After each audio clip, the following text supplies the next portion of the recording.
just doing sequel after sequel after sequel after sequel. Like, the jump from Team Fortress 1 to Team Fortress 2 is incredible. It spawned hero shooters. Like, Team Fortress, like, crystallized hero shooters as a genre. If it wasn't for Valve, we wouldn't have Overwatch. Like, flat out. So this is why we need modding back as a community. Oh, modding never left Valve games. Even the current Valve game in development, Deadlock, is an incredible platform for modding. And they're totally fine with it. Because Valve understands, like, fostering a good community and respectful acceptance of personal preference is incredible. Oh, industry as a whole. Yeah, dude, no. Executives are not going to allow mods. I'm pretty sure Todd Howard might be a little upset about the fact that Skyrim modding is so big. Entire games and franchises that literally would not exist if not for modding. Yeah. Dota likes. MOBAs in general would not exist without the Warcraft mods. Imagine if Cyberpunk 2077 was moddable. Dude, big just massive everywhere. Like, just, I'm talking dragging on right across the face kind of mods. It'd be insane.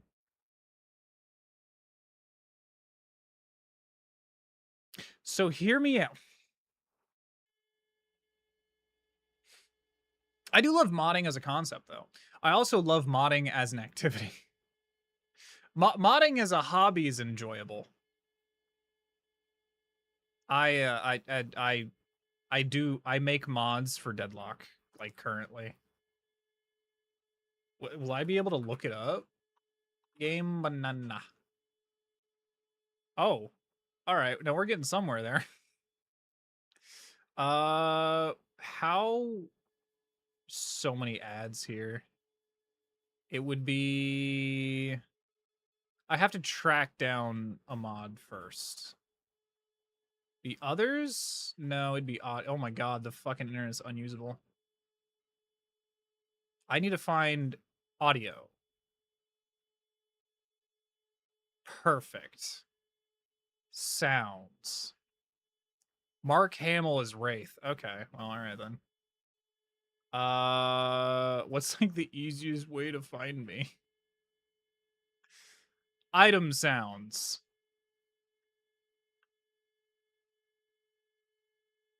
Where is it? Where is it?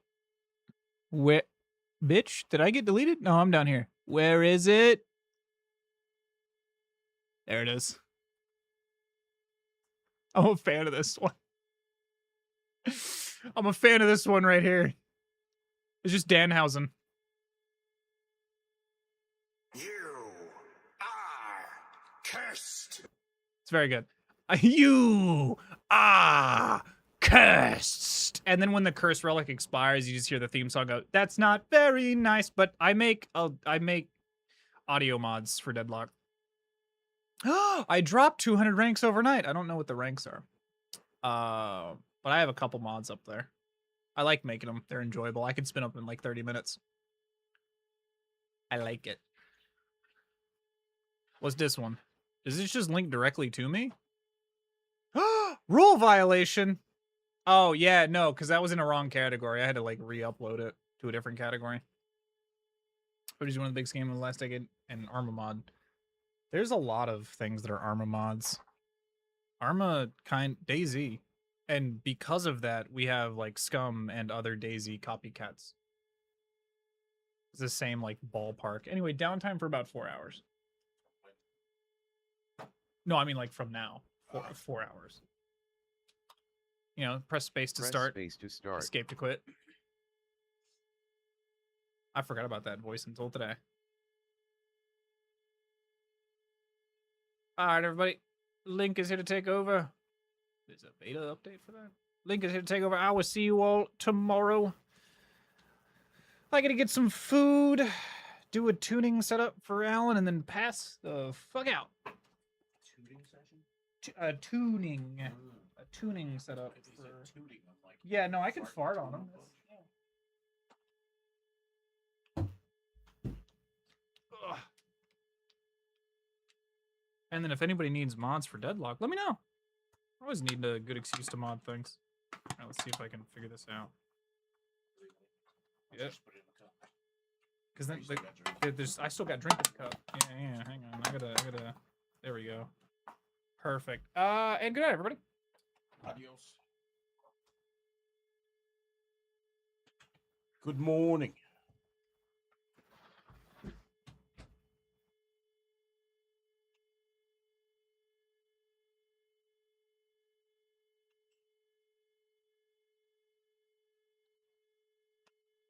How's everybody doing today? Oh. Downtime? What the hell? Why they do this? 4 hours of downtime at that? What the hell? 4 hours from now? Ugh. How are we all doing?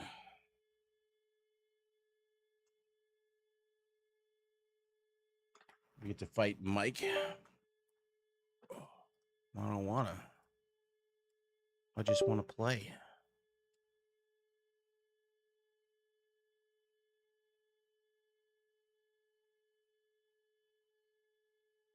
Change.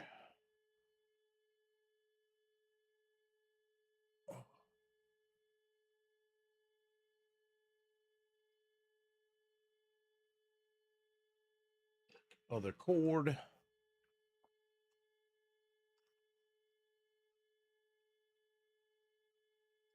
Let's get an update already. Starting download. Usually you don't get the download until later. Maybe it'll come up early magically. Let's hope.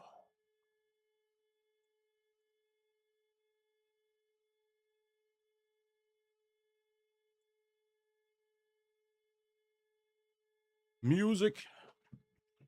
Phone's updating its UI. Sure. Come here, Kathy.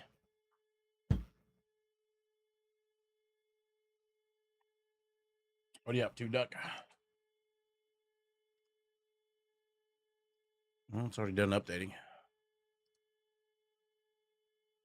What update? Is this the update that's coming out right now? Oh, that's right. The 26th has the update. Today's the 26th. Are these new drops? Time saver backpack.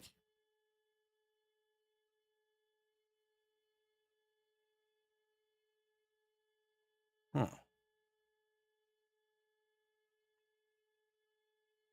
Begin on June 12th.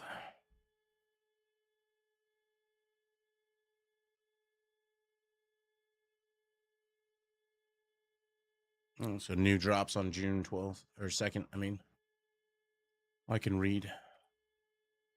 2 cash types: rise up cash and the prestige rise up cash. The prestige version is earned the same way as the standard cash and appears as the tier 10 reward on the track. Stronger guaranteed rewards, improved chances for bonus drops. That was a time saver backpack. Just a skin. Oh, they're bringing back some of the rare drops. Regulus, Eagle Bear, Ravenous, Bighorn, Ouroboros, Provocateur, Birdie's Quick Fix, Tinkerer, Tempest, yada, yada, yada. Rare items. Nice, nice. People definitely want to get these. Quick Steps coming back. Interesting. New exotic pistol, Whiplash. Having this weapon holster for 5-second reloads and primes it, while prime swapping to this weapon reloads your primary. I'm assuming they meant your primary and secondary weapons, and grants 20% rate of fire. That's an interesting gun. They're trying to get people not to use the quick step. It's an exotic though, so meh. Gear set surge. Resource multiplier event. All gear set material drops from available resources will be doubled. Season Pass 2x event. During the event, Season Pass XP earned from priority objectives and seasonal journey, weekly projects, manhunts, blah, blah, blah. Multiply only applies to the main Season Pass progression and not to stretch goals. Interesting. Today's their climax is coming out. Climax? Long as somebody climaxes, I guess. Increased scaling values for several prototype gear augments. Quantum. Oh, so they're changing this even more. So it's level 10, it could be 14, 28, 4.3, 4.6. I don't know if quantum stacks, though. 7 level 10 augments is maximum total values are now. Oh, wow. Interesting. Escalation tokens will no longer reset at the end of the season. Our original plan was for escalation tokens to reset with each new season. We have since moved away from this decision. Any escalation tokens you have earned will remain available after the season ends, so you can continue using them in future updates. Escalation will now provide drops. Drops will use heroic level roll chances from 0 to 4 and legendary. But are they fixing it so the group leader isn't the only one fronting the cost and then getting screwed and only getting 4 tokens as a reward?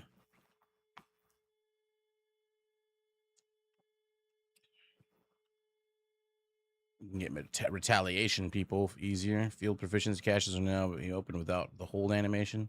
You mean just right clicking? Go figure. Bunch of fixes and known issues. So the goals begin on the 2nd, but is this the patch that's fixed that's coming out now? 6-minute read.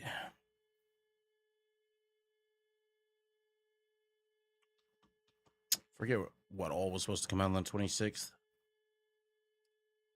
Let's knock on the door and see if Mike's there. I had an update. Maybe it'll magically work.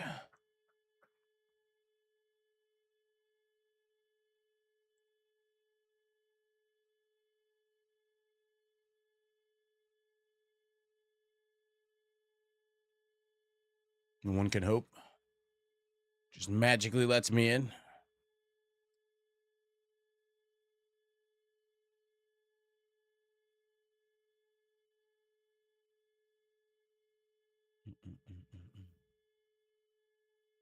I don't know if I even care about double gear set material drops, though. I think a lot of those I'm already pretty close to cap on, right? Or that I am capped on them.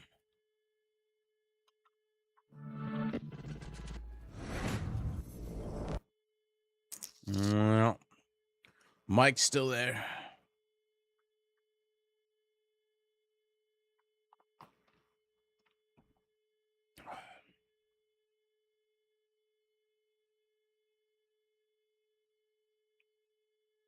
Squarely.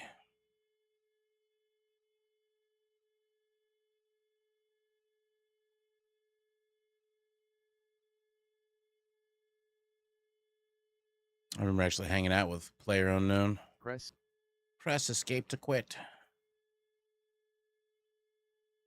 I don't even know if Alienware laptops are good. I mean, they're all right.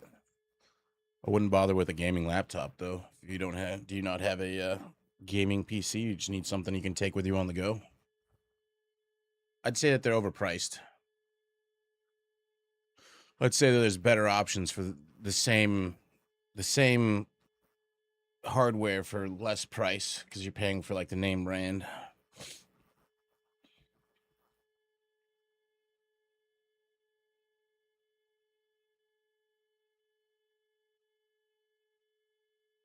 I don't think I ever really recommend super name brand gaming laptops.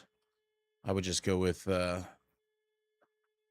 equal spec and it'd probably save you a couple $100.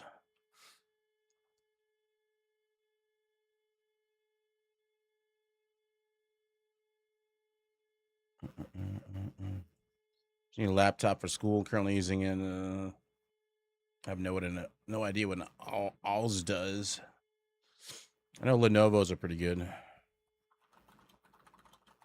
That's also kind of name brand.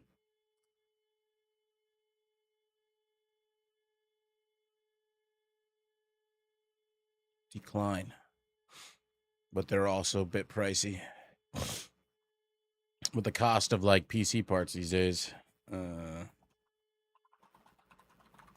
is pretty damn high. Like, what's a 5080 right now?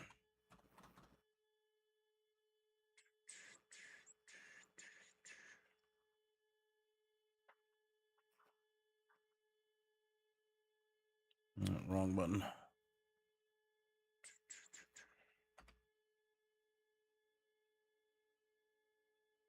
Pricey. Lowest price is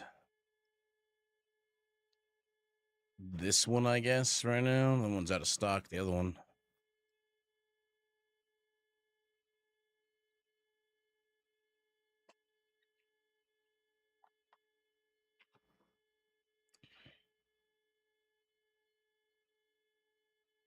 Can stream from laptop. I mean, stream games. You know, you just have to use the CPU to do the streaming and the GPU to do the gaming. But your laptop is gonna be fucking hot as shit. So make sure you bring like an undercooler. What's the price of memory now?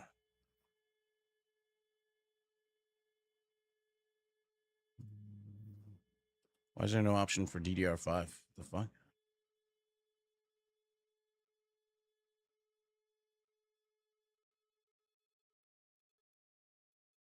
Is there something about DDR5 I'm not aware of? Why is there no DDR5 on this list?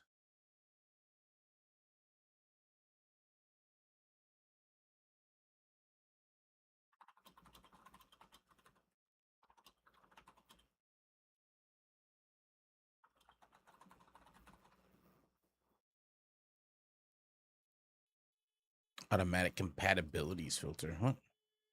Not even building anything. I'm just looking at products.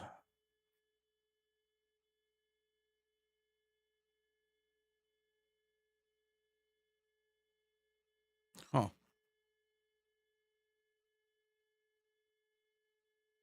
One of the things I always recommend is to Reddit. Build a PC sales. Reddit.r or /r/build a PC sales.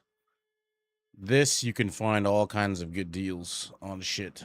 I wouldn't recommend going by top, though. I'd recommend going by new. So, like, if you go by, like, top or hot, then you're going to find a lot of stuff that's already been sold out because people use this to find a lot of different stuff. Like, if you're ever building a PC part by part, this is a good spot for it.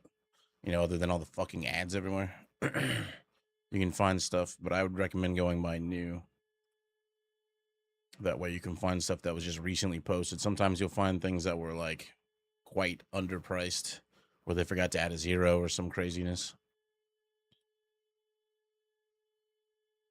That one in PC Part Picker, but I don't know why PC Part Picker's not showing DDR5.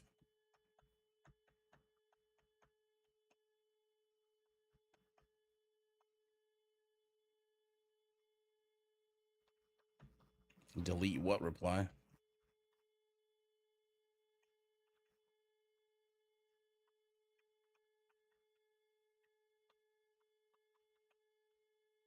Yeah, Build a PC Sales has got some pretty good info on there. Reddit on the whole is on a downward slide into a shit show. Ever since they got rid of /all and turned it into popular, they basically like turned Reddit into like one of those outlets that tries to cater towards you as the individual. And it's like, no, I want all the information.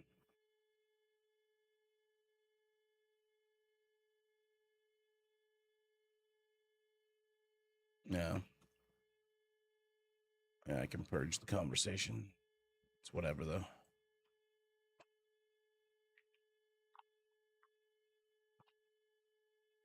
You're not banned or anything. I just purged your conversation. I don't think it's going to matter anyways, though.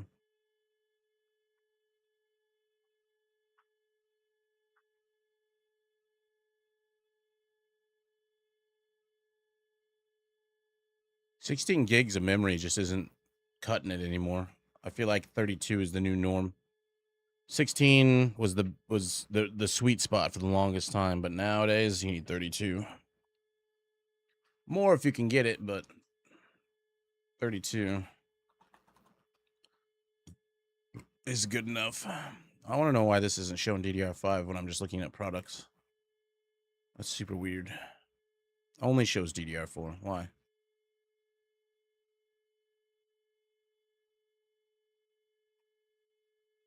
Makes no sense.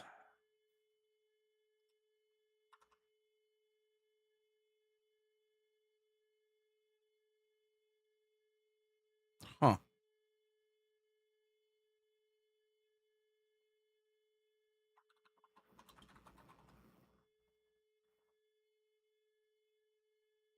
This one's showing DDR5. Maybe it's just got a flaw on the website at the moment. How much is it for like a default DDR5? Let's say 16 per module. So it's a 2-pack. Yeah, it's still expensive as shit. And then you got to look at things like cast latency, blah, blah, blah, blah, blah. Newegg's also a good spot.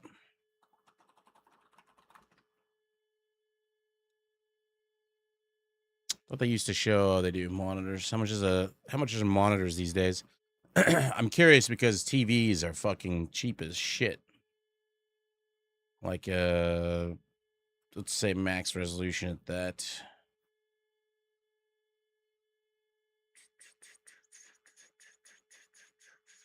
The G-Sync monitor. And at minimum like 165 maybe.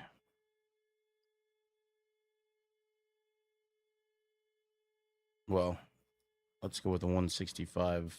Let's go with the 144 base and like 320 max. Not bad. For a 27-inch. I would never get bigger than a 27-inch myself. 27 is probably like my sweet spot.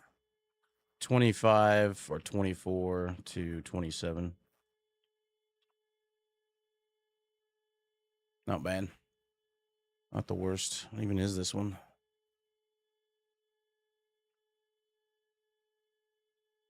Nah, 30's too big. There's a reason why all esports and LAN events are all running 25s or 27s. If you got a giant ass screen and you're playing an FPS and somebody pops up over there, you could be like, where's the enemy? And you want it to be so your eyes can move with the screen. But that's only if you were, a pro gamer there. Laughing devil.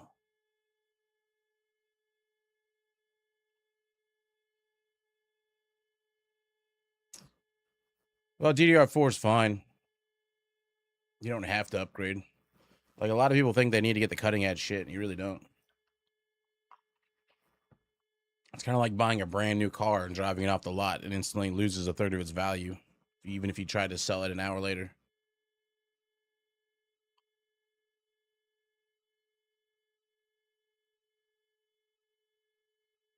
Yeah, shit's expensive these days.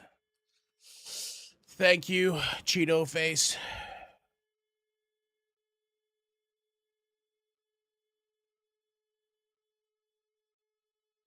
Yeah, there's been a few things on Bitla PC sales where they just literally forgot to add a 0 to something on Amazon.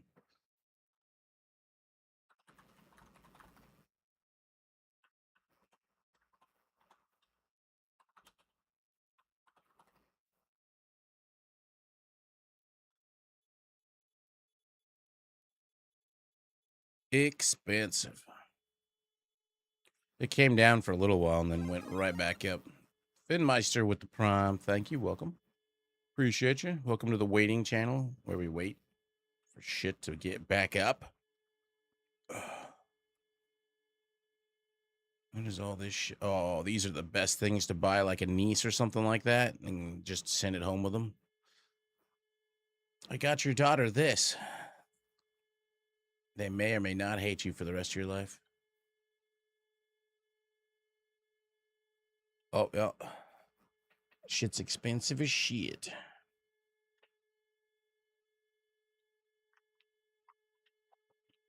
But you can get a big ass fucking widescreen TV for far less. 50-inch TV, smart TV. Let's just go with that. Then you get a giant ass Ember. I don't know if you want an Amazon one. Even a Samsung 50-inch. Under $300.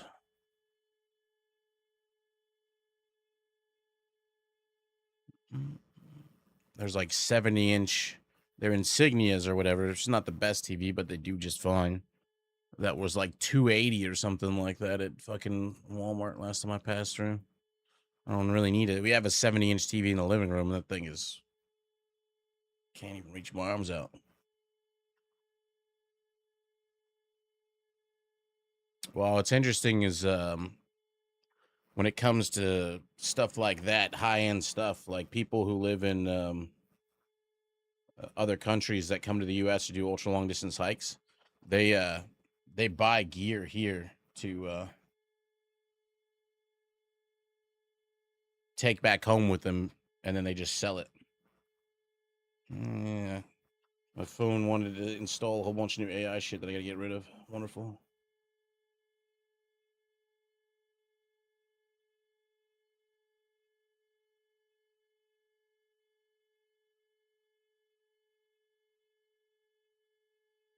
Wonderful. I wonder how much more shit they changed.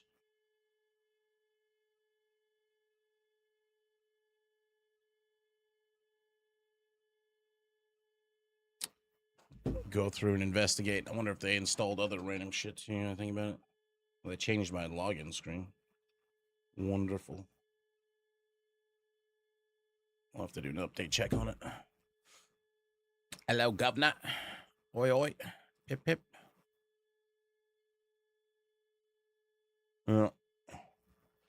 Like one of the women during what we call trail days, they have a bunch of gear giveaways.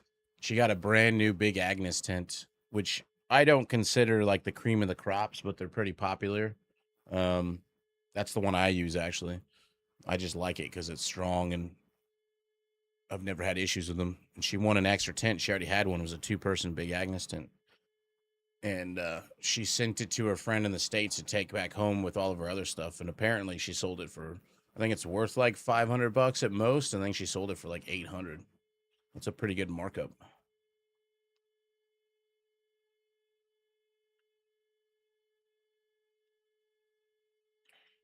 That's why a lot of these people in other countries are using mobile devices for all their gaming shit. That's why mobile stuff is getting so big. Well, one of the reasons. It's a whole market.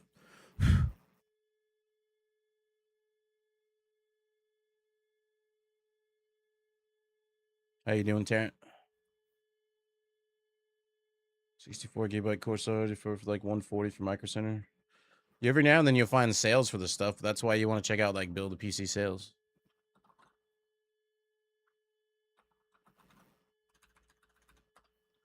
You never know what you're gonna find on there. In store only.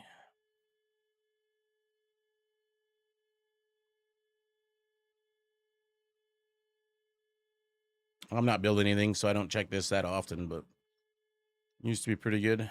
Refurbished Alienware Aurora Intel 265 1 terabyte. There's a gaming laptop right there for under $2,000.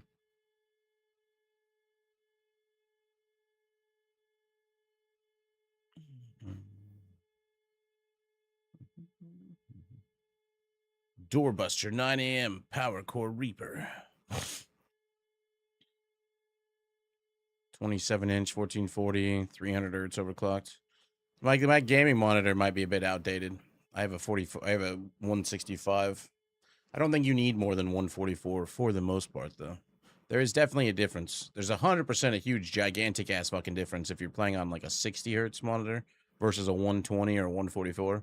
Completely noticeable, night and day difference. But when you go from like 144, 165 to 320, for instance, it's a noticeable difference, but it's minor in comparison to the other shift. You get a 77-inch 4K OLED for just over $2,000. I don't know that I want that, but price went up.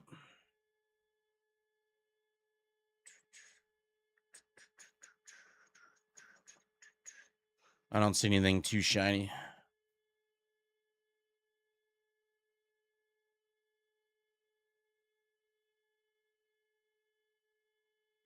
Shit's expensive.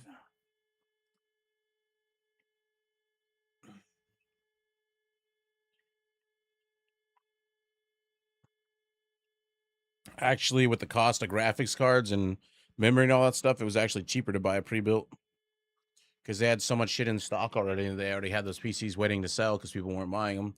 The prices on the individual parts went up so high that it was actually worth buying a full one. I don't know how long it is for PS5, but allegedly when I took over, the guy before me said 4 hours from when I took over, so 3.5 hours, apparently. There's another game coming out today, though. First Light. Well, I don't know if we're interested in this or not. I don't know if it has drops or anything like that. It's a single-player 007 game, I guess. Would start today at 10 a.m. Eastern. I don't know anything about it. Early reviews say it all. Why do all fucking like YouTube videos have the same like text fucking words? So it's always the same thumbnails. I guess it works for the algorithm.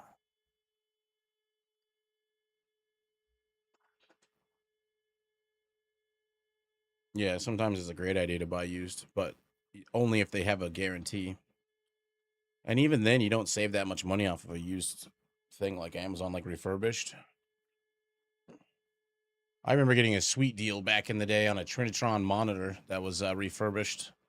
Nothing wrong with it. And it was like a third of the cost of what it would have cost to buy brand new. Had this gigantic ass monitor. But it was like, 27-inch screen, but also like 50,000 inches wide or in the back. Thing was heavy as fuck. Holy crap, that shit was heavy as fuck. I used to run a LAN center when I was younger, and we had all those old CRT monitors at every single PC. It was just before the flat screen revolution. Boy, it would have been so much easier if we used flat screens.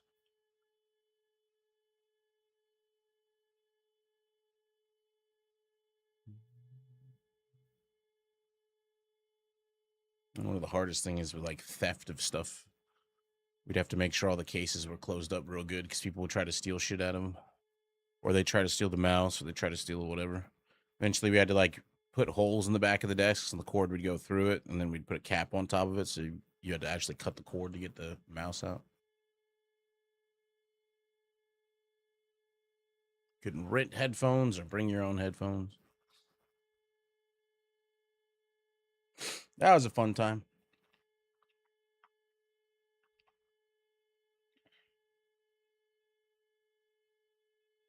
Yeah. Well, we had 6 new PCs built for the house. Basically, Origin PC hooked us up with 6 towers, and then NVIDIA hooked us up with 4080s, 6 4080s, and then 6 5080s at one point. I used to think it was 6 5080s. Pretty sure I have a 5080 in my personal PC.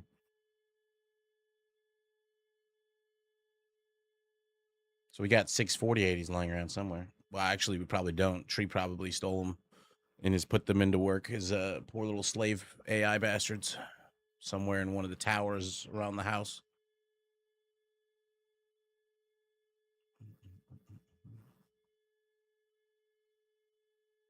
But the 1080 is so good. I still have a 1080 Ti liquid cooled. That thing probably could still run everything.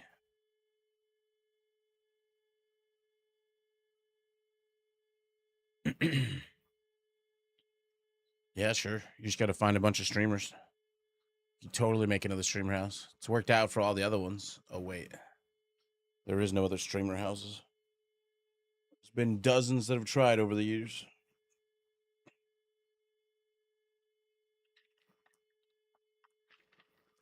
The biggest problem with fucking waiting for downtime is I drink all my coffee too damn fast.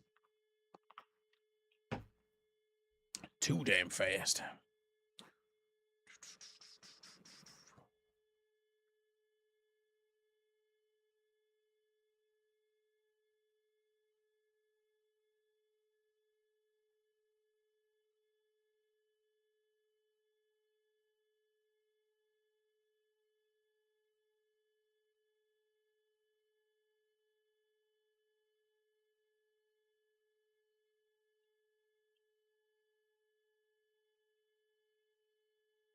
into the dark. This talked about stuff for the 26th, didn't it? Maybe not. This one did. May 24th through June 4th. We already got all those rewards. The Corrosive Shell. Oh, that comes out on the 26th. Oh, so maybe my roly-poly build would be perfectly fine. Because this is going to be interesting. Available from May 26th through June 4th, Corrosive Shell is a new global event built around status effects, explosive reactions, and maintaining momentum. During the event, hostile factions are protected by a volatile chemical plating known as Corrosive Shell. Enemies protected by the shell will glow with a purple aura and deflect most regular bullet damage, making them much harder to take down through direct fire alone. To break the shell, hit enemies with status effects, bleed, burn, blind, and snare, and other effects can all do the trick. Environmental hazards count too, so a nearby fire canister can be just as useful as their own skills grenades, blah, blah, blah, blah. Breaking a corrosive shell triggers a corrosive blast around the enemy. Oh my god. Roly-poly build's going to be interesting for this. Splash corrosion debuff to everyone at constant radius, including you. For agents, corrosion temporarily lowers max armor until you leave combat. Enemies that survive it are set on fire for 6 seconds, and this is your chance to finish them off. Defeating a corroded enemy during this window grants corrosive momentum. Powerful buffs that gives you 50 weapon damage, 290. Oh, this is going to be so good for my roly-poly build. Lasts for 20 seconds. Defeating another corroded enemy refreshes the buff. To gain corrosive momentum, you need to deliver the finishing blow yourself while the enemy is corroded. If the enemy dies from fire damage and other source players killed, you will not receive the buff. If a shielded enemy survives, their corrosive shell will regenerate 15 seconds after the initial shell meltdown. Summer includes the time they spend on fire. That will be interesting, and that's supposed to start today. Stretch goals.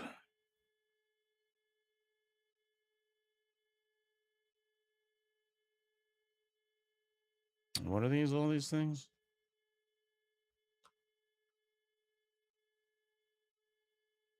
Timekeeper backpack black.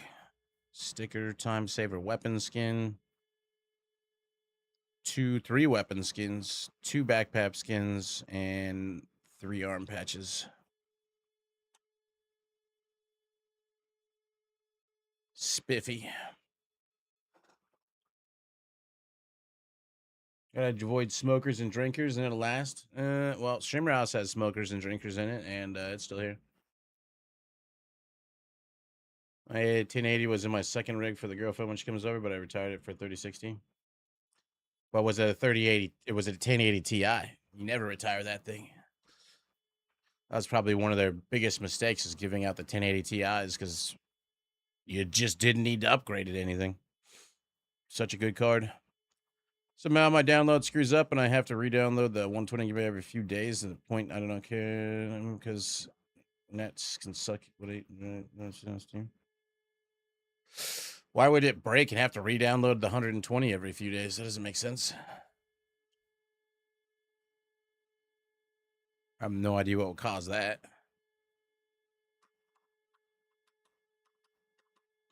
I've never heard of that. What?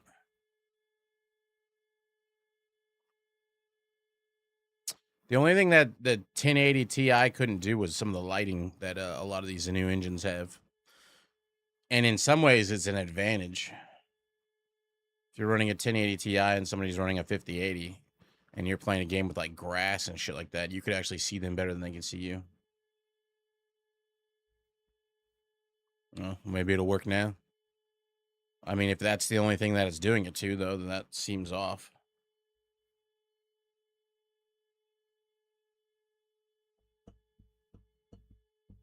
How much are hard drives these days?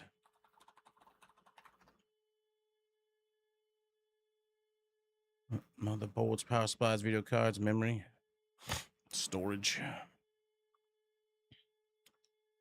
How much is a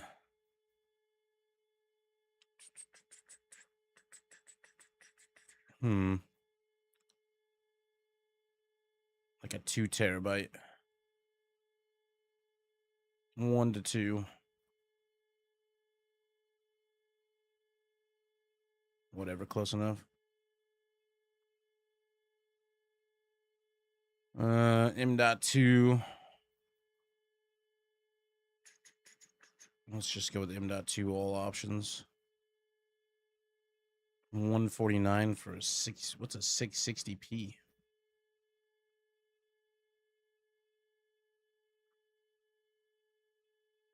Just barely over a terabyte for 149. Not the worst.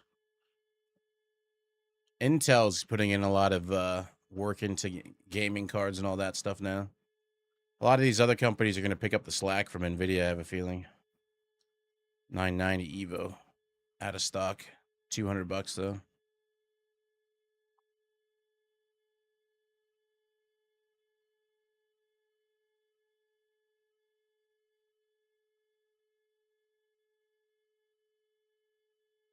Well, it's connection, so I had to re-download everything on it. Is it like a shitty 2 terabyte? Can't you just get a... I mean, how old was it? Couldn't you just get a refund? Or like a rebate?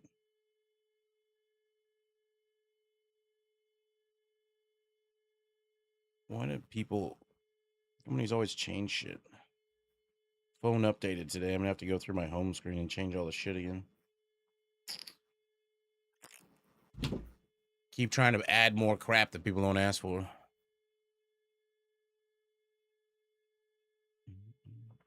Or the optimized game when it dropped, but everyone was crazy about it and the battle royale genre was first introduced. Because it was kind of like the new big bad boy when it came to BRs. An interesting thing is hanging out with the guy, the actual creator or owner of the player unknown name. He's at one of the Twitch cons. We hung out with him for a bit. Apparently, he has like the rights to the term battle royale. So if you make a BR game, you have to like pay.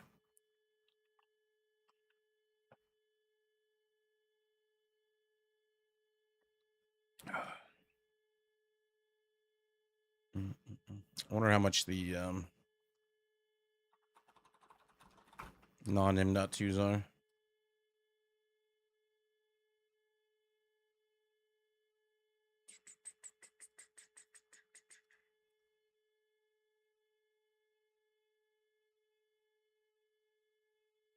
$2 terabyte for the old SATA drives. Whoops.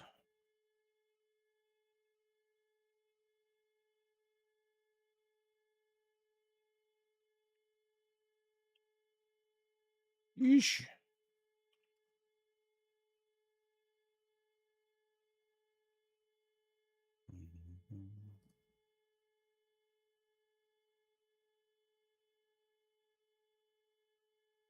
$2.5s.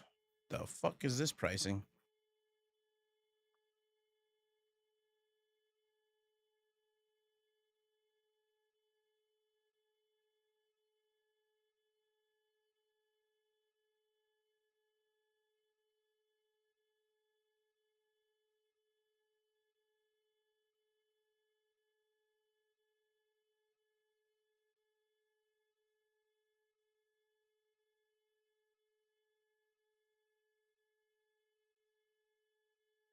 Old school.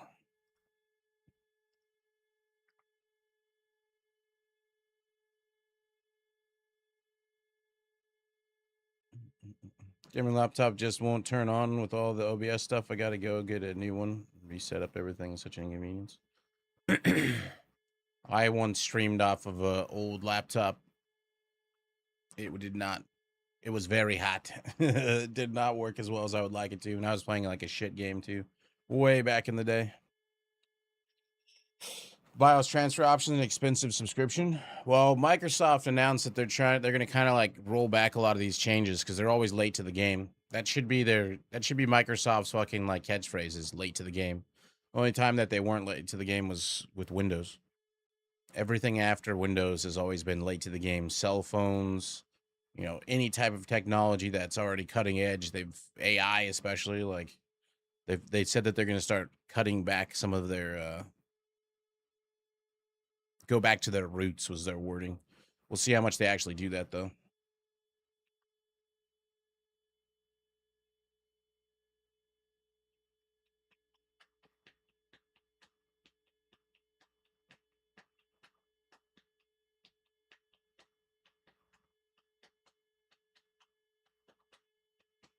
That's why whenever you're going to take a computer and change it over, you should always have a backup external hard drive where you just do a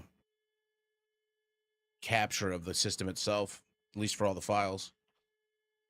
And then you can just copy paste to Reno for the most part.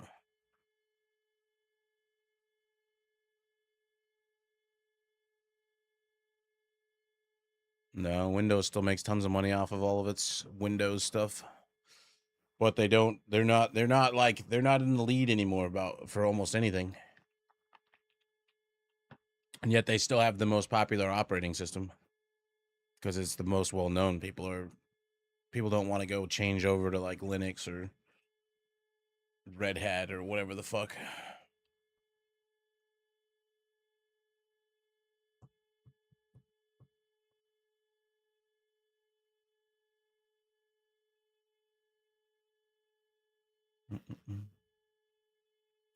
It sounds like you're tooling around with too much shit there, Relax.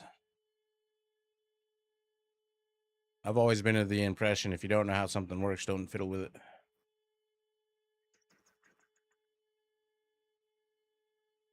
You got some malware installed and couldn't get rid of it, and then you fucked up deleting some OS registry items. So he finally threw the towel and let me update him to Windows 11. Thing with malware is like you don't know what it's been inside of. You can like save your pictures to like a sandbox.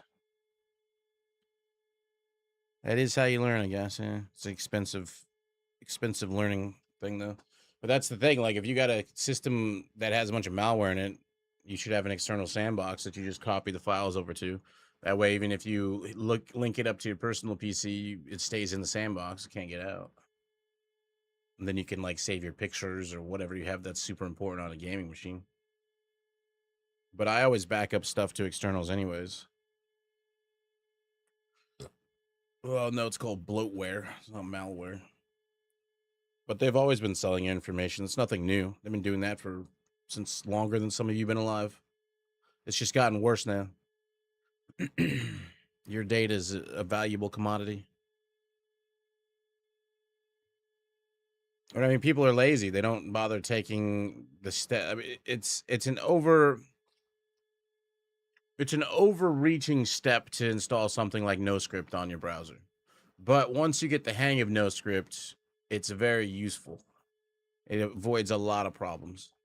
But then you also need to be knowledgeable about what cookies and what codexes and whatever gets used on stuff. Like NoScript, when you install it onto a browser, like I have it on my Firefox browser for my personal PC, the very first time you open up a website, nothing loads. And you have to go through and you have to look at all the different things that are the allowances that it's making per thing. So you need to know which ones you should allow, which ones you shouldn't allow, and which ones you're not sure of, and you might have to look them up. But a lot of times you can just be like, these 4 out of these 50 things are okay to let go. And you turn on those 4 and the page works just fine. But it's one of those things where if you don't know how to work NoScript, then maybe you shouldn't be using it. But, you know, like your Google search results, for instance, those are all askew now anyways. Like even Google is going to make it so, you know, you're doing a typical Google search. Let's say we're going to search for the Division 2 game. At the top here is usually like a thing for AI. It'll have like some sort of like overall statement. Or if you ask a question, like if I were to go, what is Division 2 game? It'll have an AI thing. They're actually going to make it so that these don't even show up anymore. Is their plans. You're going to have something like this for the entire question. And this you cannot trust. Like for basic shit like do tomato have seeds? It's close enough to spelling. Yes. Like something basically like that. It's fine to trust AI. But like if you're like, how many seats does the congressional hearing blah blah blah blah have? Like, don't trust AI for any of that shit. Oh, there used to be there's still open code like Priv 3. Priv 3 was like a oh, that's a vape now. Lol. But Priv 3 was a extension. I don't think they got rid of it. It's a private. It was a browser extension designed to protect user privacy and conditionally suppressing third-party cookies. Blah blah blah. Like this used to be something that was very up to date. What's interesting is a lot of these companies that have produced, and Google and Chrome is probably the worst in it. They just start banning them from the thing because they want all your data. Like the Priv 3 used to kind of stop them from, like, if you're doing a search on Google, it would stop it from using your personal information to like cater that search to you. And because that's what they do all the time now. Like they cater everything to you, and they cater it in a biased way for them, not for you. I use Firefox myself currently. I use the open source version of Firefox.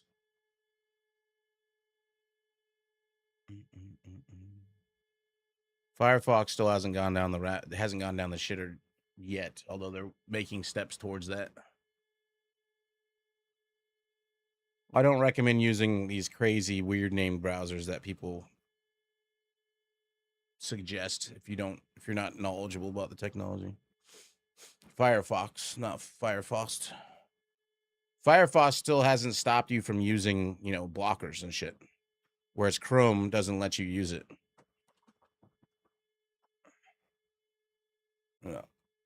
Chrome has like stopped you. Oh, you want to try to use uBlock? No. You want to try to use any of these other add-ons that stop them from gathering information? No. I recommend not using Chrome. The only reason it's on this PC is because that's what's on this PC. I could switch it over to Firefox, but whatever. It's not my PC. It's the streaming gaming PC. Hey, Mike, can I come in yet? Let me guess, no. I'm going to knock on the door.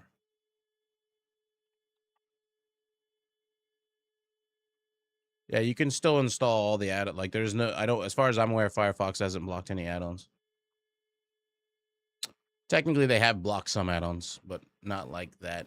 More like data theft add-on blocking.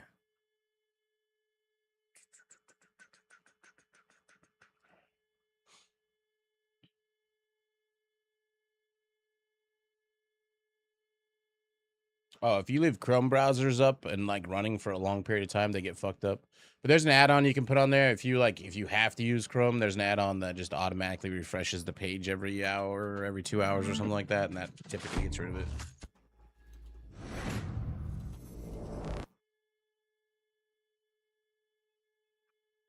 But I mean, like, there's different things that people don't know. Like, there's different kinds of refreshes on pages. If you click just refresh, it's a very generic, basic refresh. It's like you typed in the address and clicked enter again. It doesn't actually cache, because what browsers do these days is they save caches of the page, right?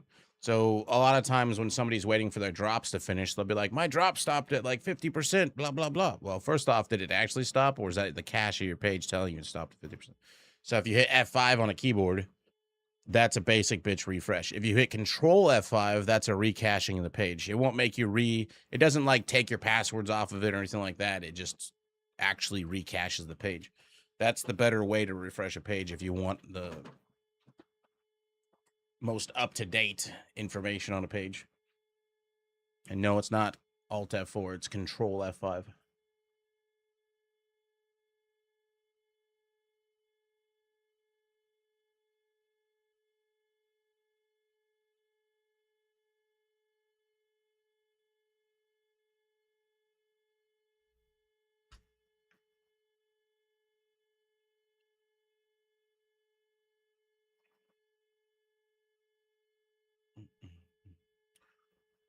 Well, yeah, there's a lot of extensions that just don't work anymore.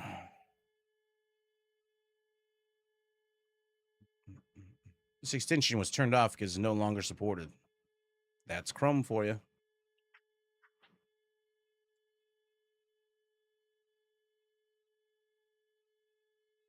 It's like Chrome is turning itself into Apple. I'll never understand the hype behind Apple shit. It's like a luxury item of sorts. It's a stupid luxury. It's like going to Abercrombie and Finch and buying like torn up shirts for $50. Looks cool, but functionality is shit. Also, you are now their sheep, and you will do what they tell their sheep to do. We have so many games installed that we're not going to play.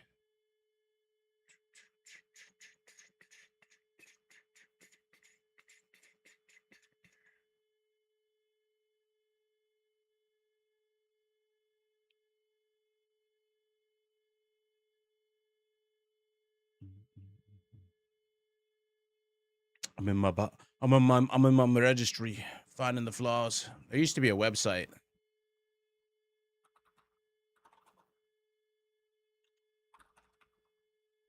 I wonder if it even exists anymore. It does. Old website from back in the day. I wonder if it's still updated though.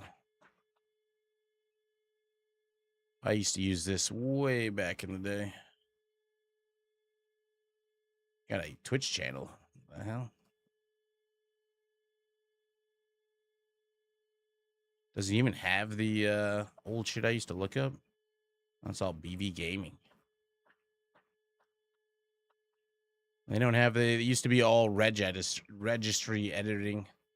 This guy used to be like the go-to to like look at all your different registry files, understand which one of them did, yada yada yada. Back in the day, unless somebody but that looks similar to the old domain. Unless somebody bought out the domain, I don't know.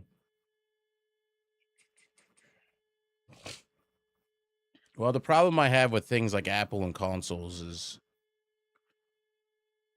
Apple and console to me are kind of like the same thing. Not saying they're bad, you know, if you like them, whatever, fuck, use them. It's the problem with it is it's there's an old quote from Carl Sagan back in the day, and the gist of it is we are a civilization that relies heavily on science and technology, but almost no one in this civilization knows anything about science and technology.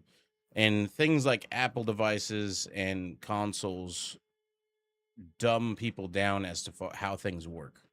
You know, like when Radio Shack was a big deal back in the day, a lot of people were hobbyists when it came to radios and things like that. So they would go to Radio Shack, they would find parts to turn their thing into whatever they wanted, and they'd fiddle around with their thing and figure out how it worked. A PC is similar in that if you go and you take it, I got the tower. I put the motherboard in the tower. I need to figure out where to plug the things in that'll do this, that, and the other. I put the motherboard in, or I put the graphics card in. I got to figure out which ports to put things in to do that, and the other. Like, I got to figure out what I need for the system. Is it compatible? I'm going to put the memory in. Where's the memory go? Like, you are figuring out how your thing works and, like, where things are. And there is no, like, it just works. It just works. That's what an Apple device and a console is. You put it in, you plug it in, you're done. You learn how to use the basic features, and if you want to upgrade it, well, you throw away the old one and you buy a fully brand new one, a whole thing. There is no, like, let's upgrade my graphics card. Unplug old graphics card, check to make sure new one actually is compatible with that motherboard, plug it in. You're learning about what you're using.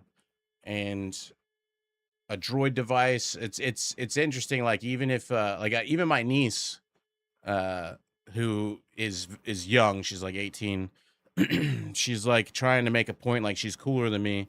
She's like, well, at least I have an Apple phone.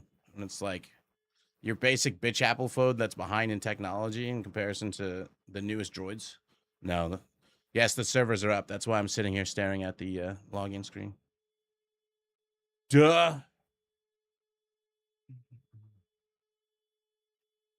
I wish they were up, but no, we got 3 more hours of downtime or some shit.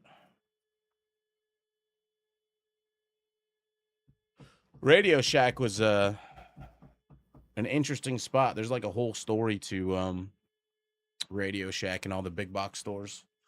There's a documentary. I wonder if I could find it again. I don't know if it was on YouTube. Was it on YouTube?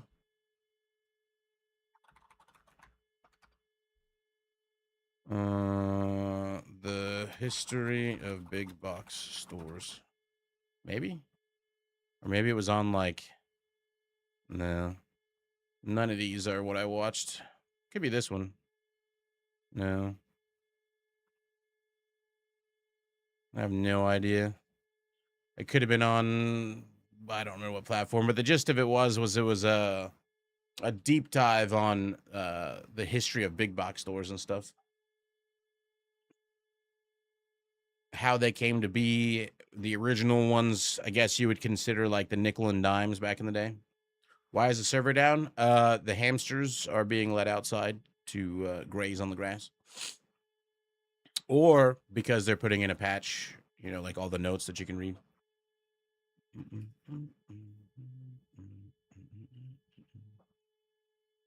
title update. They're going to change it to the Division 2.5. That's what they're doing. But originally it was interesting because like the whole concept of stores in the U.S. and like shopping malls and all that stuff has changed dramatically over just one generation. Malls are a thing of the past for the most part in the States, but they're actually still booming in other countries. Like a lot of countries are kind of like playing catch up on the U.S. when it comes to a lot of these things, and what worked in the U.S. in that time frame are now working in other countries. But I mean, like the original big box store was like a gimmick for its time. It was a 5 and dime, which everything was either 5 cents or 10 cents or whatever. But the main thing was the original one that they built.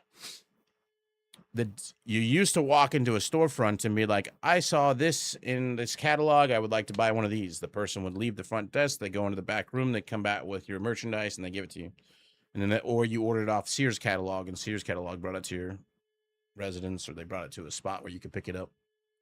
But the 5 and dime was a novelty place because you walked in and they had shelves or like, racks of things with the items you wanted to buy. You could actually go in and pick it up and look at it and decide if you wanted to buy it. The very first 5 and dime actually failed mostly because of its location. But they closed that one down and opened up another one in a better location. And then that one succeeded, and it succeeded extremely well because it was a novelty that you can walk into a store and look at things sitting there on the shelves and decide if you want to buy them or not. Then it all, it goes through all this other stuff like Sears catalog for the longest time was like where you bought your shit. Like they had the monopoly on that. And then they opened up Sears actual business establishments as some of the first. Like Woolworths was the name of it originally. They used to have the Woolworths coffee shops and all that stuff. It was like the original big box stores. They I forget what they renamed to or whatever, but yeah, the interesting thing is like all the big box stores that were in the US, there's Kmart's, Woolworths. Oh, I can't even remember the other ones, but they still exist in other countries, just not in the US anymore. Woco, I thought Woco was Woolworths. Shagging out the cell phones.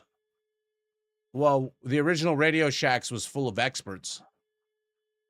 So like Radio Shack started off being just stuff for like radio, people who are really into radio type shit, hence the name Radio Shack. And everybody that worked in a Radio Shack had good benefits, was paid well because they were super knowledgeable about their field. And then Radio Shack started branching out into more things than just transceivers and blah, blah, blah. Like they started selling more products. But still the people that worked there were very knowledgeable about those products. Eventually they started selling stupid shit. They started selling cell phone like stuff and cell phone, whatever like that, which made them good money. But the people that were there didn't know much about cell phones because it was an all-in-one device that they didn't really take apart and fiddle with like they did their radios and stuff. So they kind of shifted away from really intelligent employees to whoever will take the job and sell these pre-made things. And so they became not known anymore for like the experts in everything technology. So people who used to go to Radio Shack to, like kind of like for their old school geek zone or geek squad, they would go in there and be an idiot behind the counter. So Radio Shack kind of started to fall off. Radio Shack fell off so hard that somebody eventually bought up the whole name of Radio Shack and their Twitter account and all that stuff, and then started posting like white supremacy shit on it or something like that. Oh, and crypto scheming. It was a crypto bro who bought up all of Radio Shack stuff. And I think they had to take it back from, some crazy shit. I don't know that the Dark Zone PvE is out yet. I don't know when that's supposed to be a thing.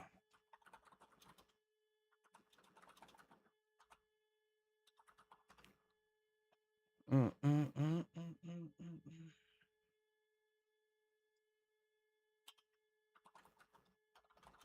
don't even know where I would Google that. Year 8, Season 2. I don't know when that is. I want to know when Survival is. That's what I want to know.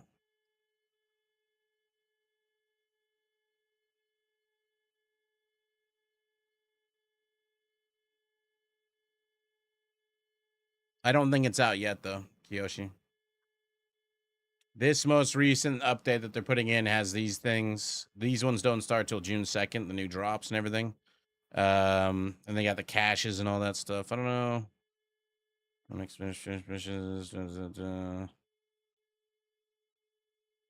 There's a new exotic pistol called Whiplash. Then there's the new event coming out. This had more information on what's coming out today. The old post for like Corrosive Shell.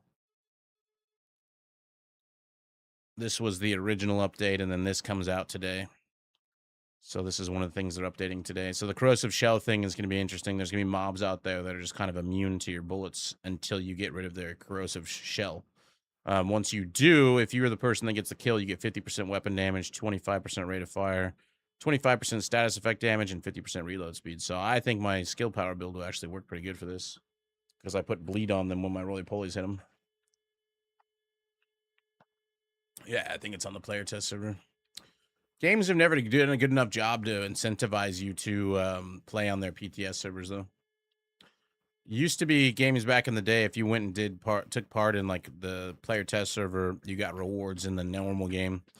And I feel like they kind of need those in order to actually incentivize people to want to go do that. Is that the old posting?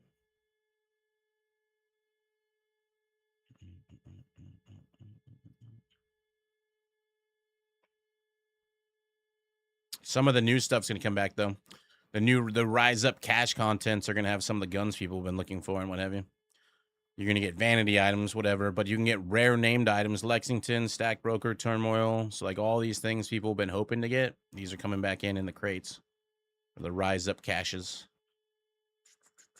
And then the exclusive exotics, they're bringing in the Sheriff, Regulus, Eagle Bear, Birdie's Quick Fix, all these things that you could, Tinkerers coming back in.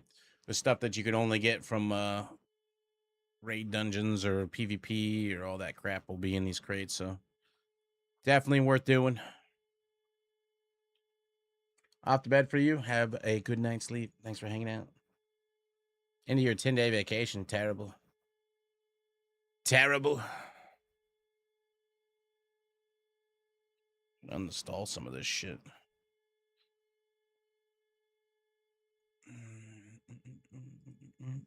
Stuff we're not playing.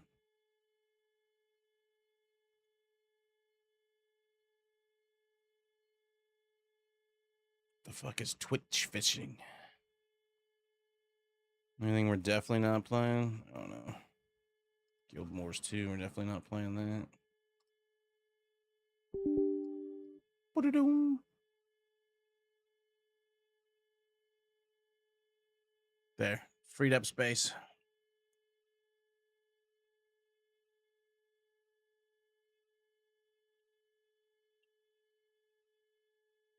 Hardware agent, you get Phoenix credits for milestone levels. I got 500 for hitting level 15. And hardcore agent. The what? I'm not sure what that means. You're saying guaranteed seasonal, blah, blah, blah. Once you reach 100, tier 100, the season pass extension track becomes accessible, giving you an opportunity to continue earning additional rewards. It's always everything in Rise Up stretch goals is available for free track, so no premium battle pass purchases needed to take part. Extension features 2 cash types and prestige Rise Up. Vanity items, rare named items, seasonal, and special exotics. Yeah, that'd be good to farm those. Oh, yeah. I don't really ever play hardcore characters because there's always something stupid that happens that kills you and wastes all your time. I haven't cared about hardcore in a long time.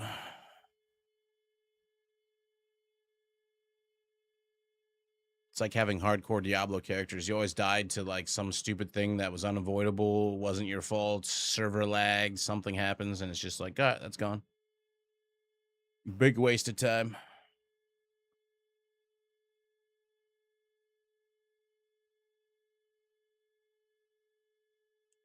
That's one of the reasons why I didn't like games like PUBG. I don't like running around finding like a scope for the gun, finding the underbarrel for the gun, and then like some sniper shoots you from a bush that you can't ever possibly see them from, or somebody does some cheesy camping shit, or you die to lag or whatever. Preferred a game like, even though I didn't really care for Fortnite all that much, I prefer just picking up a gun and going. And if you die, it's like, okay, whatever, put me back in, coach. It's not fuck, I just wasted 30 minutes, 40 minutes of trying to find shit to succeed. Doesn't even have to be just lag, just be whatever. Maybe your character got stuck somewhere.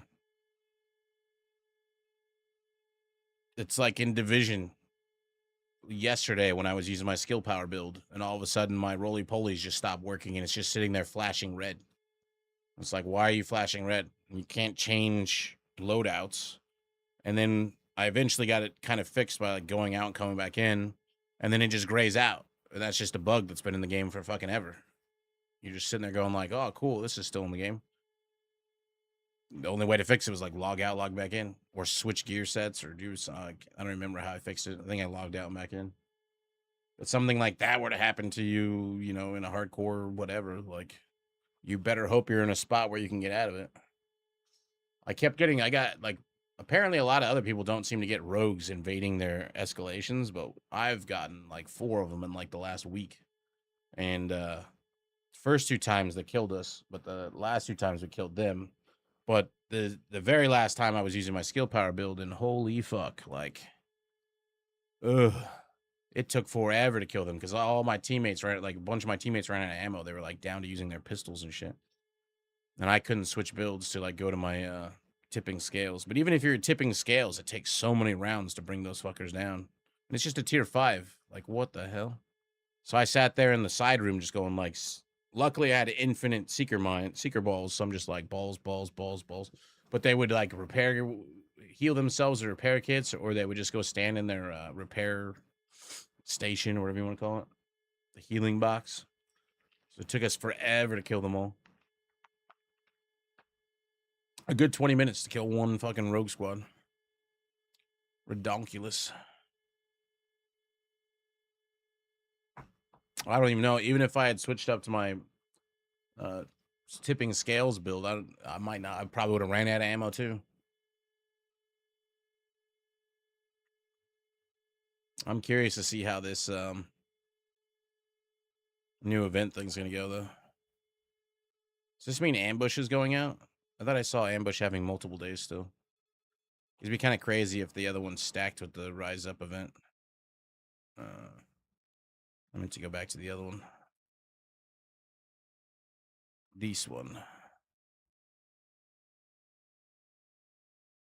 As this starts today, May 26th. Hostile factions are protected by a volatile chemical plating known as Corrosive Shell. Enemies protected by the shell will glow with a purple aura and deflect most regular bullet damage, making them much harder to take down through direct fire alone. To break the shell, hit enemies with status effects, which my roly-polies will put bleed on them. And can do the trick. Environmental hazards count too, so you blow up a barrel on them or whatever.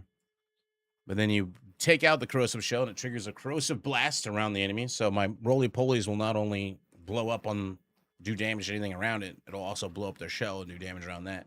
So I foresee a lot of boom boom.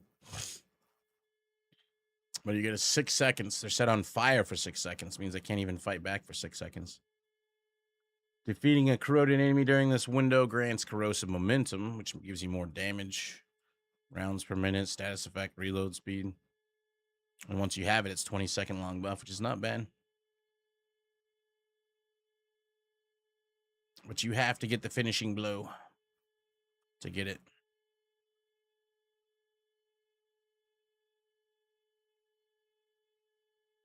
Regenerates after 15 seconds. See, like, if this shit goes up on the rogue agents, oh god. I'm not sure what you mean by optimized. You mean the ability to re-roll stuff?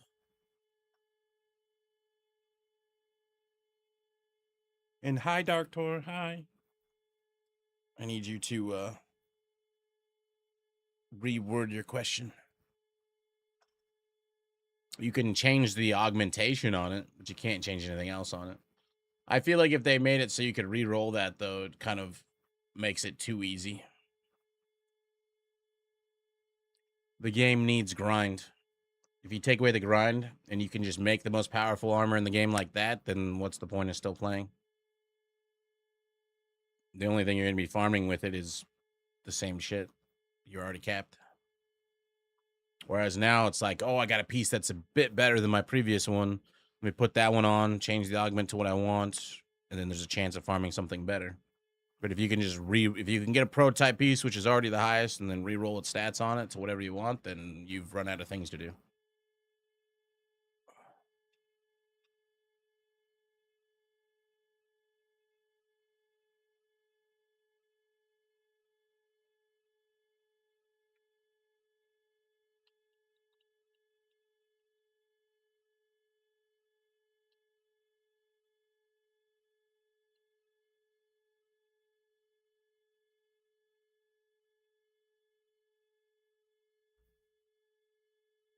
Does that answer your question, Doctor? I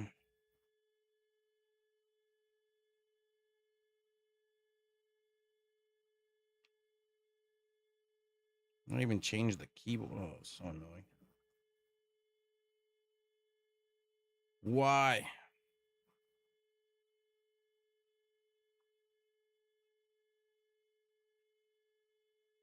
I'm about time updating my phone.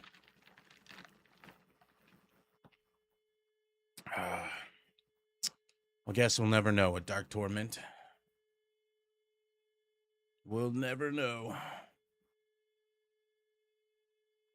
Version launch schedule adjustment announcement. Oh, the changing the server launches. Visional worlds and normal whatever.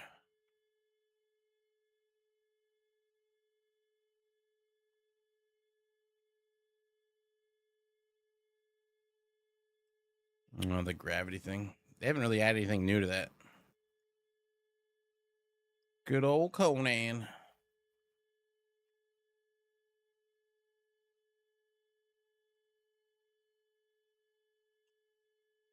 Dune. We've definitely been lacking for any kind of good MMOs lately, haven't we?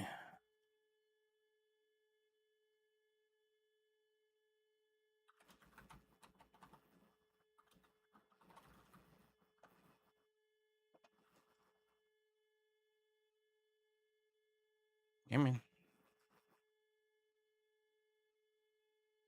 I swear every single YouTube clip is always the same dumb thing. Same text, giant picture of the person.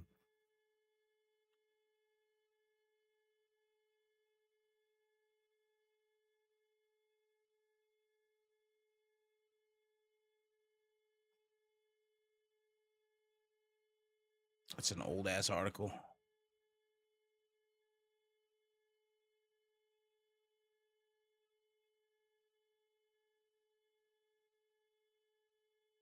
This new MMORPG already has 40,000 wish lists. Which ones are you talking about? Because I can't think of a single one off the top of my head. Misa? You sure it's an MMO and not a survival game you're talking about? Because they keep putting out tons of survival games and kind of like trying to label them as MMOs. It's not really what an MMO is.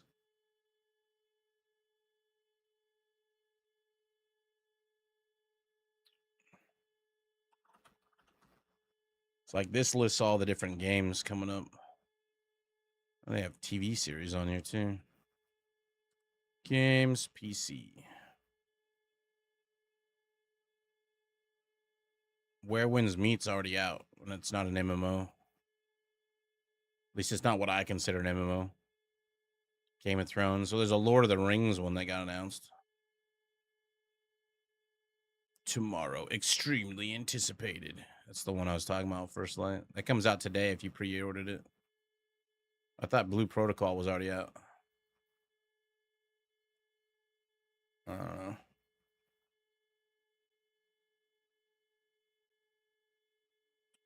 Necrophosis. Isn't Blue Protocol like that anime stuff?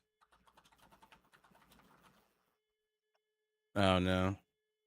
Which one is this one? Yeah, it's an Asian MMO again. Yeah. Like I said, no big MMOs.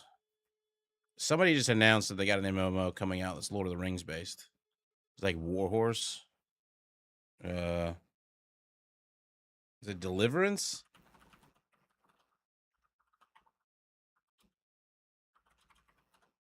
I'm not spelling anything right or whatever. Warhorse Studios, the developer of Kingdom Come Deliverance, has officially announced its work on a new open world Middle Earth RPG based on Tolkien's works. That's what I was looking at.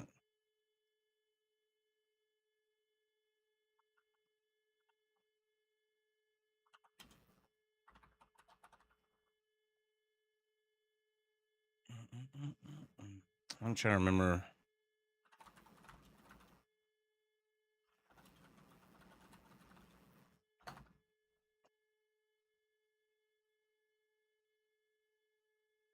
Yeah, I don't know. We'll see. We'll see if it's good or not, though. Ashes of Creation was supposed to be like the next big MMO, but they fucking shitballed that. I didn't care that much about Helldivers, so I'm not super excited for that, but it might be good.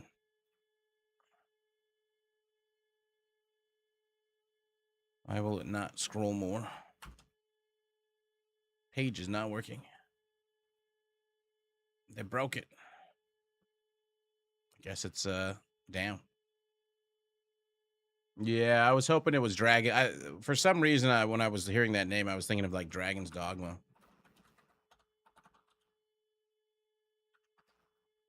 Dragon's Dogma was really good. If the people that made Dragon's Dogma came out with an MMO, I'd be like, oh boy. I had a lot of fun with Dragon's Dogma too. Different people altogether. But I had been waiting for Ashes of Creation for fucking longer than possibly some of you been alive, literally. If you're like 20 something. Because I knew the guy that was Steven Sharif was an acquaintance of mine back in San Diego. He played Dark Age of Camelot, Warhammer Online, other games with us, EverQuest, blah, blah. And I think it was about when Warhammer Online was getting shelved.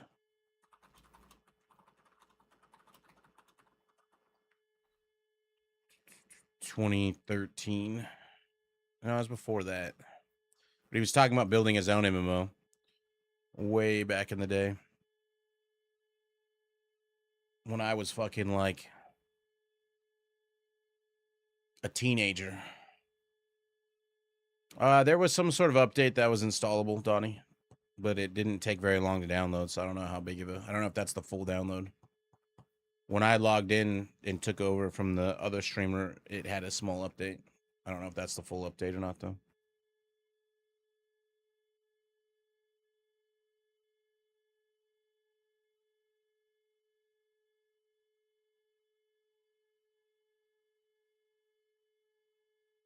These are interesting changes, though.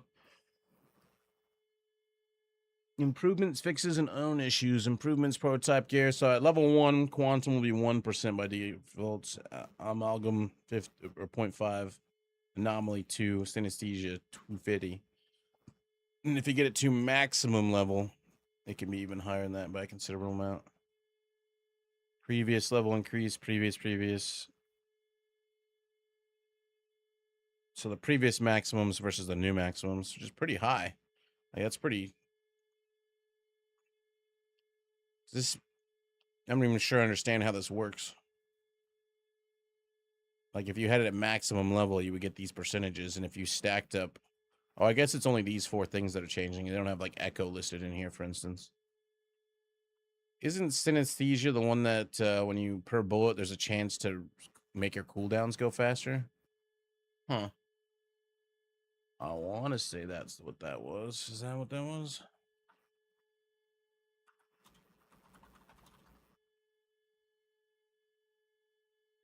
Yeah, reduce skill cooldown. So if you had that max leveled, it would be 98%. You basically refresh your skills just by shooting. You like throw out roly-poly balls, pull out your gun and shoot. balls will be back up again or something like that. You can only have one augment per thing, and as far as I understand it, you can stack augments, at least on ones like Echo. Well, I can already spam roly-polies with my current build. But you could be a DPS build, or you could be a skill power / DPS build. And you wouldn't have to wear like BTSU gloves and all that stuff. Like right now, my gear has 6 pieces of, well, not all of them because I have the exotic gloves. But then the other 5 pieces of gear I'm wearing have like China Light Industries as prototype, and then 4 pieces of hardwire. Each one of those has 1.1 skill tier, but you can only go up to 6, so you really only need 4 pieces to be that. So you could have 2 pieces be red or blue, ideally red. Then you could get more weapon damage. But because of prototype working the way it is, you can't get a red. You can't change the yellow core out to a red core on the fly. So anytime you farm hardwire or China Light or anything like that, that's a skill power build thing. It always gives you the 1.5. It won't ever have a chance to roll red. So you'd have to get one that's a set item green. You'd have to take it all the way up to expertise 30 or proficiency or expertise 30, and then you'd have to turn it into a prototype after you've transferred the yellow core off of it into a red in order to make that work. But if you could do a synesthesia thing where you can actually shoot shit, reset your cluster and your hive, that'd be the main thing. You'd be able to be like roly-poly balls, hive, shoot till they come back up, throw them back out again. Whereas with my current build, it's like throw out the roly-polies, wait till the roly-polies disperse. Once they do, I can drop my hive, and thanks to the BTSU gloves, it resets my roly-polies. I can throw out another roly-poly. So you could play it a whole different play style, which would actually be more enjoyable, I think, because then you'd be shooting and throwing stuff out. I'm grinding proficiency levels so I can prototype max gear, and I've acquired so far almost 20 now. It's a pain in the ass to get to expertise 30. I did it. It took me a bit to do it, but I just grinded it out and said, fuck it. Best way to do it is to do something like queue up for like other people's retaliations. In fact, they're changing the thing here somewhere.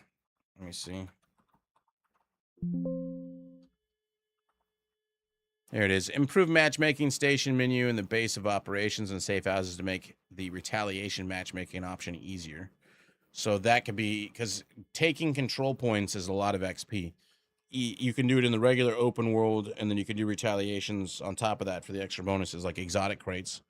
In fact, that's probably going to be the new best way to farm for exotic crates. Every time you go do a retaliation, you'll get a crap load of XP and an exotic crate if you win. But you go in there with just like, go through your stash, find all the items you're not proficient in. You're not even worrying about making like a set of gear that's like perfect. You're just looking for a set of gear that is functional. So you just throw on all those pieces and that you have no proficiency in, use them for a couple runs. As long as you can still kill shit, it's whatever. And then you'll have 6 pieces that you level up in your gear, and then 3 weapons that you can level up at the same time. And then as you get watch levels, you can get printer filaments and take those printer filaments and upgrade your like your skills and stuff. Because leveling up your specializations by actually equipping them is slow as fuck. I wouldn't recommend bothering with that.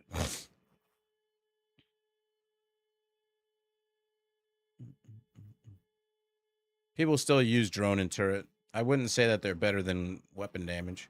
My skill power build works pretty well, though. I'm not super far behind in the damage dealt, but it's not all about damage dealing. The way it works with my skill power build is because I'm constantly putting out balls, the mobs are constantly running away from them, which pushes them out of cover so the other DPS can actually kill them. With this corrosive event, though, it should be interesting because the corrosive events, they're going to have this magic shell on them that can only be taken away by having a status effect on them. So my balls put bleed on them, so that should take that away. And I have a chance of continuously getting the corrosive momentum, which gives me all these bonuses. This should be interesting. That's coming out today.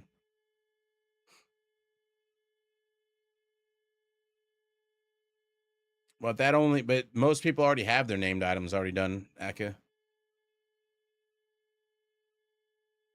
Yep.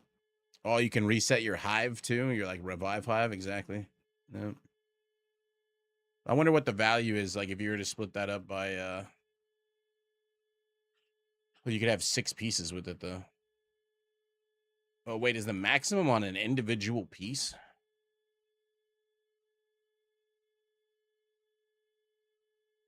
Huh.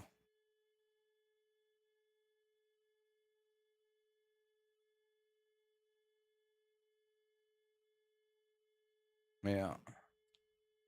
Well, I'm wondering if these values, like the old value and the new value, are if you were to have all of them at level 10. Hmm.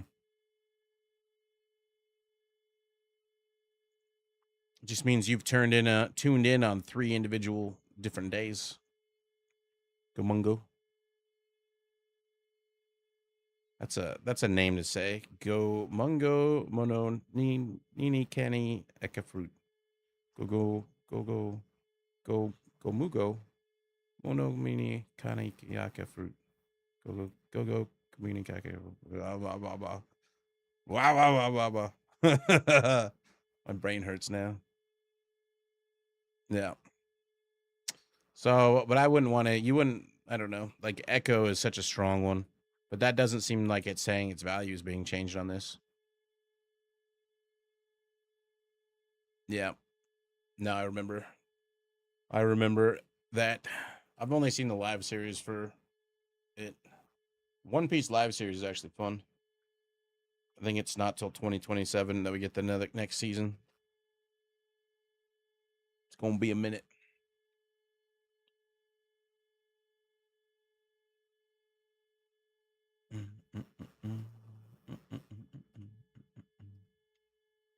That'd be all 7 things. Wait, 7 pieces. What's the 7th piece? 6 pieces of armor, and what's the 7th?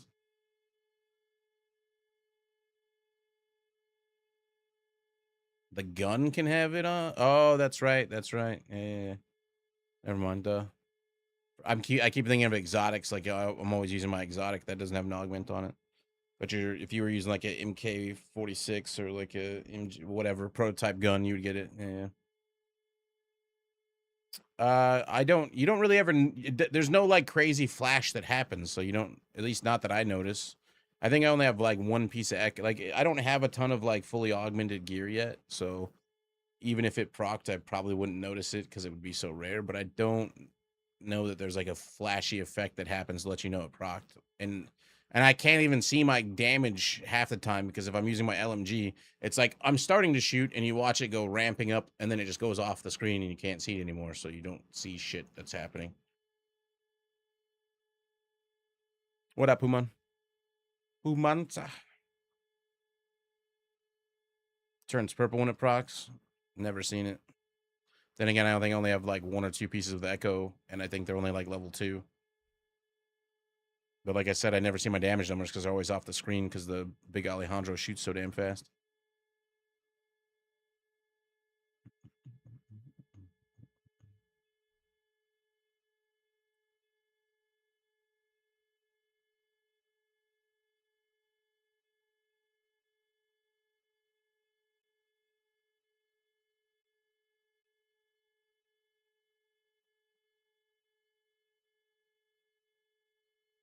Nah, I haven't bothered playing with mobile stuff. Apparently, you can play it on PC. I just haven't bothered.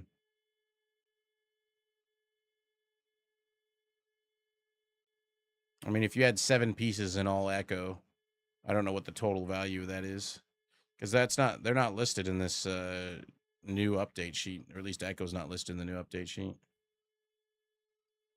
It only lists these 4: Quantum, Amalgam, Anomaly, and Synesthesia. So Echo stays the same, I guess.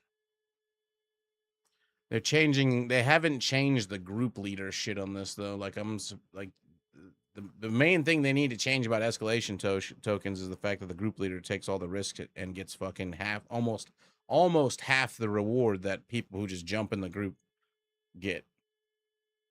Escalation right now is fucking stupid design. If you want to do an escalation, you matchmake for it. If you are the group leader, let's say you want to do a tier 5, you pay 20 tokens. 20 tokens goes in. You go and you do the mission. If you get disconnected, those 20 tokens are just gone, even if you reconnect. If you die to stuff, you lose 20 tokens. They're gone. If you succeed as the group leader, you get those 20 tokens back and 4 more. So you get 24 tokens total in return. If you are a random person that joined them to do that run, you get 7 tokens. And you put no tokens in. So if the group wipes, you lose nothing. If you disconnect, you lose nothing. Only the group leader takes the risk and only gets almost half of the reward. It makes no sense whatsoever. And it encourages people to just continuously being like, matchmake, you're the group leader. No, I'm not. Leave group. Matchmake again. You're the group leader. No, I'm not. Leave. Matchmake. You've been invited. Yes. Then you try to join them and they've left because they don't want to be the group leader. It's like, it's so stupid.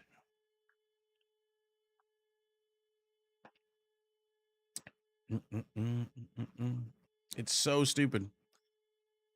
Eventually, I'm just like, fuck it. I'll pay the tokens and get half the reward just because I'm tired of playing this stupid game of who's the group leader. The biggest thing is like, it's happened a couple times where you crash or you get, like delta'd or whatever, or you just freeze up or whatever happens. And even though you get back into the game, and even if somebody, and we tested this, if you crash out and you paid the 20 tokens or whatever it costs, because like a tier 10 is like what, 74 tokens or some shit. If you even if you get back in and they make you the group leader again and you win and you complete it, you don't get the tokens back. You just get the 4.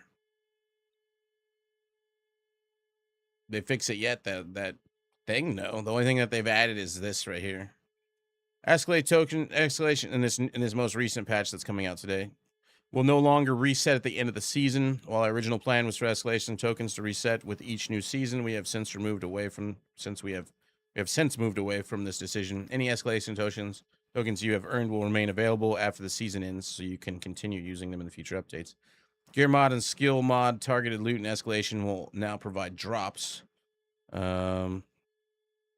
Drops will use heroic level roll chances from tier 0 to tier 4, and legendary level chances will go from tier 5 onwards.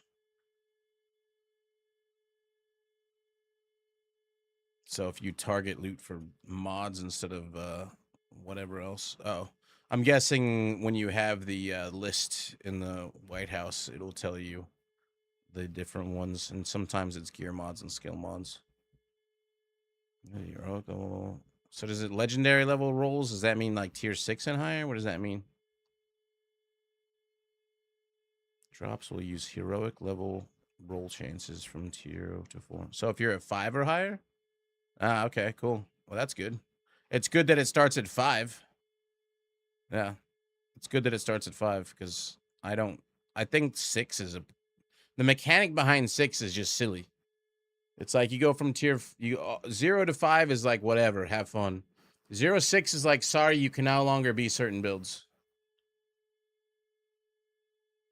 No. 6 is like, oh, do you have a cover build? No, you can't really run that. Can't do that. Sorry, none of that.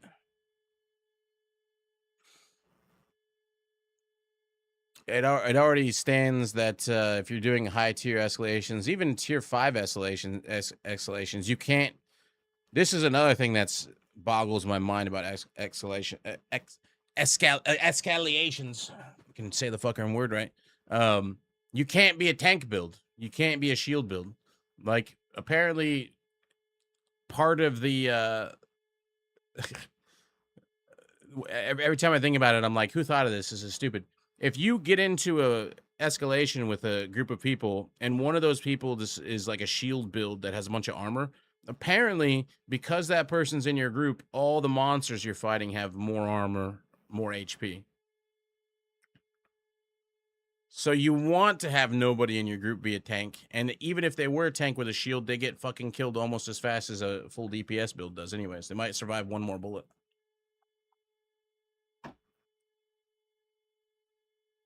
No, there's not shiny mods. There's just basically a chance at capped out mods. Any near time server gonna be on? Any near time server gonna be on? Are you asking when the servers are up? 2 hours and 20 minutes or something like that. 2 hours and 20 minutes, I think. Roughly.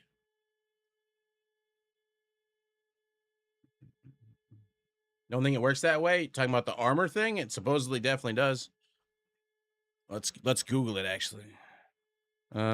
Division 2, and I've noticed it. Like every time I've got into a matchup with somebody who was like a shield armor build, the mobs were tankier and harder to kill. Does player armor affect the monster's armor? Something like that. Your armor can directly affect the strength of the monster's armor due to Harvester Mutator. The Harvester Mutator. The first and most critical mutator in Escalation is Harvester. When enemies deal damage to you, they regenerate their own armor and health by a percentage of your maximum armor. More armor, more healing, because the regeneration is based on your armor. And this is AI's response, but this is going off of Reddit, so who the fuck knows? So apparently it does.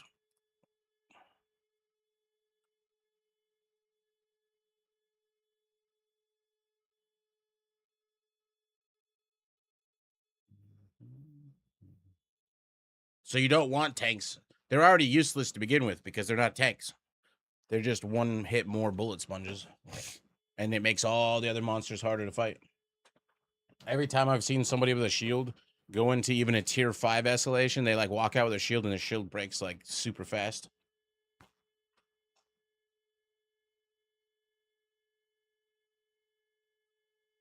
Yeah. So it's just silly. They shouldn't be limiting build options for high-end playing. You know, like, not only does the build just not work because they do so much damage that your shield gets popped, and even if you had a lot of HP, it doesn't matter because things like turrets completely give no fucks about your HP or your armor or anything like that. You're basically just saying, like, sorry, you can only be a DPS or you can only be like a skill power DPS. Those are your options. You can't play any type of tank.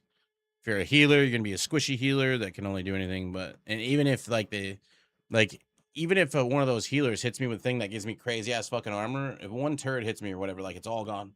All the armor just goes poof, and you go down to 1 HP because there is no like one shot mechanic. It's always like at least a 2 shot.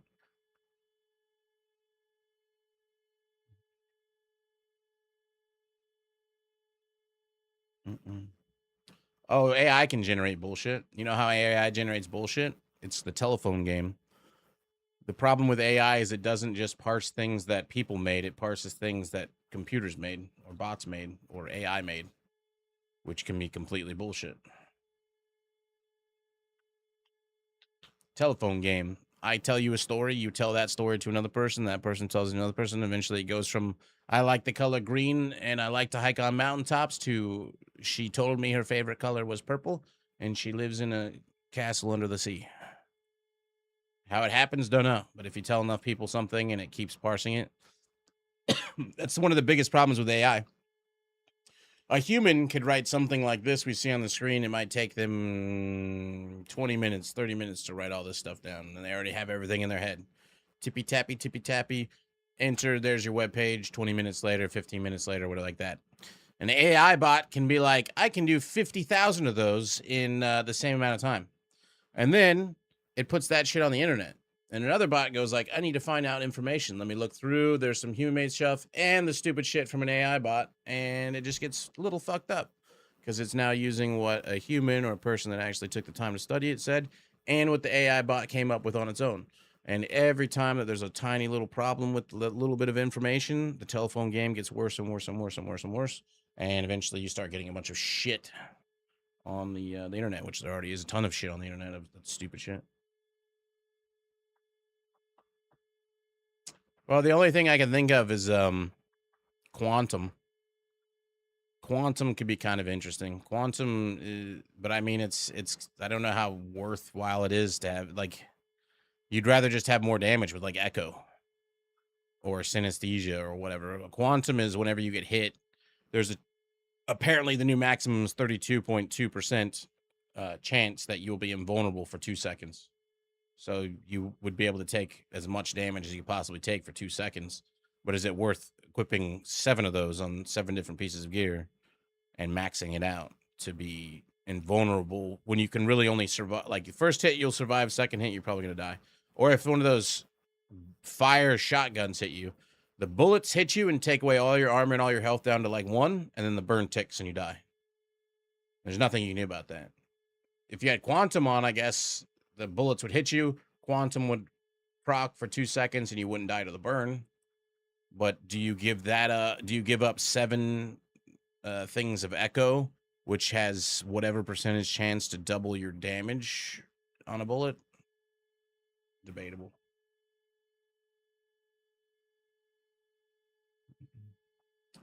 Well, that's the problem with like tier 6 and higher escalations is the shock bar. If you haven't done a tier 6 or higher, what happens is once you get to 6, that's why people mostly do 5s, because you still get a lot of prototype gear, and there doesn't seem, I mean, like, you'll get more if you were to do a 10, but it costs you shitload more tokens, so the group leader's taking on all the risk for that, like 74 tokens. If you fail, you lose them all. When you could just take that 74 tokens and buy 7 crates of prototype gear of targeted loot. So already, that to me, that doesn't make any sense. Like, why bother? Why not just do 5s? So, but if you kick it up to 6, which would increase your chance of getting more prototype stuff, or all the way up to 10, you start getting this shocking effect where you can't stay in one place for too long. Otherwise, the bar will fill up, and once it fills up, you get shocked for a bunch of damage, and your character stands up, which then means you're probably going to get killed by some NPC because it only takes 1 bullet to kill you anyways. So I personally think it's stupid because you can't play a build that, you know, sticks in one spot like Big Alejandro that requires you to be in cover to get it to ramp up. You could shoot, but then you got to move. And then you can shoot, then you got to move. I mean, like, you could stack a crap load of shock resistance and it would still probably get fucked because it still make you stand up when you get shot.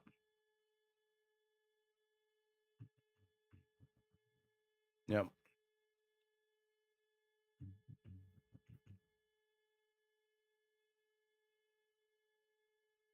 Yep.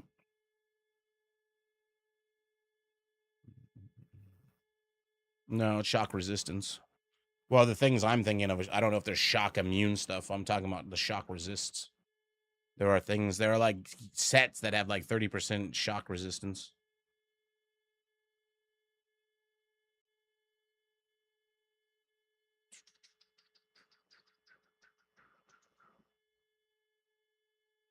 And basically the bar is just like shock, shock, and it just does that the entire fight. If you're not jumping out of cover, and like if you find a nice long defensive area, you can like walk back and forth and get it low, shoot until it's at like 70%, then just start walking again, and then shoot. It's silly. I think it's kind of a dumb thing.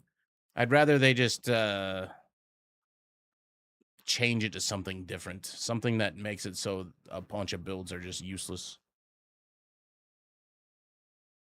It's a status damage.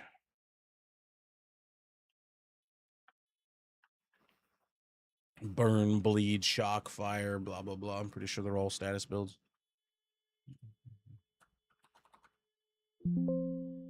Oops.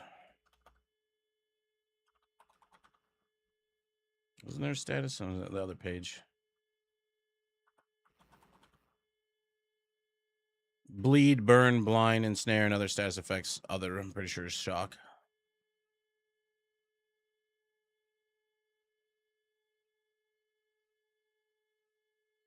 You can negate that with a. I thought the tactician perk was only up every 60 seconds or something like that.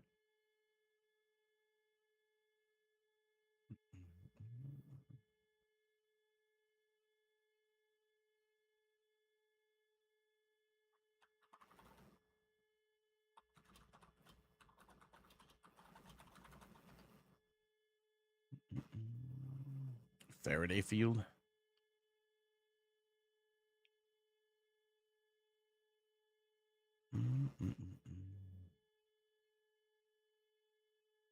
Immune to shock while being near 5 meters of your deployed skills.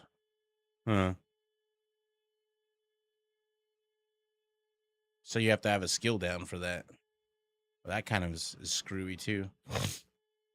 Like I guess you could put your hive down, like your reviver hive, and just have it down. And it just keeps you unstunnable. That's interesting. That's good to know, I guess. It's still a pain in the ass. When will the servers go back up? 2 hours or so.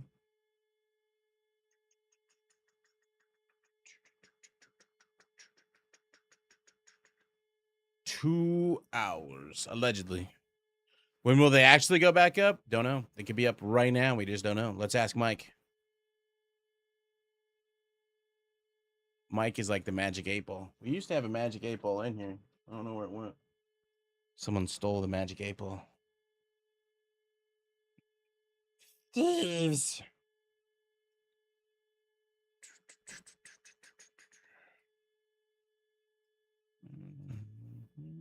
It'll be interesting to see this in effect. Allegedly 5 hours, yeah. Estimated. That's the key word, estimated.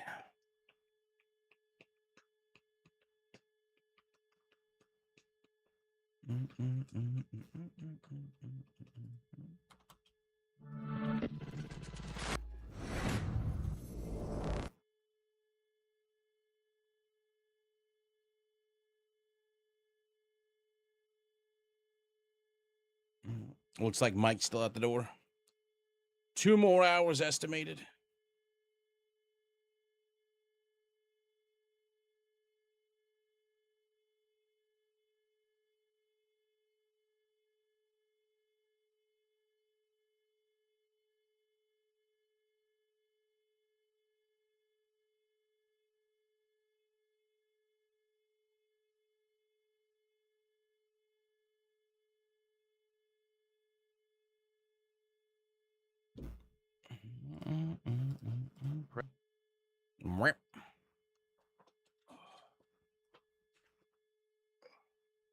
I'll be right back. I'm gonna go get my second cup of coffee earlier. Might as well.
All right, I'm back. I think it's supposed to be 2 more hours.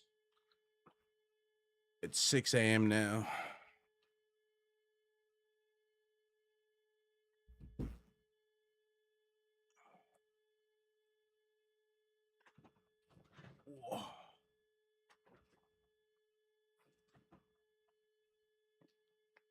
Mm. Oh, isn't it supposed to be 5 hours downtime? Yeah, so I guess let's hope it gets up early then.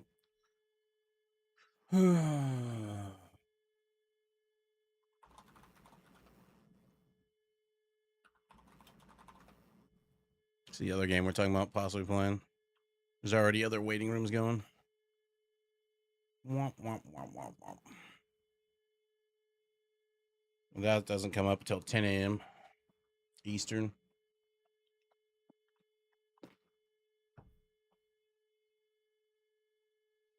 It's 11 a.m. here in England. I'm waiting for servers. Went down 9 a.m. We're going to find out. Sometimes they come up early, and sometimes they're like, we need another hour. We need another 2 hours. We need another whatever.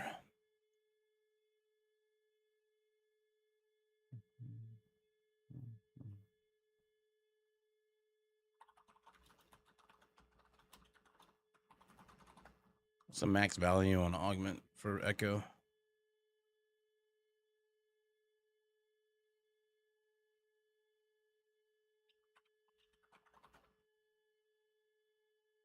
%3 per item, so 21% max. That's a pretty good chance to do double damage. That's kind of hard to beat.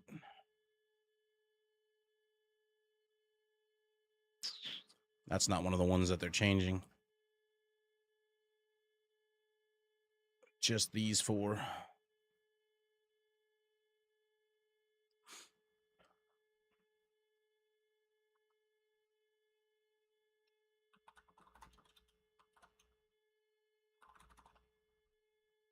Cause your skills to heal you for a percentage of the damage they deal.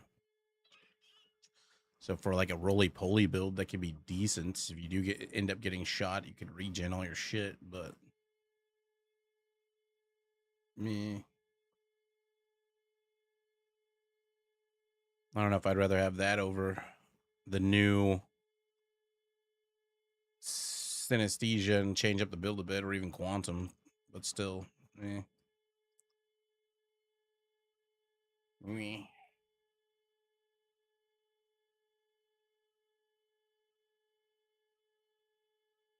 Yeah. When does the ambush thing turn off, or is it already turning off?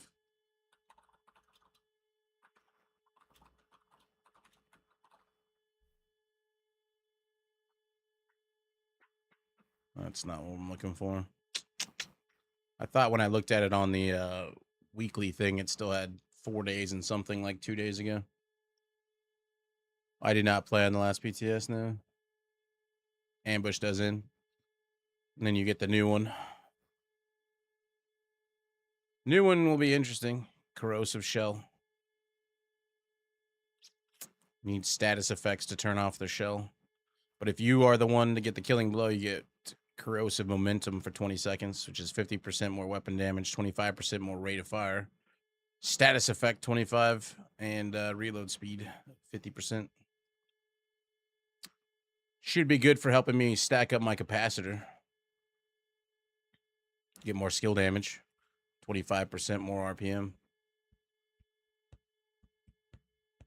It's too bad the Pestilence won't work with this, because Pestilence's dot is not a status effect. It's a weapon damage increase, or based off weapon damage. Yeah, Banshee Pulse. The Scream.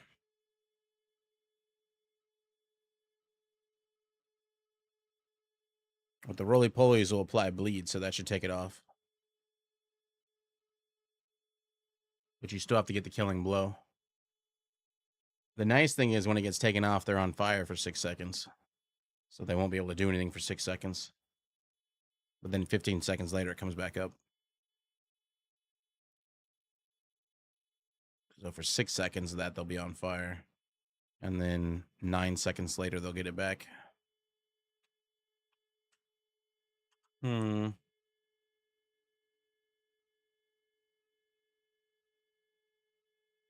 Burn builds would be pretty good for this event too.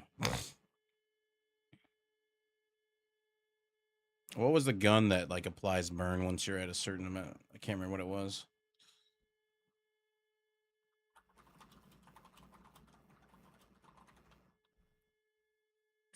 Iron lung.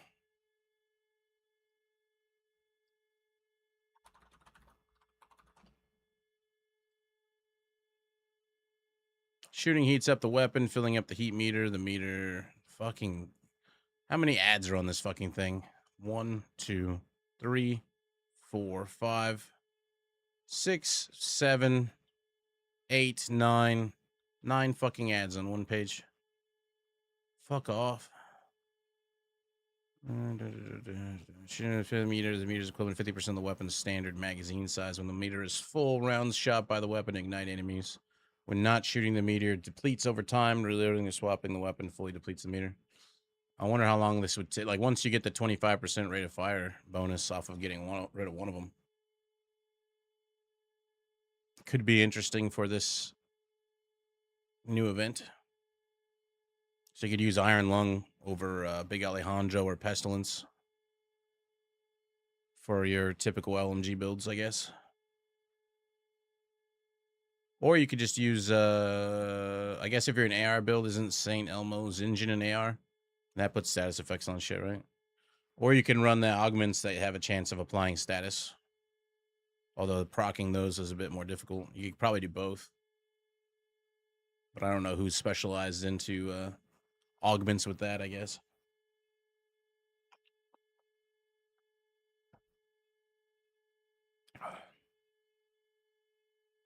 What's the magazine size in Iron Lung?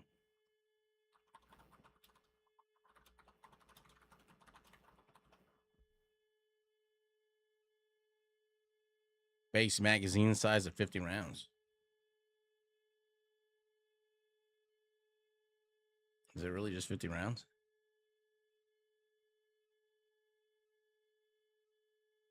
Huh. So if you've got a high RPM, you get through half that magazine pretty quick.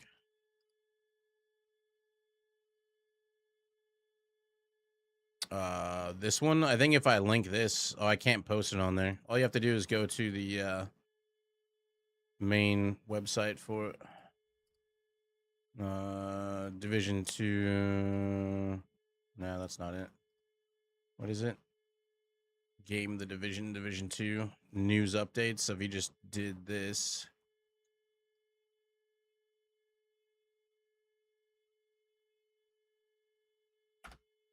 that goes to this page, and then it's all on here.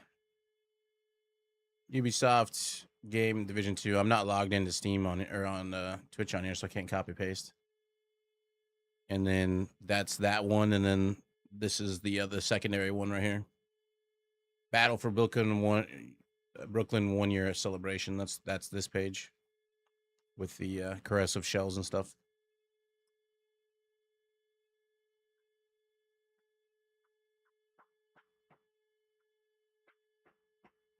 They nerfed Centurion holster. Doesn't work like it used to, unfortunately. Yeah, it's part of the old one. It's basically like it tells you down here, because this is like, here's what we've got added, and then coming on May the 26th, you get this event info.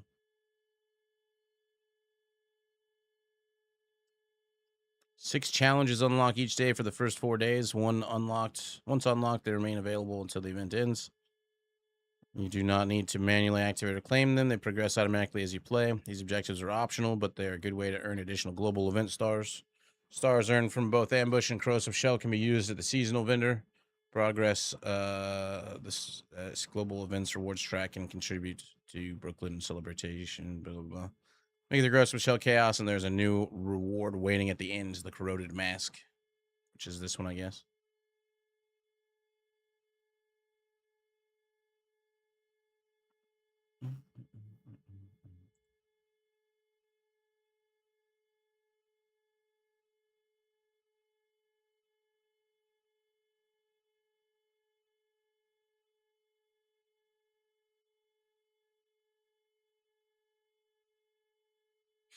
Yeah, it's too bad it's an exotic, though.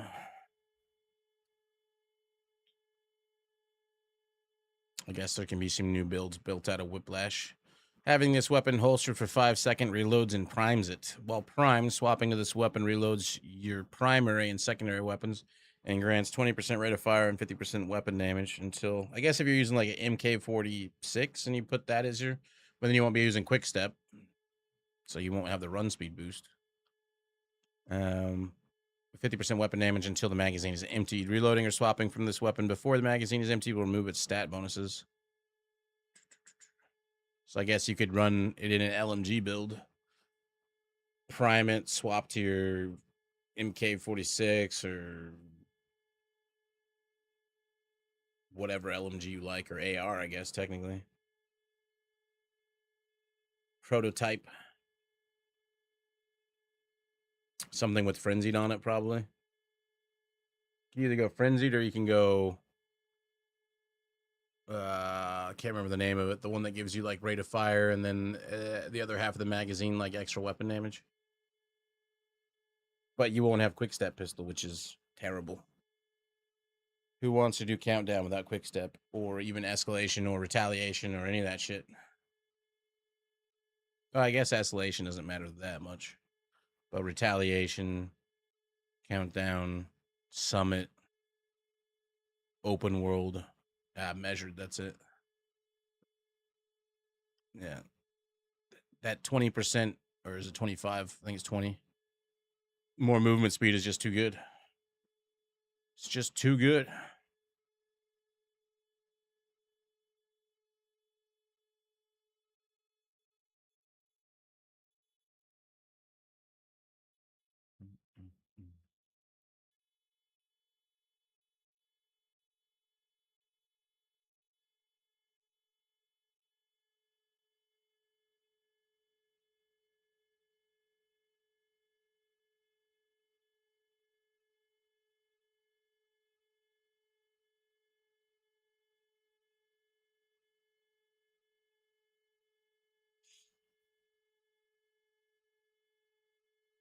I don't think what other ones you could use that pistol for.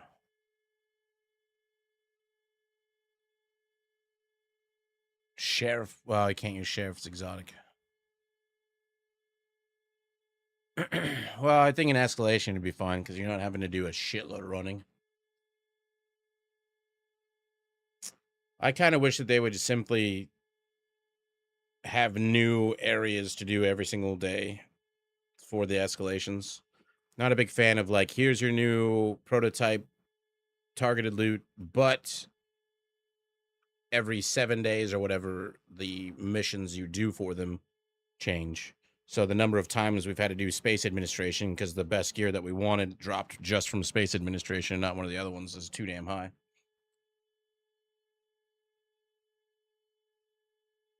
Yeah. Well. Want to start shooting, collecting loot.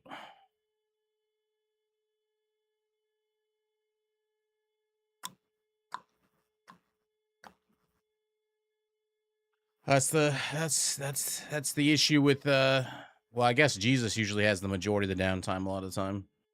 Because he's the guy that goes from midnight to 6 a.m. I'm usually from 6 a.m. till noon every day. But right now, while Jesus is on vacation, I get it. Yeah, I don't like how they have, your 6 options always be the same thing every day for an entire week. It'd be much more fun if it was just random. Like, okay, the targeted loot changed today at 3 a.m. and the mission choices changed at 3 a.m. Same time, go. I wonder if the because at 3 a.m. Eastern is when the loot changed, and if the servers came down at 3:30, did anybody check to see what today's things were? I wonder if because they're bringing the servers down, it's going to change again to something completely different. I'm hoping for like tipping scales. That's probably the next. I built a Pestilence Striker build yesterday with the prototype stuff I farmed the other day. Didn't get to play with that yet.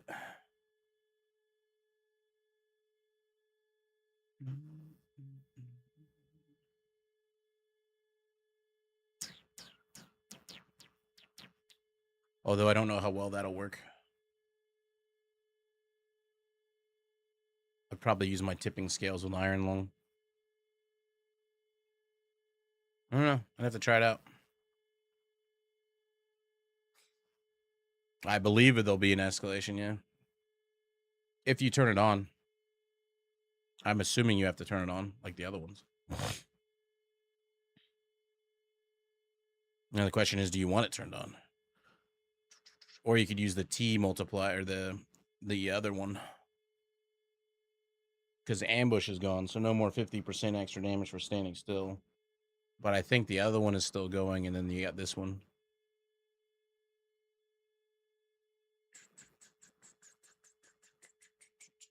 But you want the rewards from it, so probably, yeah.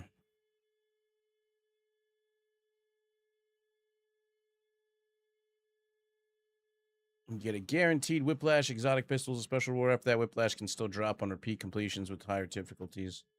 Well, then one of the big things that they have listed on here, where's it at? This one. Each Rise Up cache contains guaranteed seasonal items and crafting materials. So everybody who's like, I can't forget the Lexington, I can't get Turmoil, I can't get whatever, they're going to start dropping again here in the Rise Up caches. Once you reach 100 tier of the Seasons Pass, the extension track becomes accessible, giving you the opportunity to continue earning additional rewards. As always, everything in Rise Up stretch goals is available on the free track, so no premium battle pass purchase is needed to take part. Extension features 2 cache types, the Rise Up cache and the Prestige Rise Up cache. The Prestige version is earned in the same way as the standard cache and appears at the tier 10 reward on the track, but it offers stronger guaranteed rewards and improved chances for bonus drops. Probably not, if I had to guess. You'd have to tier them up and then turn them into prototype. Yeah, June 2nd. Oh, the stretch goals begin on the 2nd. I don't know if this people will want to do for sure. A lot of them are stupid. Lexington's good. I mean, like, Oak Carroll is terrible. Festive Delivery is the backpack I rock. Snow Machine, who cares? Bell Ringer is a fucking troll weapon. Quick Step is a must-have.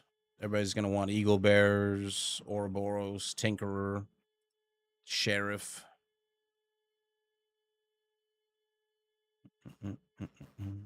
I don't see anything. Stretch Goals has backpack skins. 2 backpack skins, 3 two backpack skins, 2 weapon skins, or 3 weapon skins, and 3 badges.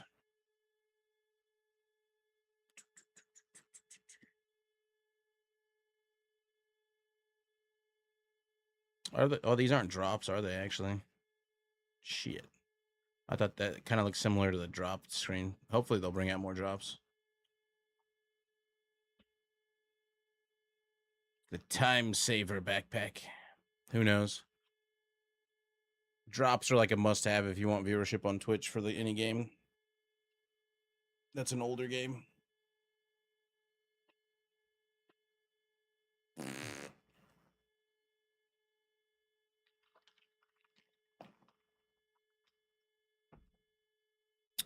Estimated 2 more hours. Who knows?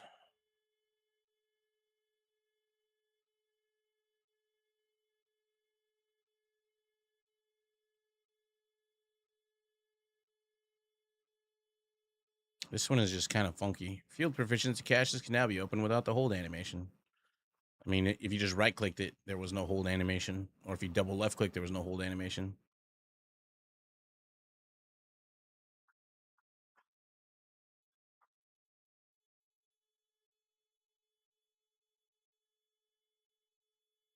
Fix the issue where the Big Alejandro blueprint could not be obtained from the New York Kill Squad cache.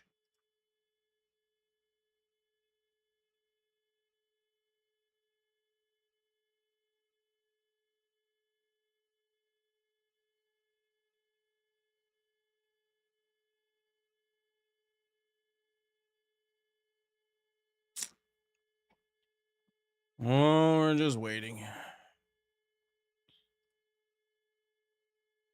And we're waiting. It'll be interesting. I think I'll play my hardwire build for the corrosive event. I have a feeling there'll be a lot of other people playing hardwired or skill builds. It was working on tier 5 when we had two infinite roly-poly builds. It worked out pretty well. The only thing that took a while to kill was like the heavies.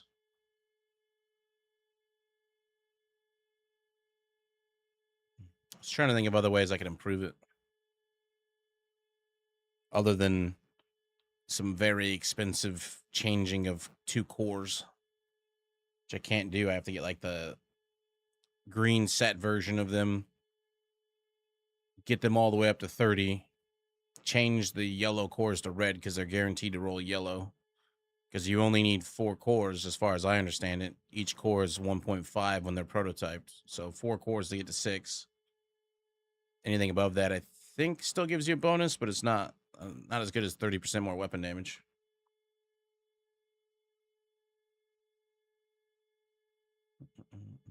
Not in escalations. Need DPS, and global event doesn't give you any skill damage. It does. Oh, it's status effect. Never mind. Well, it doesn't matter. It would still remove everything. It still does decent damage.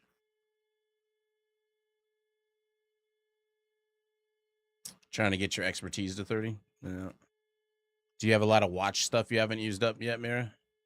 You can get a shitload of printer filaments from that and just use that to upgrade a bunch of different skills.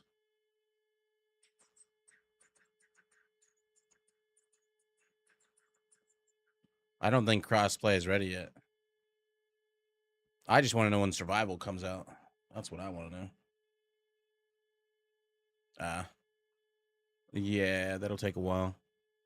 I mean, the best way I can think of, if you don't have a shitload of watch ranks, is to target farm countdown for armor mods or gear mods. So that when you're done, you can break those all down for a bunch of printer filaments. And then while you're doing countdown, just have every single one of your pieces of gear stuff that you're not proficiency maxed out on.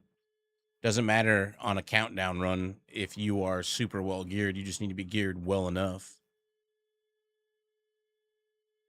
Slot in 6 armor pieces that you're not max proficiency on, 3 weapons you're not proficiency on, and just run it. Run countdown. Still do damage, but you know, you're not going to be in a kitted out set. Every time you finish, you'll get a bunch of gear mods. Break those down. Printer filaments. Take those printer filaments. Upgrade your... I'd probably use it to upgrade... like exotics first, or either exotics first, like ones you might use, or your specializations, or whatever. Yep. Use that to upgrade. You could also, and since they're doing this, I think it was on this page, improve the matchmaking station menu for the base of operations safe houses for the retaliation matchmaking. You know, like you could join other people for the retaliations if it's a full group of 4. As long as you got like a decent build that can actually put out some damage, just put on all proficiency stuff that you're not maxed out on. And at the end of that, you'll get an ungodly amount of gear mods to turn into printer filaments.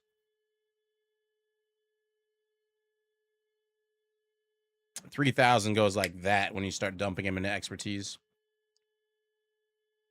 I think a lot of people don't know what they should be doing. If you're like brand new to the game, or maybe you're just coming back or whatever, when you go and you do a run and you click on all your items and you turn them, you mark them as junk.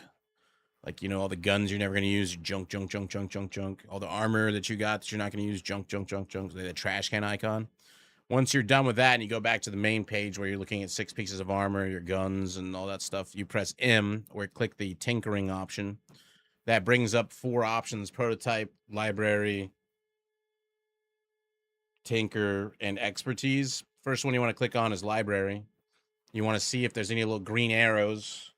If there's a green arrows on there, that means you can take items that are inventory and strip a bonus off them, like 15% weapon damage or skill haste or whatever. And once you've ripped off the highest tier value of that, it finishes it off in your library. So eventually your entire library will be orange, and there won't be anything you can strip off of stuff anymore.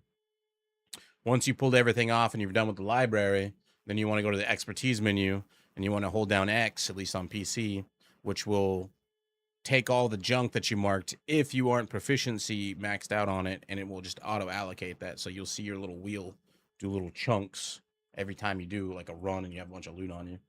And then you dismantle everything. I would almost even say, like, if you are just now getting into the game and you're working on building up your expertise, look at your expertise listing and it'll be like LMGs. Maybe you only have 1 out of 30 of them proficiency'd up. So you could target farm on Countdown just for LMGs and just start turning those into the expertise junk option. And that should fill up those ones probably faster than a printer filaments would do. But that only works up to a certain point. If my mind is working properly. If, let's say, you're 0 out of 30, right? Or you have 1 out of 30, you're at the very beginning. Every single LMG you get should be giving you large chunks of expertise. If you get to, like, say, 15 out of 30, you know, about rough half, give or take or whatever, will only be going in expertise. So then printer filaments might be better. But you could be like, do LMGs first, then do ARs, then do pistols, then do masks, then do whatever. Anything that you're not, let's say, 10 out of 30 or 15 out of 30 in would probably be faster than printer filaments. Definitely if you're 1 out of 30, because everything you get would go straight into it. I don't know. You'd have to math that out. I don't want to do math. You can't make me.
Is the game working? Yes. It's totally working. It's going to let me in right now. Right now. I'm going to be the first one in.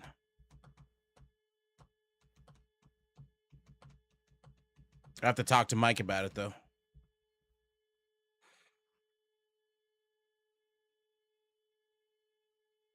See, game's working.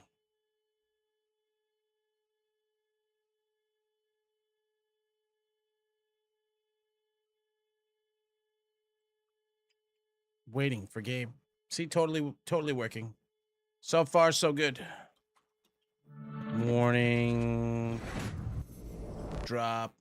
Here we go. Totally working. It's going to just go 1%, then all the way up to 100%, then boom, we're in. There will not be a mic standing at the door.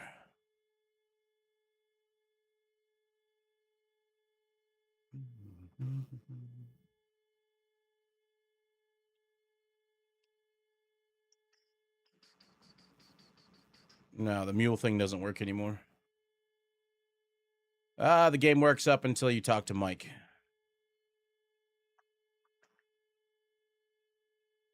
Partially working.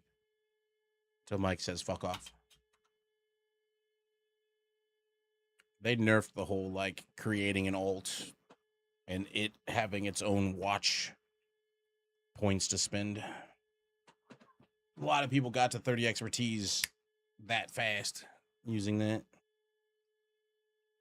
That is no longer a thing, though.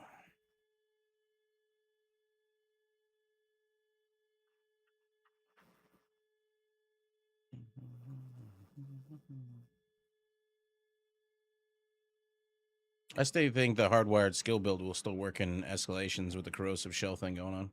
Because you're going to remove the shell from them and still keep pushing them out of cover. You just won't be doing the extra damage from the bonus.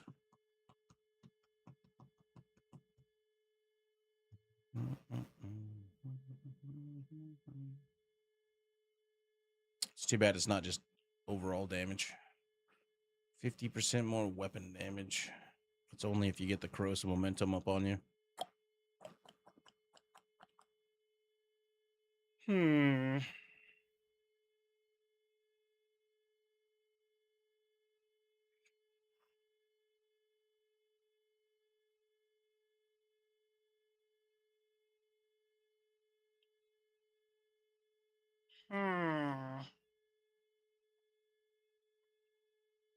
Even if I'm not doing the 50% extra damage, I still did pretty good damage with my build. It won't be as high as the weapon damage builds, but it's definitely a utility. Like, I'd rather have 3 DPS and a hardwire build player in a match than 3 DPS and a healer.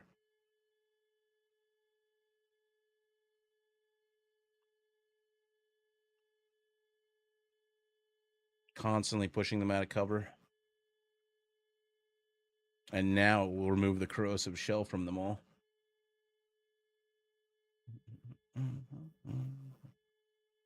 And if they remove the corrosive shell from them and they get the killing blow, then their weapon damage gets sky high. And their rate of fire goes up. But you wouldn't want to have 2 hardwire people in the same one.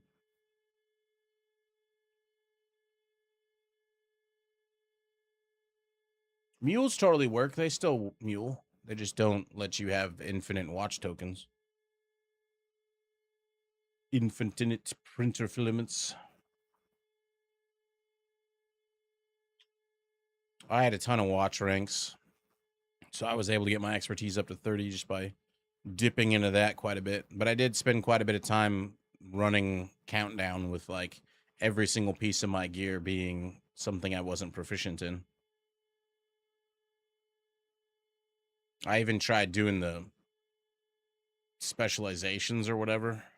That level's slow as shit. I would just use printer filaments to level up specializations. And the same thing with skills.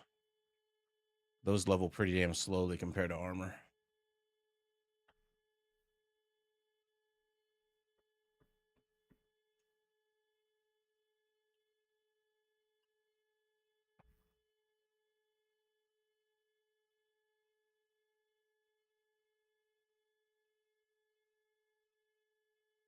What you like to tell me what you like.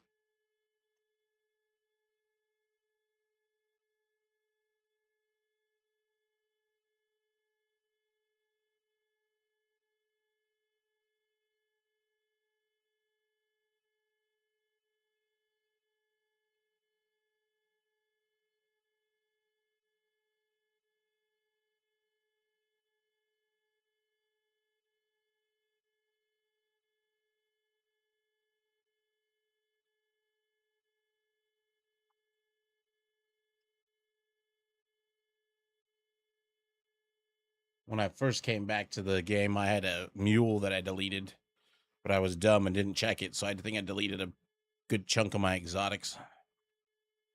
Whoops. But I wanted to play a new character from the beginning, see all the stuff that they changed.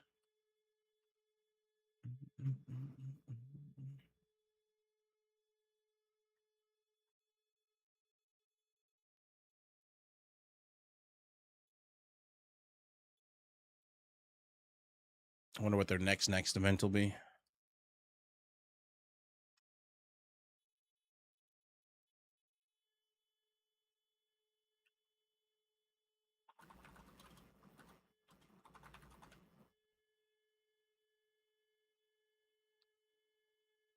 See, Amalgam gives each bullet a hit chance to apply a random status effect to enemies.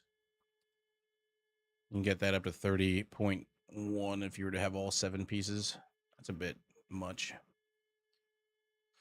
The new DLC? What even was the new DLC? They're all just kind of add-ons.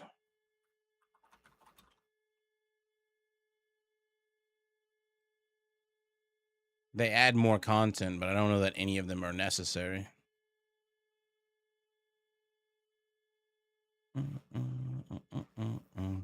One of the things they give you is like more vault space. Oh, they don't have this on sale anymore? Womp womp. It's not on sale anymore. I'm pretty sure the most recent one came with vault storage or stash space, an extra 50 slots, which is nice. But the majority of the DLCs are just kind of like added on content. You won't be able to do specific missions, but you don't have to do those specific missions. I'd say when it's on sale, it's 100% worth it.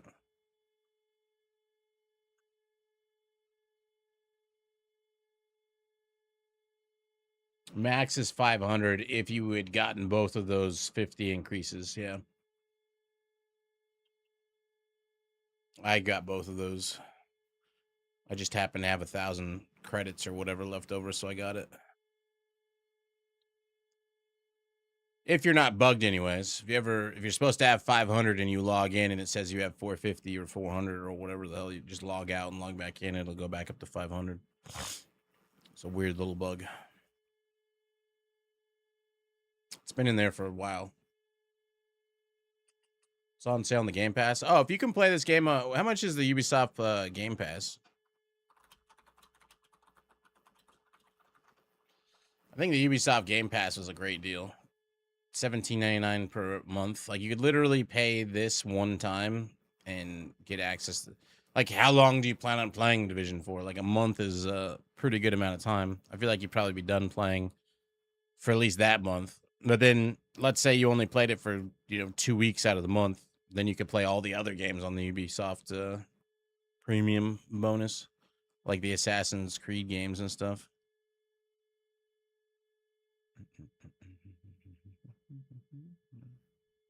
And you get like the ultimate version of everything. Classics premium from day one.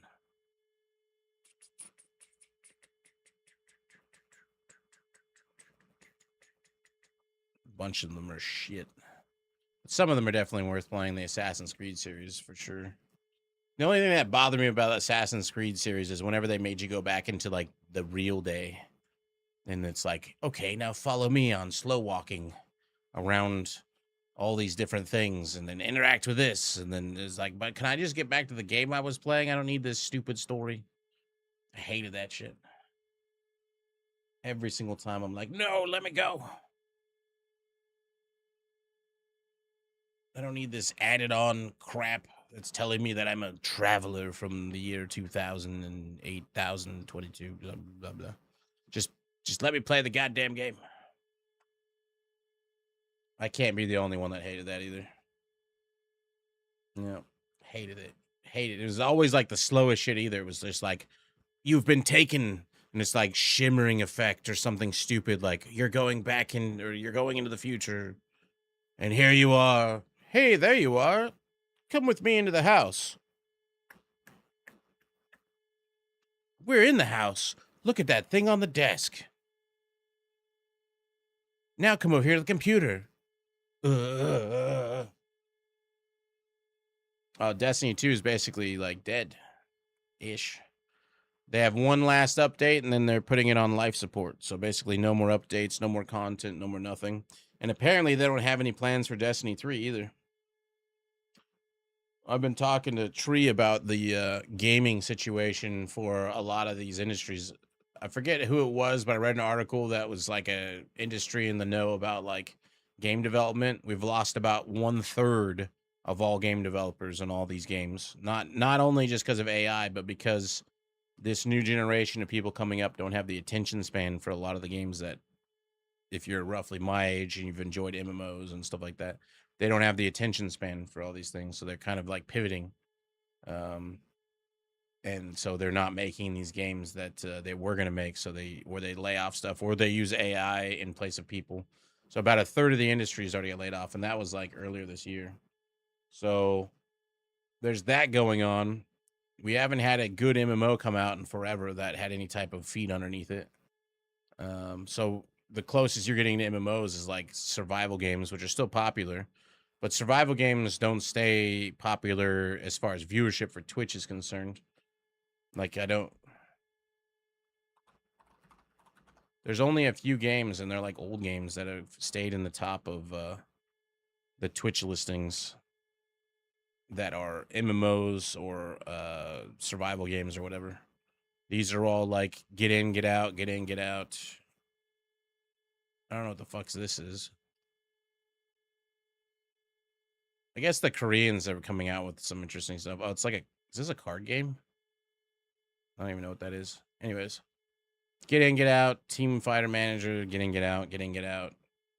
Get outside and touch grass. Get in, get out. Get in, get out. Get in, get out. This is only here because of the role playing community. This is one of the only ones that's an MMO. That's just, this is people who are addicted to this game. Basically, this is part of who they are. This is like they're part of their religion. Overwatch, get in, get out. This is IRL shit. This probably has like one popular streamer playing it for whatever reason and holding down the category. Yeah, 14,000 viewers who's not even playing the game. They're fucking naked watching fucking chat. Get in, get out. This is brand new and it's already way down here on the list. That's sports ball. Get in, get out, get in, get out, get in, get out. Minecraft's been around forever. Get in, get out. This one's falling by the wayside. This is, you know, still kind of up there, but they just came out with a new season, right? So, like, anything in the top category is not really an MMO unless it's World of Warcraft. This is new. It's already down here. The new generation of kids want to watch just chatting and play games that are get in, get out. Continuous dopamine hits.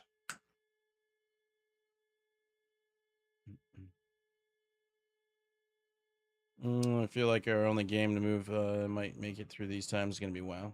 Well, WoW eventually will fall. I mean, WoW has already fallen off. It's still just popular on Twitch. The number of I wonder how many total active subscribers they have now. If they even list it.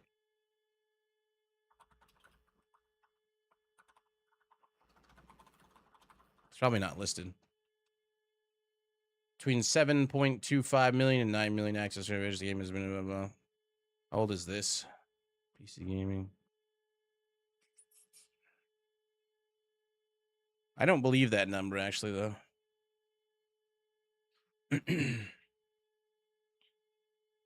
Oh, I mean, it's the only. It's like I said, it's basically part of people's religion. World of Warcraft. They grew up with it. It's just part of their thing. So they can keep dropping expansions, and people will keep going back to it. But they have had no real competition in all these years. WoW really has not had that much. New World was a competitor, but New World just kept fucking up. New World might make a return. We'll see. The guy that owns Rust offered to buy New World. I feel like New World could launch. I've said this before. I think New World could be slightly revamped.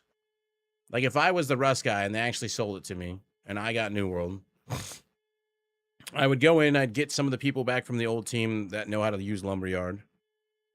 I would get them to design a couple Outpost Rush maps because that's important. I would revamp the war in a more variable way and make it so towns change hands more fluidly, more often. And just do like a little Passover on everything.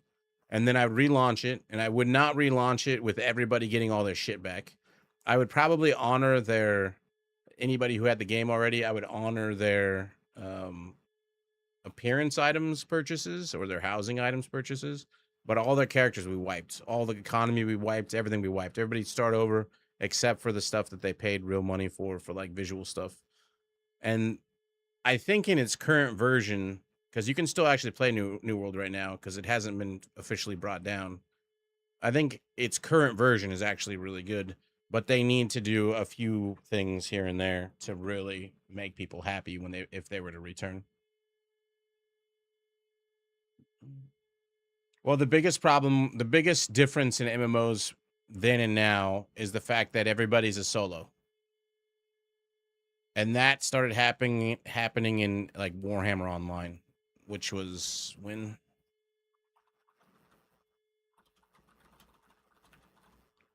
Warhammer Online was back in 2008. That's when games started to slide down. MMO started to slide down. Because Warhammer Online, you could log in. They had these things called public quests where you just showed up. You didn't have to group with anybody. And whatever character you played, you just took part of the event without saying a single word to anybody, got the rewards, and you left. That's the first one I can remember that was exclusively like that, where a lot of people would log in, they'd play for themselves, they wouldn't really make friends, and they move on. The whole archetype of MMOs of like, okay, we're going to go do a dungeon. We need a tank. We need a healer or 2 healers, and then X amount of DPS or whatever. Like, you had to find people of different classes, bring them together to accomplish a goal. Nowadays, everybody wants to be the healer, tank, and DPS all rolled into one.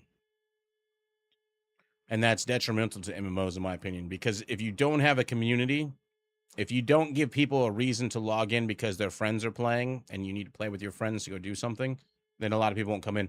Problem is the newest generation of gamers are very, they grew up with cell phones in their hands. So them scrolling through Instagram and TikTok and stuff like that, they're used to those instant dopamine hits. And having to wait to build a group to go do something, like they don't want to wait. They don't want the time, which I understand. Like, it is what it is, but we've come out with so many new things that you could put together groups. They just need to make it more versatile in some ways. I don't know. But I don't understand. Me personally, I don't understand why there hasn't been a successful MMO. I think it's because they try to do their own thing continuously. They don't use the tried and true and then add a little bit on top. I know that for me and a lot of people, if they came out with a Dark Age of Camelot 2, which was, 75% PvE, 25% PvP, all they really need to do is upgrade the engine a smidge, and they could use the same classes. I wouldn't care, but give me a whole new world to explore with new quests and new stuff. I'd play it. But it'd have to be brought kind of up to date. Same thing with Elder Scrolls Online. If they brought out Elder Scrolls Online 2 and they did the same, they could bring out the same classes and the same whatever, like update the engine 10%. But they always try to bring it, like they try to go crazy with it. It's like, you don't need to be crazy. There are still people already playing World of Warcraft. Have you seen World of Warcraft? And that's still the most popular MMO. All you have to do is increase it a smidge and bring us out a whole new world. And I don't give a fuck. Use the same classes, rename all the skills to something different, but make them do the same shit. Since you've already spent all these years balancing these things, I give no fucks. Just give me a whole new world to explore, new quests, new whatever. And I would totally play the fuck out of Elder Scrolls 2, Dark Age of Camelot 2, Warhammer Online 2. Warhammer was doomed to fail a long time ago.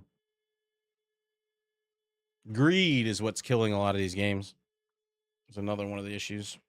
Warhammer Online was doomed to fail right off the bat. I grew up hanging out with a bunch of Games Workshop people.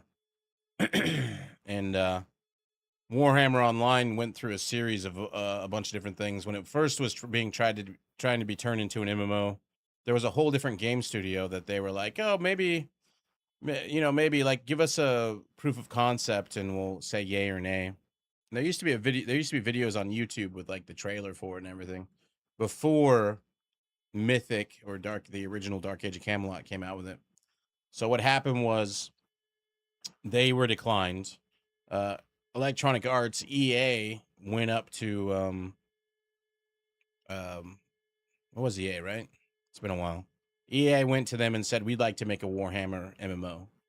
And the people that worked at Games Workshop had friends that worked at EA, and they didn't like the way they treated their EA employees, and they didn't like EA in general.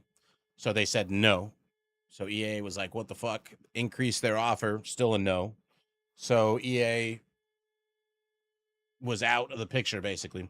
Then the creator of Dark Age of Camelot, Mythics Entertainment, approached them. And a bunch of the people from Game Workshop actually played Dark Age of Camelot, liked the way the game ran, blah, blah, blah. So they were like, yeah, sure, we could do an MMO with you. And so they started working on Warhammer Online through Mythic Entertainment. And then EA was like, oh, really?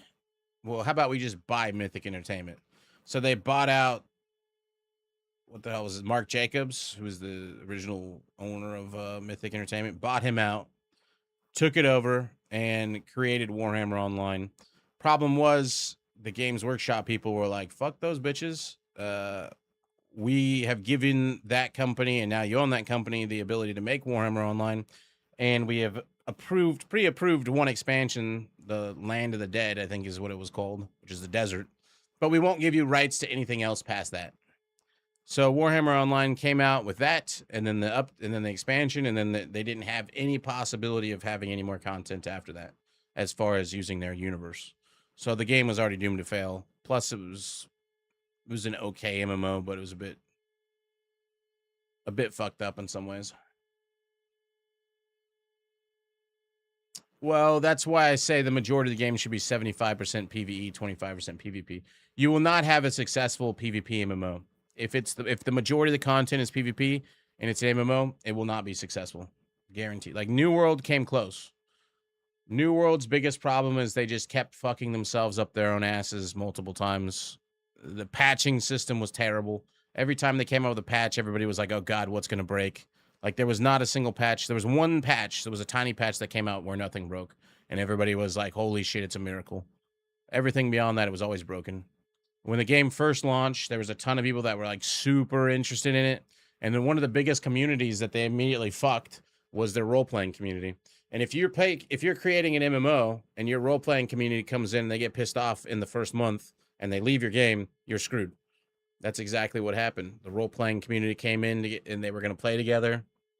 And they are all on the same server. They got their money together. They took over a zone and they upgraded the zone through hard work and blah, blah, blah. And then the very first time it was able to have a war, a bunch of cheaters came in, did a bunch of window dragging to make it so that the characters couldn't take damage and capture flags. They took the objective, completely cheated and cheesed to get it. And the role-playing community just kind of lost their thing because they weren't cheating and cheesing. And then an unknown secret was if you wore a specific set of gear, you took way less damage than everybody else because one of the bonuses on it was like bugged or did something it wasn't supposed to do. And so these teams that were willing to do anything necessary to cheese and cheat their way into winning the wars kicked everybody out, and people who weren't in the know or just weren't willing to do the cheating lost all their stuff, so they just didn't want to play. And then I think that was one of the first nails in the coffin. I think the next biggest nail was probably like a bunch of people got caught cheating, like doing the window dragging.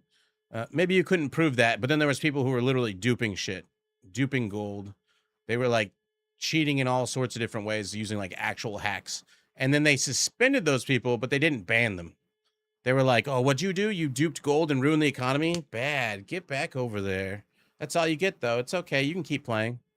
It's like, what the fuck? No, ban those bitches. What are you doing? So that was the second nail, in my opinion. And they just kept nailing more and more nails.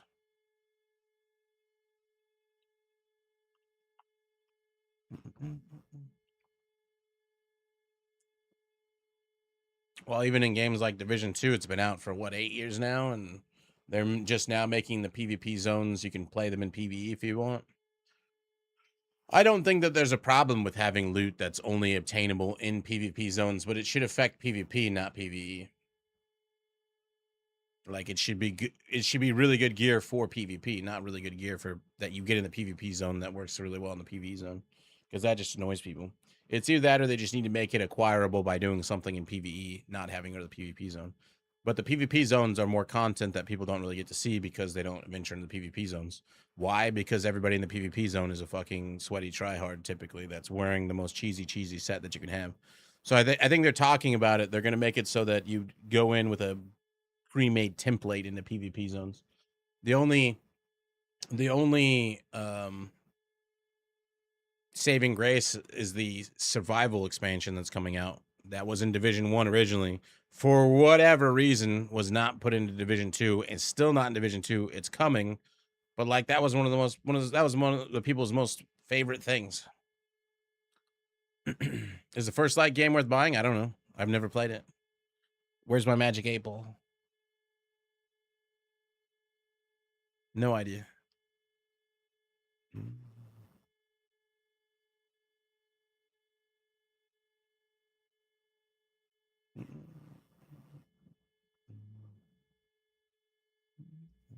Best you can do is watch trailers on it, I guess.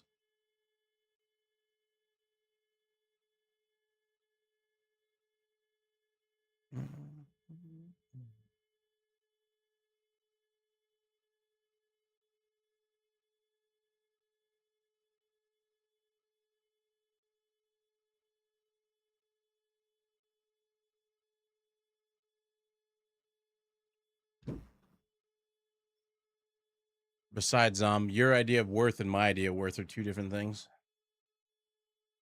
Well, I don't know where it went. It was in here at one point. It was right here on this shelf. Like a little stand next to the streaming table. There's some lotion over here. I don't know why there's lotion at the streaming desk, but here we are. There's a Christmas ball still here. Just the one, though. Of course, it's a blue ball.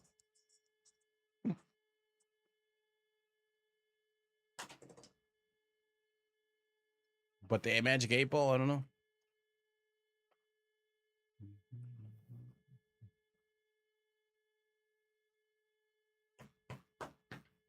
Should I use my foot fetish definition or what's the word I'm looking for? Comparison. Whenever somebody asks you if something's worth something, I always go back to foot fetishes. It's like saying, "Hey, Link, are foot photos worth buying?" For me, no. Not really into feet, but you might fucking love feet, so they might be worth buying for you. I always go off of do I get my money's worth in a game, in that if I put in $30, I expect to get at least 30 hours of playtime, enjoyable playtime, not 30 hours of I got to play the game. It's 30 hours of did I enjoy playing the game.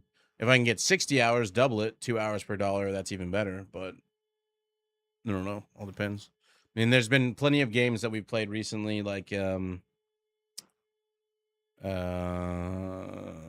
Soul Mask was one of them.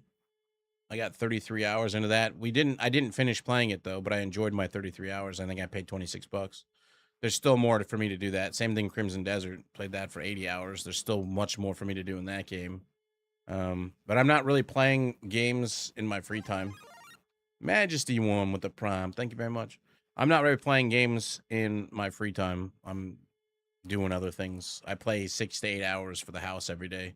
That's enough gaming for me. Every now and then I'll jump into the games or whatever. But there hasn't been a game that's like, oh boy, I'm done streaming for the house. I'm going to go jump on my personal PC and play it, for another 4 or 5 hours. I don't think that's true for everybody else in the house. I know Jesus doesn't play a ton of games, but Jesus has been doing this for like 13 years. Inevitable still plays a lot of games. Zeke still plays a lot of games. But I don't know. I spend half the year hiking, so, or at least for the last 10 or 11 years, I've been spending half the year hiking. I mean, out of those, 10 years roughly, a little more than 10 years, I hiked for 5 months every 7 of those. So seven. So roughly 4 years, 4 actual years, maybe a little bit less than that. 3, let's just say 4 years total, spread out over the last 10 years. I've been hiking on trail.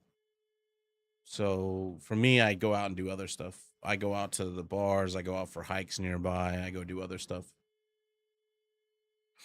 Well, solo games, I usually just play one playthrough. There's a lot of games that it's worth a playthrough. Playing through multiple times, maybe not so much. Like Baldur's Gate 3 or whatever, that is worth a couple playthroughs because it's so different each time you play it. But the majority of games are only really worth one playthrough.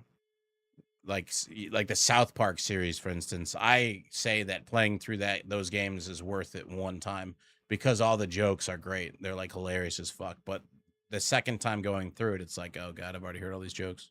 Not really doing them again the second time. Even if you could play it with a whole different style, like be a different class, because the jokes are all kind of repetitive, it's not really worth it too much. What's up, Brain? Hello, Brain's friends. Welcome to waiting for the game to freaking come back out. Or the servers to be up. We're currently fighting the boss named Mike. He's kind of a bully. Let's see if he's still there. I'm sure he is.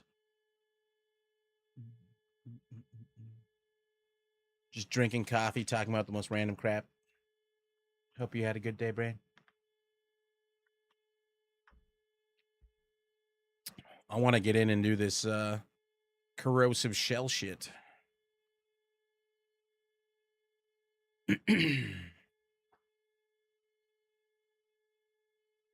Mike's definitely still there. We still have like an hour plus to go. Maybe they bring it up early. Maybe Mike's not here. Maybe I'm the first one in. Maybe. Like the farmer story. Maybe. Nope, looks like Mike's still there. You son of a bitch. Dylan. I think it would have done well if they kept up with it. Anthem was one of my least favorite games. Inevitable, one of the other streamers in the house liked Anthem. I thought Anthem was like one of the biggest lemons I've been sold in a long time. Nope, Mike's still there. It's like, fuck off. What do you think, Way? What do you think?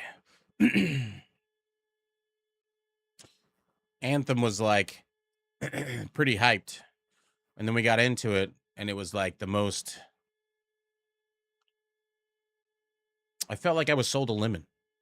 Like I felt like the lemon laws should be applied. Like here's your free. Like they sold you a car that had been cut in half, but they like put it back together, but then they like put a shiny sticker over it so you couldn't see where they cut it in half. And then like the engine was broken, but it still worked. Like moved forward, but you know you're switching gears, but nothing actually happened. It was like, oh, go fight the Colossus guy.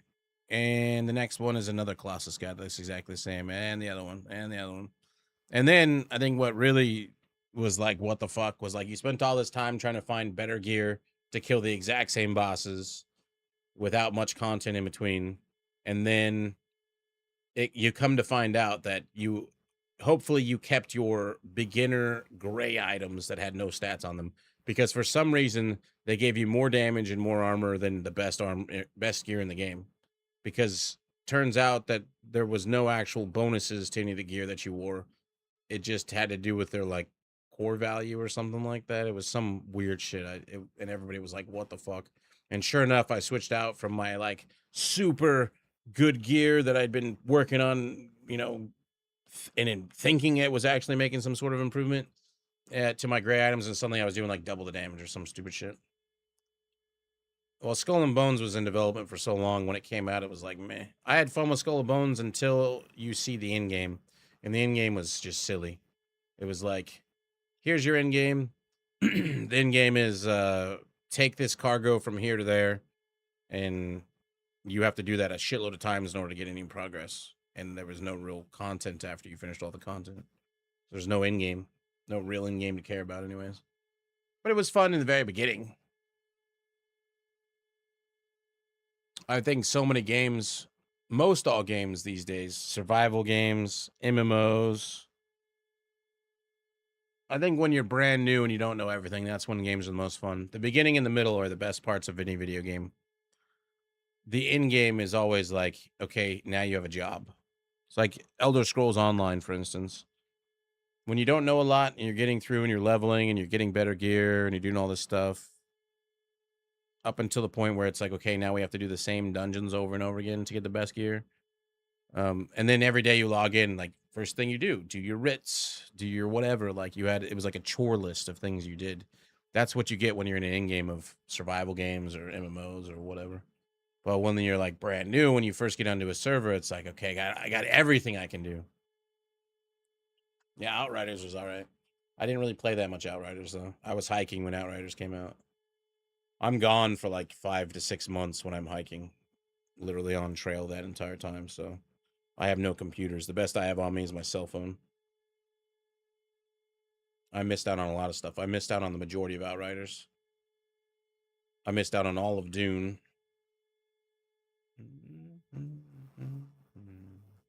Trying to think what other big games I missed out on. ESO is pretty fun. I got into ESO very late. And I thought like, I don't know if I'll have a lot of fun with this, but I think we played it because something like an expansion or something came out. So we played it for the house. I actually enjoyed it quite a bit. The most annoying things about ESO was going out of the PvP zone, because you'll be like riding along, and if there was any type of latency whatsoever, this fucking loading screen would pop up, even for like a fraction of a second, and it would stop your characters. That annoyed me. That annoyed me to no end. Sater, good morning. 40-month resub, tier 1. Thank you very much. Welcome. Welcome back. But the thing that ESO has overall, the MMOs I've played, is I think it's called One Tamriel. Yeah, I played all of Winds Meet, Where Winds Meet. Maybe not the most recent content updates, but we played all of that. But I think it was called One Tamriel. Basically, they made it so even if you were a max level character, you could have a new friend who's like level 10. You could group together, go do stuff. Like, other than like the most highest end content in the game, like you as a high level player would still want to go to low level areas and complete those missions because you would get your tier rewards. Basically, everything kind of met each other in the middle. So you could play with people of any tier. You could bring a new friend in and they could go with you into these dungeons and do stuff with you. They wouldn't have as much utility, but they would still be able to do as much damage and take as much of a beating. So you could play with anybody in any tier. And all those lobby zones were worth going back to because the lobby zones raised to your tier. So the rewards were closer to your tier. And that's how it should be because everywhere you went in the ESO, there was people doing stuff. Whereas, like New World, which is a newer example, I guess, some of those lower level zones, unless you were the guild that owned that low level zone, you didn't really have people running around and doing stuff.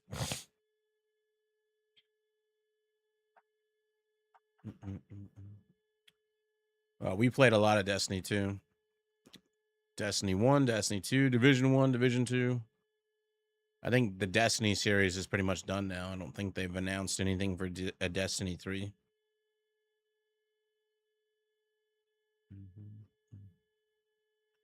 I think that game, I think that series is finished.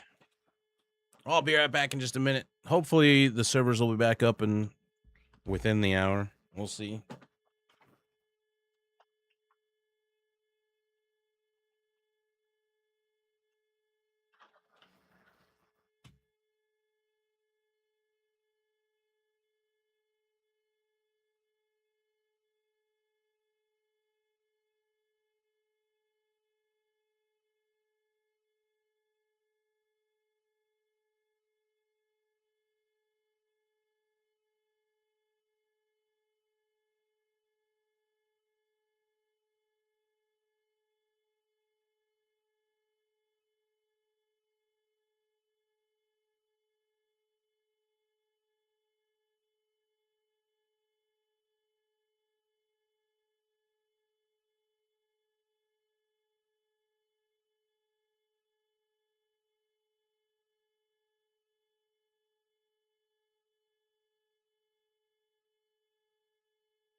I'm back. English, please. I don't know what you're saying. Be bad things. You're curious for Brooklyn playing now. Start a new character in Division 1. Lol. I haven't played Division 1 in forever. I think if I did play Division 1, the only thing I played was Survival.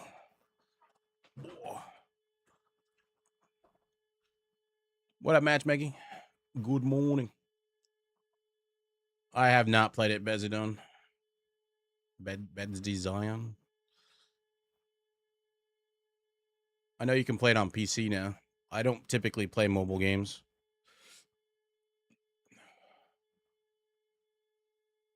The only mobile game I ever really played on Trail was like Hearthstone, like a card game. When I was waiting or doing nothing in a town or something. But usually I'm doing something else in town, so I didn't play it all that much. But you can play it on PC now, apparently. You haven't slept. I actually took a nap that was a long-term nap yesterday after I was done streaming. So I slept twice.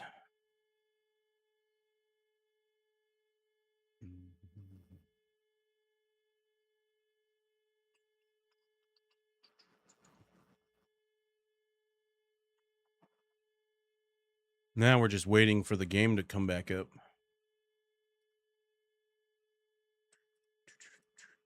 See if there's any type of update to install.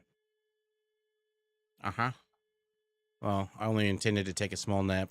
It turned out to be a longer one.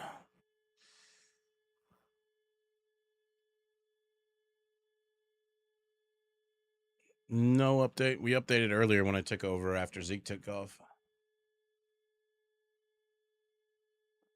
Today they're adding in the Corrosive Shell event.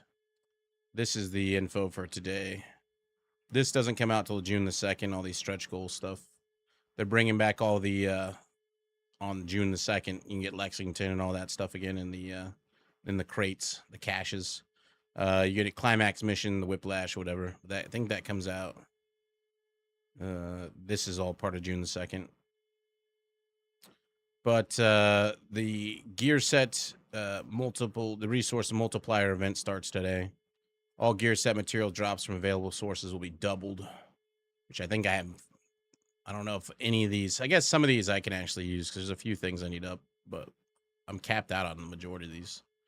But this starts June the 2nd. But then this is changing. The prototype gears, augments are changing up a bit. I think that's this patch. So whereas previously the maximum you could get for quantum, amalgam, anomaly, and synesthesia used to be pretty low value, 19, let's say 20%, 16%, 23%, 30%. Now you can get 98% if you have all 7 slots with synesthesia. You can get up to 98%. That's reset your skills. So technically, if you had all 7 pieces in your skill build, you could do away with like maybe not hardwire, but you can like stop using BTSU gloves to like have the roly-polies. You know, like for like my hardwire build, you could pull out your gun, shoot to reset your roly-polies in your Stinger Hive. Anomaly goes up to 196. Quantum, you know, you have 32.2% chance every time you get shot to be immune to damage for 2 seconds. Oh, I've gone over this multiple times. Yeah. So these are changing. They're going to make it so escalation tokens transfer over between seasons. That still doesn't fix the issue with escalation and group leaders being the ones putting in all the tokens and getting fucked. And only getting almost half as much in tokens as a reward for being the person to gamble their tokens. But this is a big change here. Gear mod and skill mod targeted loot. So whenever escalation has gear mod or skill mods as their farming option, we'll have heroic level roll chances from 0 to 4. So if you choose a 0 to 4 tier, you'll have heroic roll level chances. But if you go 5 or higher, you have legendary roll chances. So you have chance at getting capped out stuff. Maxed out shit. And then I guess this improved matchmaking for the station menu for retaliation missions. So you have an easier time grouping up for retaliation. But then this is the event that's coming out, Corrosive Shell today, available till June the 2nd. During the event, hostile factions are protected by a volatile chemical plating known as Corrosive Shell. Enemies protected by the shell will glow with a purple aura and deflect most regular bullet damage. So if you shoot them with a gun and they're glowing purple, you're not going to do anything, making them much harder to take down through direct fire alone. To break the shell, hit the enemies with any type of status effect like bleed, burn, snare, shock, whatever, any status effect. Once that happens, they catch fire for 6 seconds. So you can just shoot them without them being able to shoot you back for 6 seconds. After 15 seconds, it can come back up, though. So 9 seconds after they stop burning, it'll come back up on them. But if you break the Corrosive Shell and you kill them before their buff comes back up, you get 50%. You have to get the killing blow, by the way. You get 50% more weapon damage, 25% rate of fire, 25% more status effects, and 50% more reload speed. So some sort of build that has a status effect to break their shell and then kill them off will get you quite a big damage boost for 20 seconds. Supposedly the server comes back up in like an hour. Allegedly.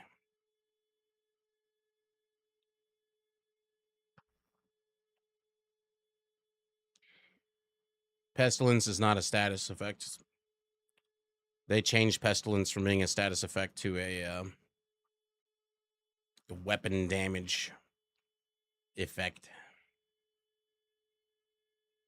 So I don't think Pestilence will work for this. Unless it's still considered a status effect, but not affected by status effect bonuses, which I don't think it is. Pretty sure it's considered its own thing. Weapon damage is only affected by weapon damage. It's not a status. I guess we could test it, but I don't think it'll work. St. Elmo should work, yeah.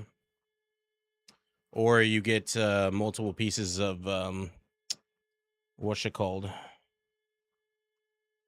Multiple pieces of Amalgam, I think.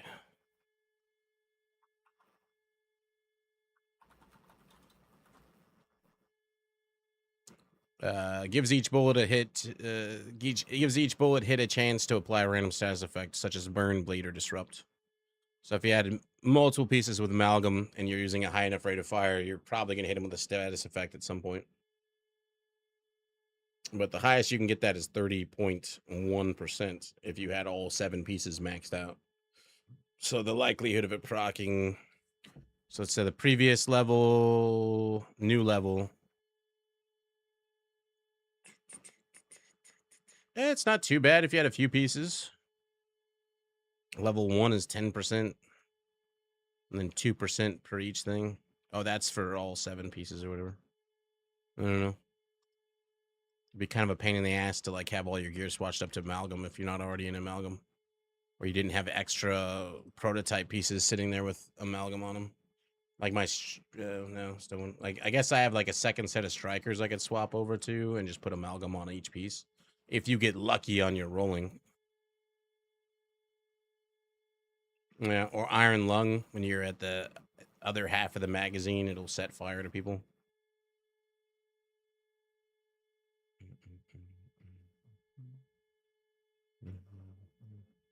There's a few different gun options. If you're a hardwire build, like with roly-polies, all of your stuff, all of your seeker mines put bleed on them. So you could have, although you don't have the ambush event going on anymore, so you can't just stay in cover and get 50% more damage. So your seeker mines won't be doing as much damage as they were yesterday, but they will still apply bleed. So everything that gets hit by it will lose its shell and then be vulnerable to all the other DPS. So ideally, I think if you're running Escalation, for instance, you would want to have 3 DPS, like gunner DPS, and then like 1 hardwire build infinite seekers. Either that or the healer, I guess. I'd personally rather have the hardwired player than a healer. Because it does 2 things. If you're a gunner, especially if you're an LMGer, you like people wearing hardwired infinite roly-polies because every time that the mob gets chased by a seeker mine, it gets out of cover. It starts running away. And if it's out of cover, you can shoot it easily. It's not suppressed behind some wall. You just got Scorpio from Countdown. I don't remember ever looking at Scorpio and being like, that's something I want to use. Doesn't mean it can't be good in some build.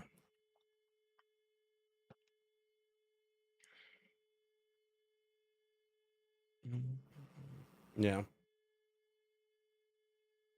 Yeah.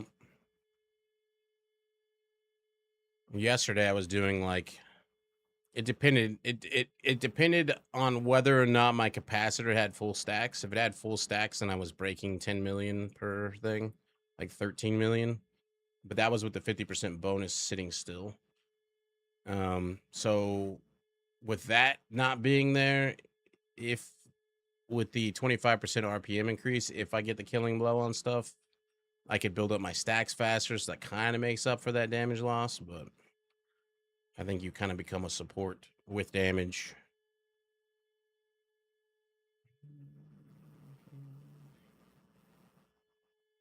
I think Iron Lung only has 50 rounds in the magazine. So if the first 25 bullets won't have the effect, the last 25 bullets will set him on fire. So you could shoot him with the Iron Lung. You see one that's purple, you shoot him till you proc your burn on him, and then you're gonna go. But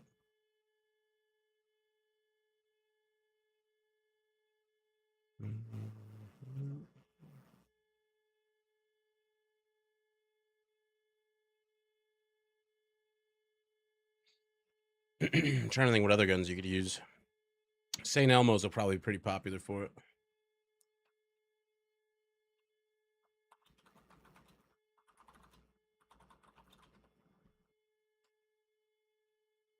Shooting me with this weapon will give 1 stack. 100 stacks next magazine will be filled with shock ammo.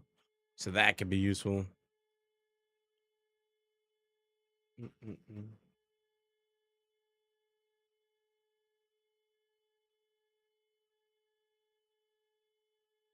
A normal, apparently if you blow up like an explosive near them, that puts a status effect and that'll remove it. So if you see some purple near like a fuel canister or whatever, just pop the fuel canister, that'll remove it.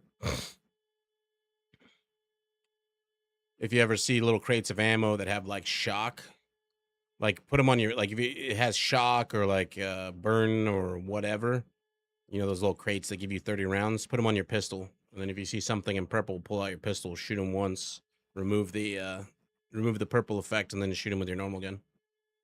Yeah, Bluescreen's pretty good too.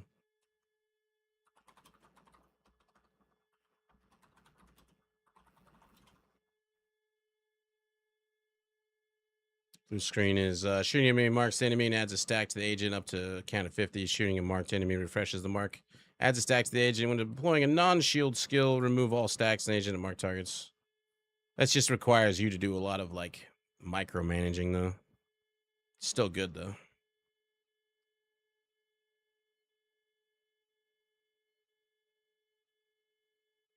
Eclipse Protocol.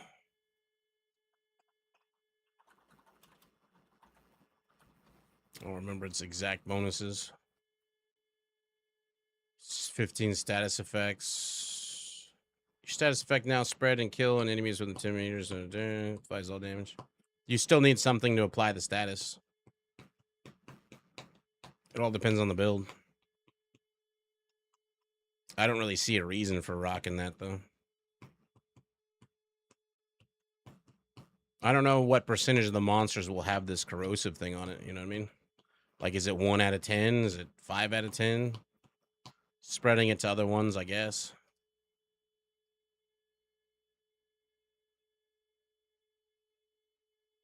Well, it tells you what type of effect it has to be. It's got to be like bleed, burn, yada, yada, yada. Is it on this one? Yeah, status effects. Bleed, burn, blind, ensnare, and other status effects, which should include shock. Environmental hazards count too, so a nearby fire canister can be just as useful as our own skills, grenades, or gear setup. Grenades, you could go with like a fire grenade, for instance. I wonder if, yeah, ensnare. So your sticky grenades, whatever you want to call them, foam grenades should be working on it as well.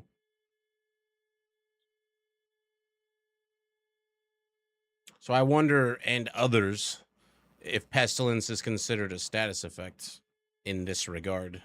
I know that they changed it away from being affected by status effects and damage, though. So it may not be considered status at all, period. But I don't know. You have to test it for this particular event.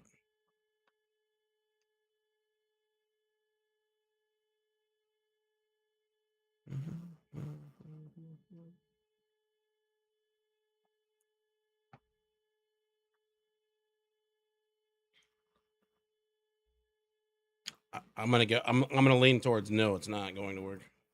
It'd be good if it did, though. What's up, Two Dimensional? Welcome back.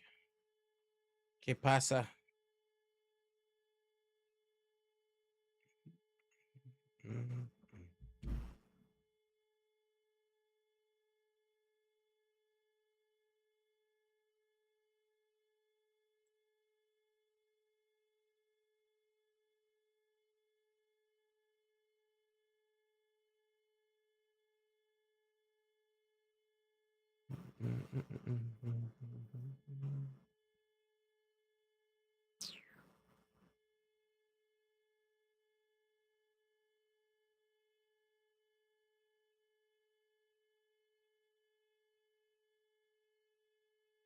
You're welcome.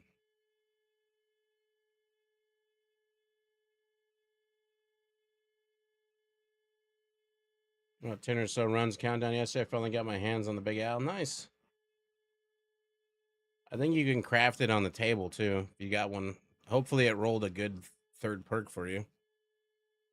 I think for the most part, ideally, you want armor penetration as your most good goal, and then I'd say magazine capacity / crit damage is probably your next best.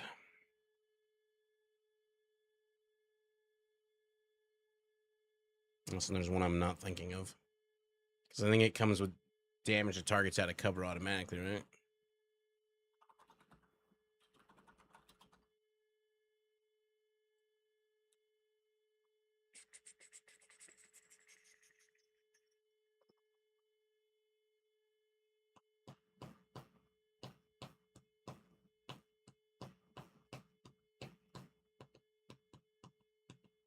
Unless the first two perks on this page.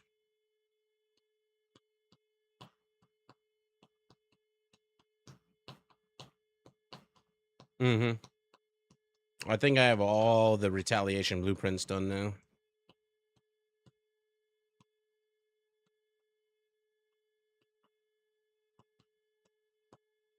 What are these page lists? There's first two perks.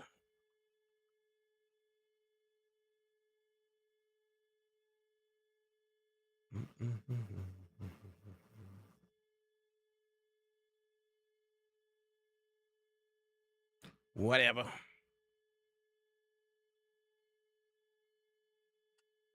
Everybody's in line.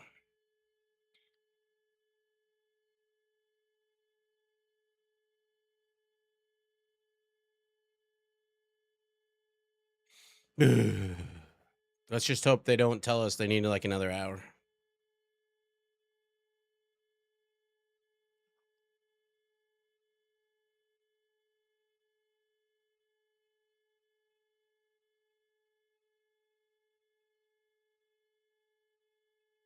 It's bad this June the 2nd stuff isn't coming out today. I wonder if they'll bring out, like we were talking about before, where they're going to bring out more drops for the June 2nd one. This will be huge for a lot of people, though. All the rare stuff coming back.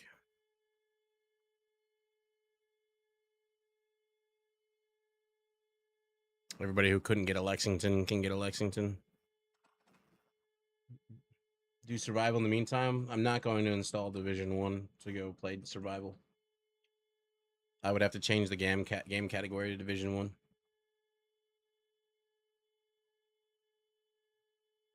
I'm wondering what the escalation rewards are today. I'm hoping for tip and scales. I don't know what other set I want. Tipping scales like my main one that I can think of, though.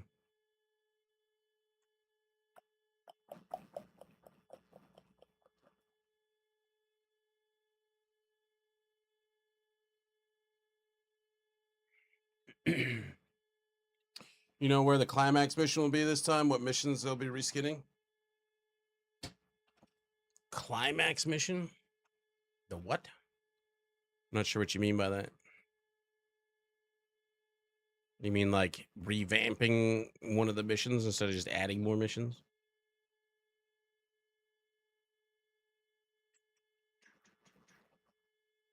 I don't think they need to bother with reskinning stuff. They just need to make more missions. Or usually they add more missions. Like this game's been around so long that they're only going to add new missions on top of DLCs. Classified missions, they changed classified missions a bit. Because classified missions used to show up on your main map. Now they're only in a menu. You used to see little blue circles all over the place. Now they're not even on the main map anymore. You got to go to a menu.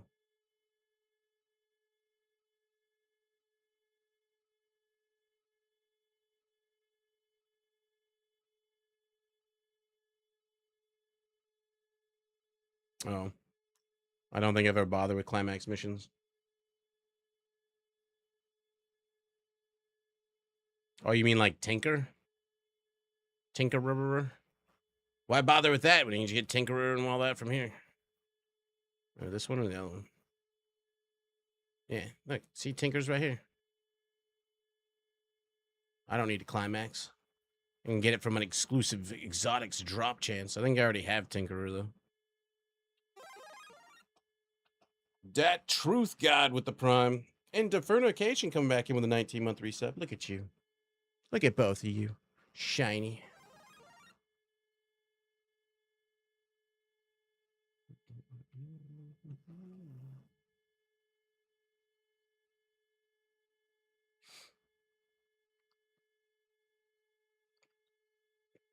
Why didn't they just call them orgasm missions? I have no theory on which one will be the next one, though. I don't play long enough. I don't seem to play when they have the climax things going on. I never climax. It's terrible.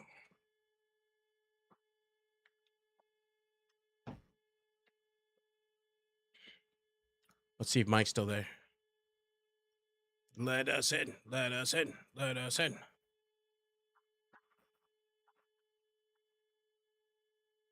Yeah, Sater already resubbed earlier.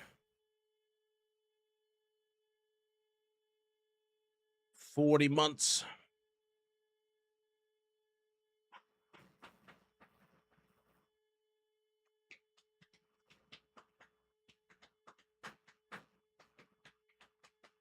Technically, the Truth God now has a subversary. There was somebody else earlier that did a Prime too. Majesty 1 got a Prime in today. Don't forget to use your Primes. Even if you're not using it on us, use them on somebody. Bezos doesn't need that money. Streamers do. Come on, Mike. Fuck off. Let me in.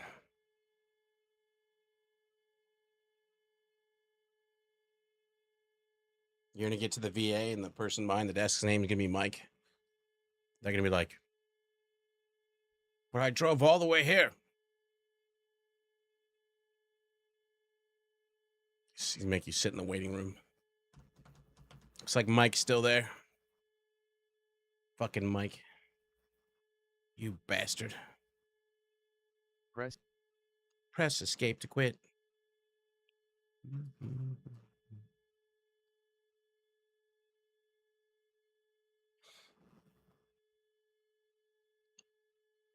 What up, Rev? How goes it? As you can see, I'm already more than halfway through my second cup of coffee. Chatting about those most random shit.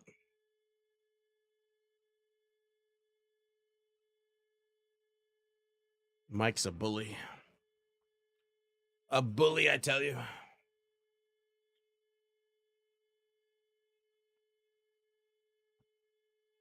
The only time I get more angry is when I get delted when I'm in like fucking Escalation and I'm the group leader. Because for some reason, they made it so only the group leader has to put in the tokens to start it. And you only get almost half the reward if you succeed. Whereas all the people that have sat there joining and unjoining and joining and unjoining to not be group leader, somehow get 7 tokens instead of 4 with no risk. Dumbest thing. You'd think it would be like changed in this patch to at least, I don't know, either turn off the token requirements until they can change it, or just make it so that everybody has to put in, you know, if you're going to put in 20 tokens for a tier 5, everybody puts in 5 and you win back like 8 or something. I don't know.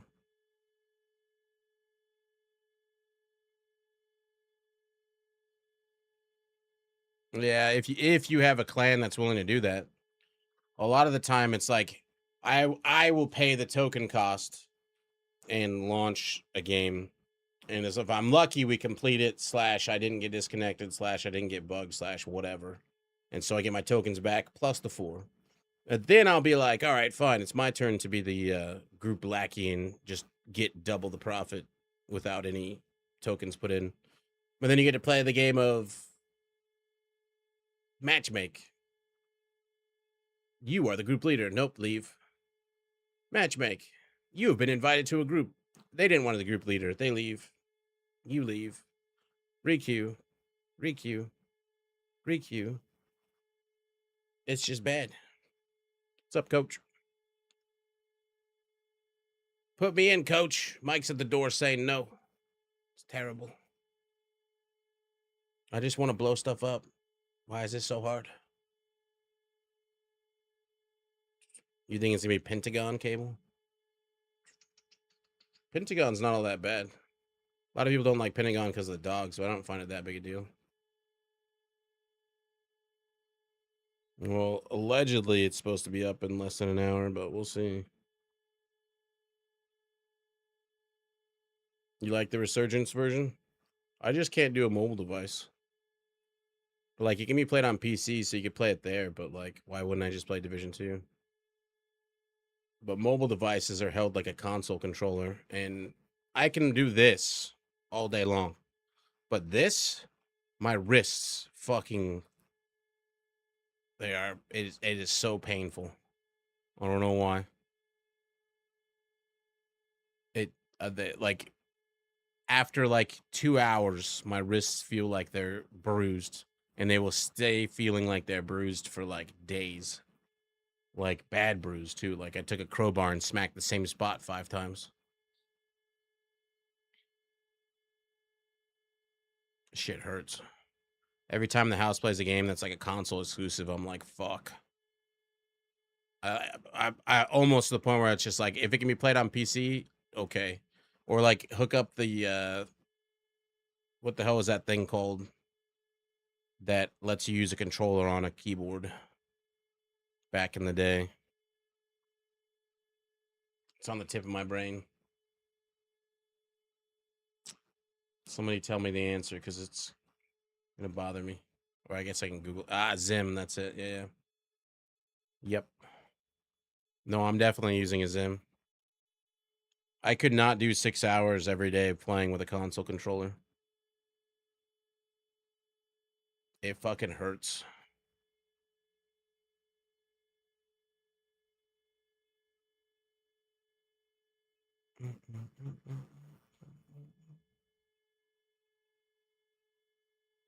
Yeah, GTA 6 will be interesting since it's console first.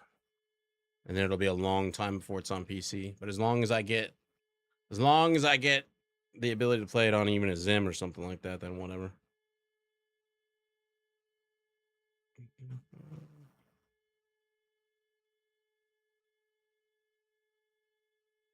I have like minor carpal tunnel in my right wrist, and only recently, it's really weird, like doing this, like my left wrist, ever since I got off the trail, I couldn't do this. It was like super sore and bruised because I fell with my full backpack load on and caught myself on my left wrist, and it like bent back. Didn't pop, didn't snap, didn't break, but I've had multiple times where my hand has literally slapped, gone all the way back, and came back and didn't break or pop or like super fucking sprained and like fucked up. But I've done that on both wrists. Not enjoyable. Don't recommend it.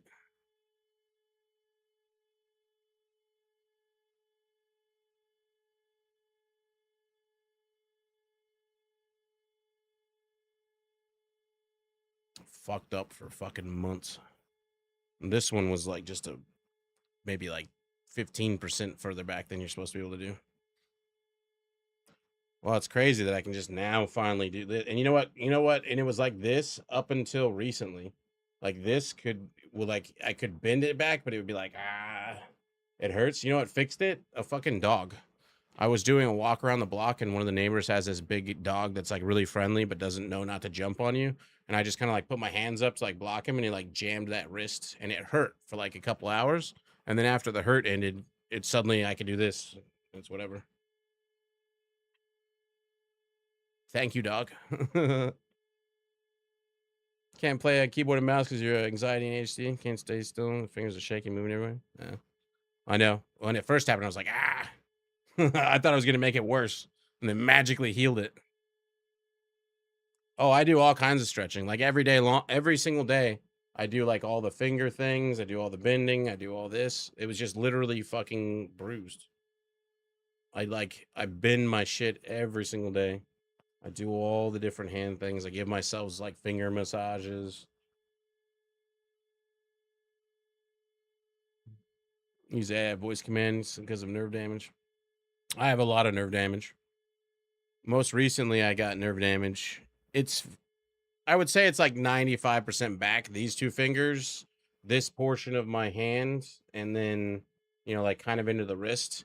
Like this whole section here was like tingly slash numb from hiking this last year. And I think it's because the backpack strap's digging into my shoulder blades. Because you can that nerve goes all the way from there down your arm into your hand, and like at certain points I could like raise, and I could feel like a shock going all the way through, all the way to my shoulder. But the hiking that I do is so long and so strenuous that it's inevitable that you're gonna get nerve damage and fucked up parts of your body. Go on soon. Mostly affects me when I'm playing button mashing games. I pause my games. It kills me. You could have just like minor carpal tunnel.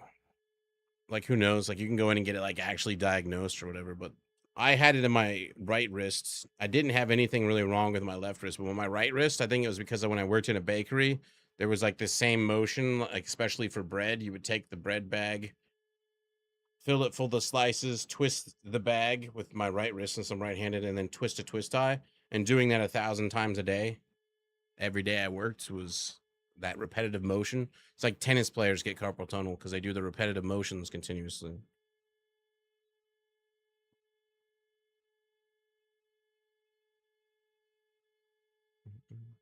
It's the same. Like there's all kinds of stuff you can get when you just overdo things.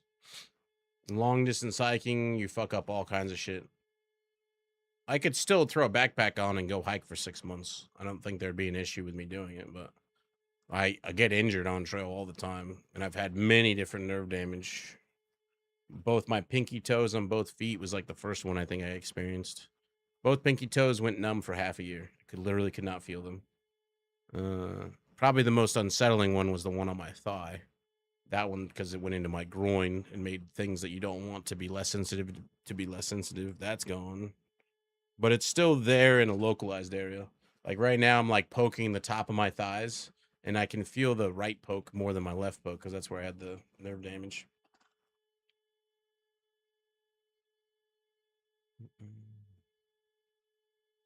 It's probably because those don't really have downtime to a medal, whereas like shooters have a downtime between matches. Doing warm up exercises help sometimes. You ever use the wrist braces, Ken? You can get these wrist braces that help so you don't do like the full range of motion.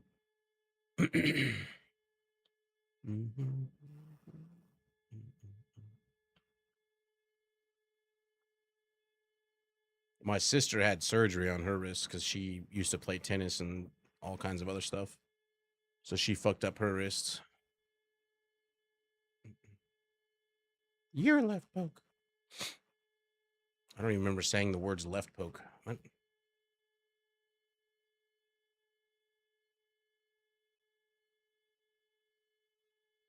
No. I think I don't know what my worst injury is. I tweaked my back twice, 2 separate trails. I like pinched nerves. That was a pain in the ass to deal with. One time on the Pacific Crest Trail, one time on the Continental Divide Trail. I think my leg injury on the Appalachian Trail in 2023 was probably my worst pain. But I only had to deal with the pain part of the time. When it first happened, I was fine. And then I woke up in the morning to like excruciating pain. And that didn't go away for more than a month. I still walked on it though. The biggest problem was going downhill. Downhill was like, I think it's because I was doing downhill too quickly because I felt good. And I did something to my right band from my calf to my thigh. So like that entire stretch from the right side of my right leg from like just above ankle level all the way up past my knee into my thigh. Not all the way into my hip, but like from mid thigh all the way down.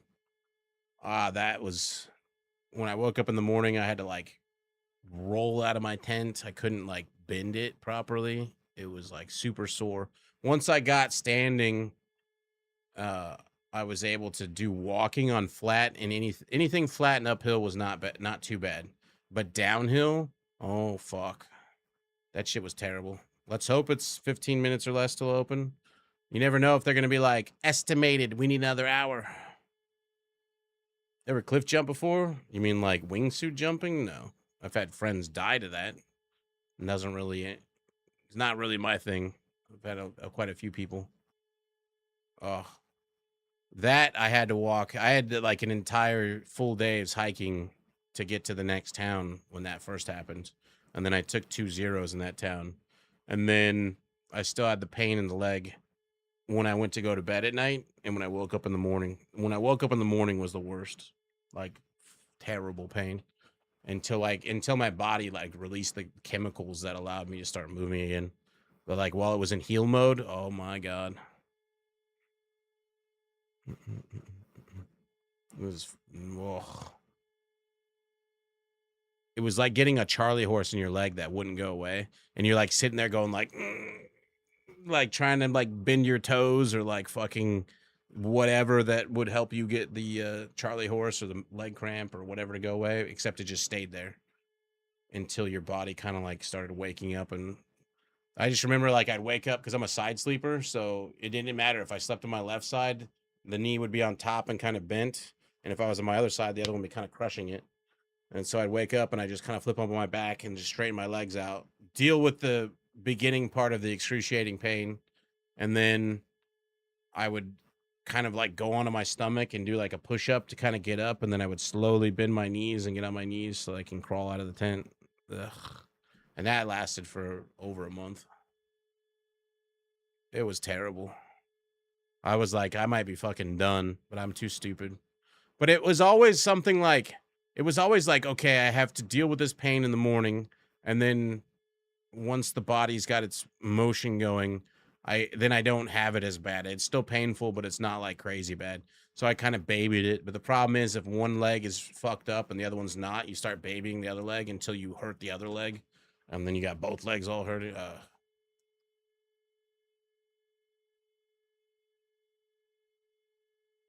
don't think it's possible an ultra long distance hike and not have an injury at some point. The question is whether or not it's a hike ending injury. Morning tax pain. Ugh. I've had a lot of injuries. Almost died many times. I still really enjoy it though. Tons of fun. It's great when it's great. It's miserable when it's miserable. But still, some of the worst days on trail are still better than working like a regular office job. Mike, you there yet? Can you leave? The hell did this pop up with? I don't want the library for that shit. It's all glowy as fuck. Fuck off, Mike. Let us in.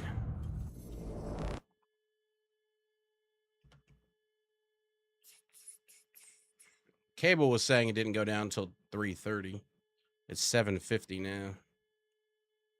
Waggy 97 with the prime. Thank you and welcome. Look, there's a new person with an anniversary today.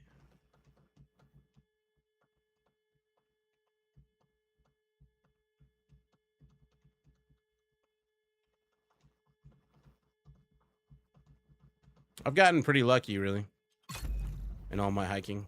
I'll give it one more try. The likelihood you're going to get knocked off trail by injury is pretty high. I think I have a decent tolerance for pain, though. I'm a dumbass is really what it comes down to. But I don't know. I'm pretty experienced when it comes to hiking. I'm probably one of the most experienced people in the world, technically, but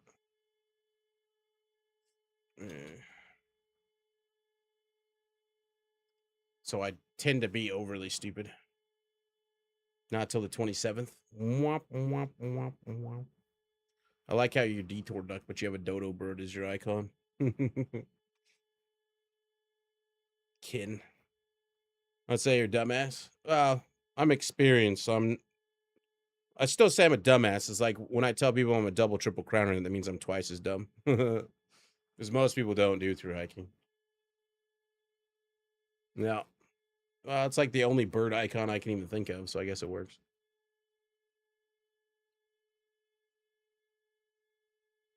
Yeah. Typo and got the dodo.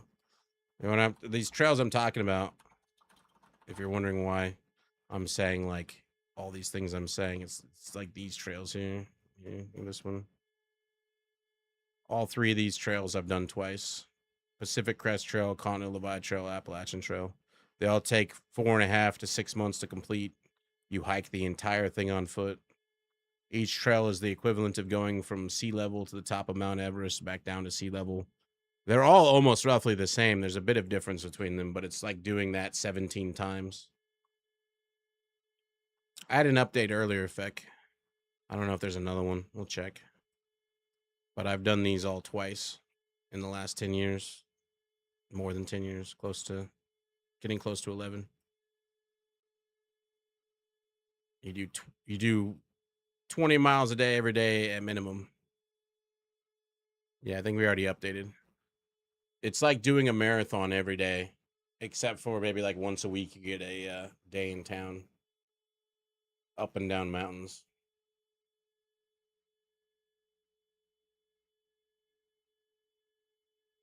It's amazing. It's terrible. It's beautiful. It's miserable.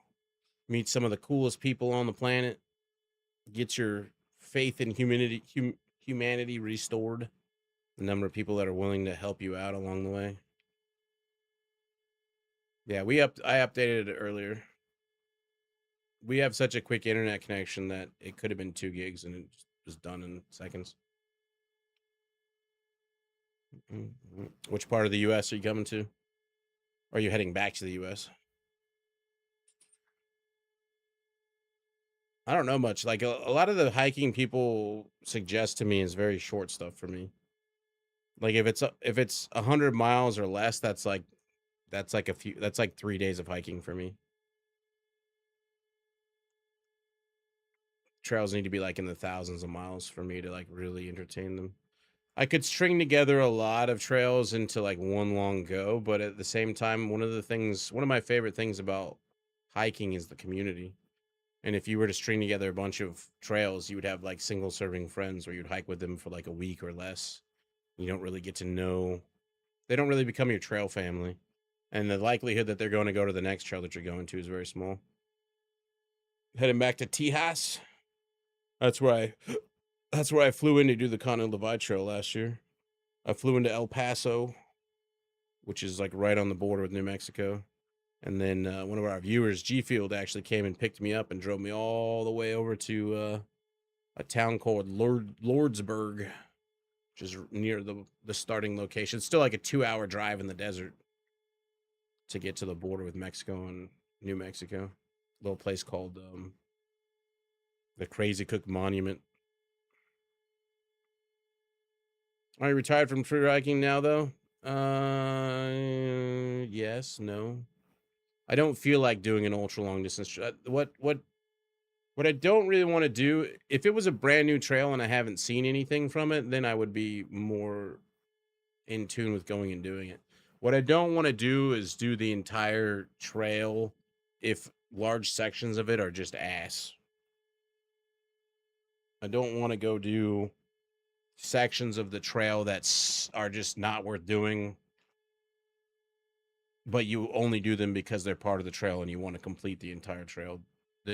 It's very common for people who have hiked as much as I have or more. There are people who have hiked way more miles than I have. They don't want to do the shitty sections anymore. So they'll say they through hiked a trail, but really if the trail was, say, 3,000 miles long, they hiked maybe 2,000 miles of it and skipped the shitty 1,000 sections of it. Oh, the community is amazing. Yeah. And the trail angels around the community are awesome. Trail angels being people who just kind of go out of their way. Sometimes you walk up on Trail Magic and there'll just be a bunch of food sitting on a table and they're just sitting there with shade and like chairs with backs and cold soda and watermelon and whatever. And they're like, hey, have a seat, have some free snacks that you don't have to carry or clean up. No. Biggest problem with hiking is it all requires money. And I'm poor, so it's only gotten more and more expensive. Shit's what's crazy is the price of the West Coast and the East Coast has almost gotten even. Back in 2015 and 16, when I did the Pacific Crest Trail, which is on the West Coast, California, Oregon, and Washington, the price was near double the prices it was doing the Appalachian Trail in 2008 and 2017. Like a $80 resupply on the West Coast was the equivalent of like a $45 resupply on the East Coast. Huge difference. I did the PCT again in 2021, and the price didn't really fluctuate all that much. It was roughly the same. The East Coast, when I did the Appalachian Trail in 2023, was close to the same price as it was on the West Coast. Then when I did the Continental Divide in last year in 2025, the price was roughly was more than the West Coast or the East Coast, but not by too much, but it was still had gone up.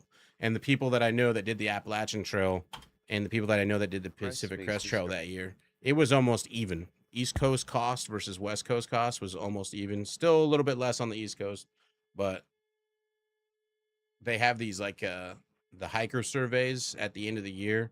The Pacific Crest Trail, the Appalachian Trail, and Continental Divide Trail have their own hiker surveys. The Continental Divide Trail has way less people on it than the AT or the PCT, but the surveys are always the same. Like, how much did you spend on this trail? Give us an average, and the cost for both of them are not very far apart. Of course, everything's expensive with our current political thing. I was just reading an article about how much the national debt has gone up. It's like 27% of it or whatever is our current president. Just that one president. 20 something percent. I think they averaged it out to like 27.7. Let's say it's not even if you were to take 7 trillion away from that and just make it around to 20, still more than any other presidents ever increased our national debt. Go figure. Be right back. Just a minute.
I'm back.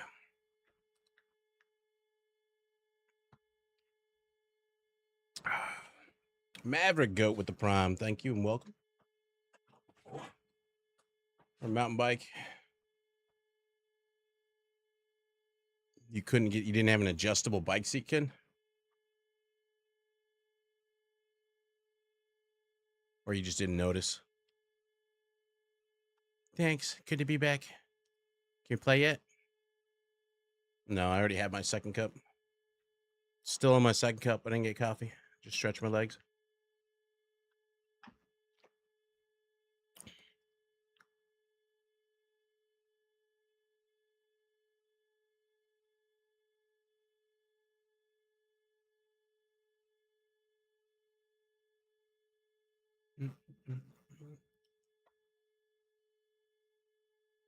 Work in the oil fields. I met a lot of oil field workers when I was doing the CDT. Both times. None of them looked happy. Even if they were making good money. Let me in, Mike. Magically let me in. I was like 2 gigs or something. I think.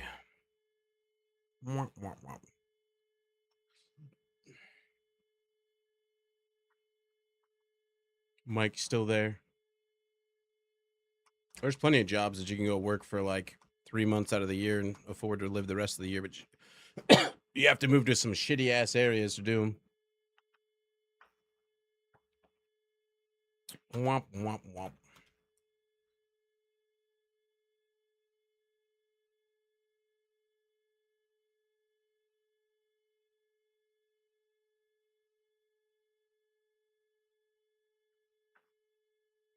I wonder how many people are waiting rooming First Light.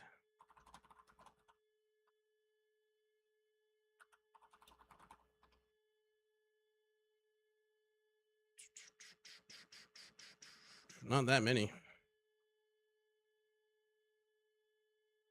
One guy's not even, he's playing some other game while he's waiting rooming it. A lot of my friends work in national parks. They don't make a shitload of money, but they van life. What they do, they have like a rotation. I think I've talked about it before. They work in like a national park for the spring and summer, then they work at a ski resort for the winter, and then the rest of the year they van life it. On what? Steam or Ubisoft?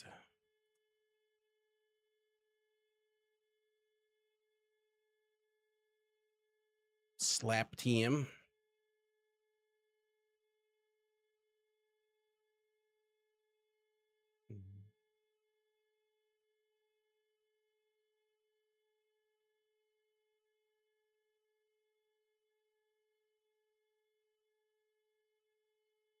It's like one of the guys that goes to the local bars. He used to work for the DOD in security.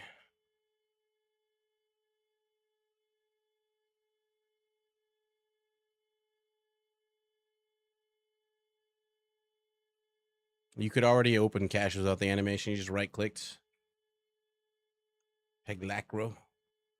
Double left-click or right-click, and it opens it without the animation. Now, if they could just get rid of the animation for the bonus item popping up, it'd be real good. Like if all 3 of them just popped up at the same time, if you got a bonus item, great. Not the, you get 2 and bonus item 3. Ah, that's true. Console. Yeah. Slummed an active duty Abrams mechanic. What industry do you go in? Like if you were an Abrams mechanic in military and then you pop out of that, which job do you take? That you like, even just a mechanic in general? I'm assuming since it's probably still just a diesel engine, you're just going to diesel works.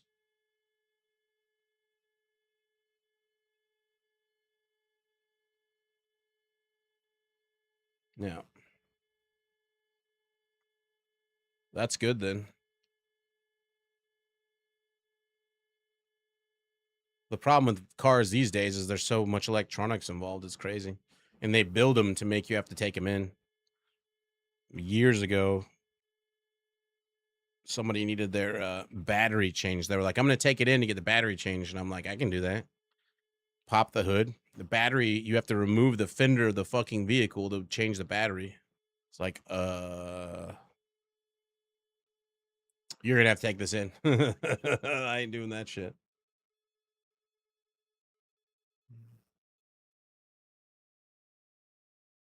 Is that you lurking, Jessian?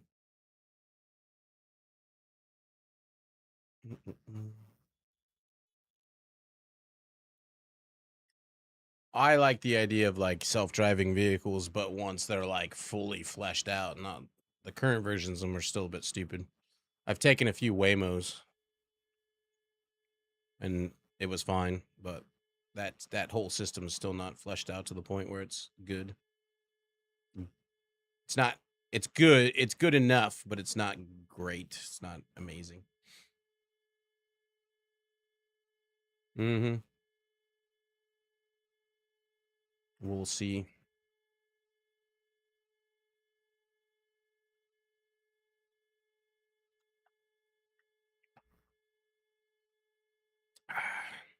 How about now?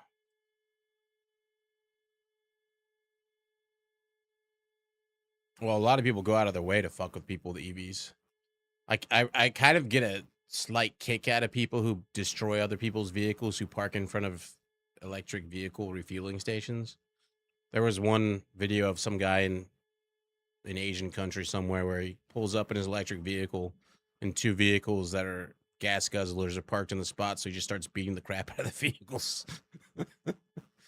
It's crazy though. People will literally park there with like stickers on their cars that are like coal powered, blah blah blah.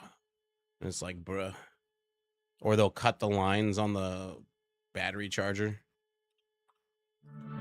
Good morning, Donk. Welcome to the waiting channel.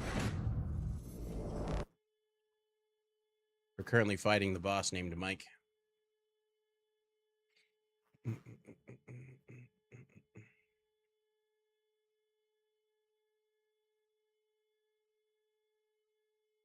That's why they got battery ejections. Have you seen that? The batteries just eject out of the vehicle.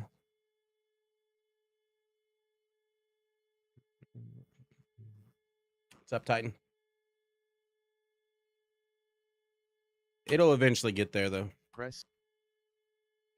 The problem is coal industry and the oil industry makes so much money. It's super hard to actually really get the EV stuff to where it needs to be. It's always amazing to me that we still have oil at all. There's many times where I'm up on a mountaintop looking down at a city with all the freeways going in and out. And there's just fucking ants of cars and that's just one city that I'm looking at using up all that fuel. And then how many other cities are there in the world? And that doesn't even include all the boats, the cargo ships that take so much fuel to run. It's crazy that we still have any oil at all.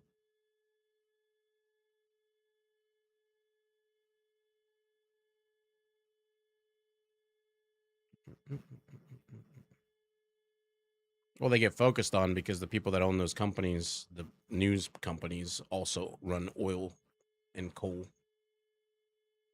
They have investments in those.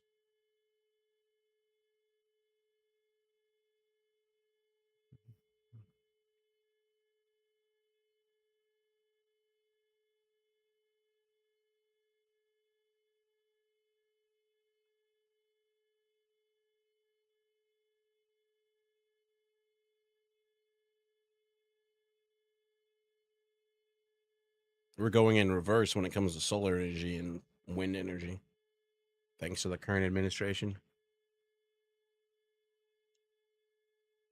Every article you read on all that shit, you have to take with a grain of salt these days, too, because they're all so fucking backed by big boy corporations.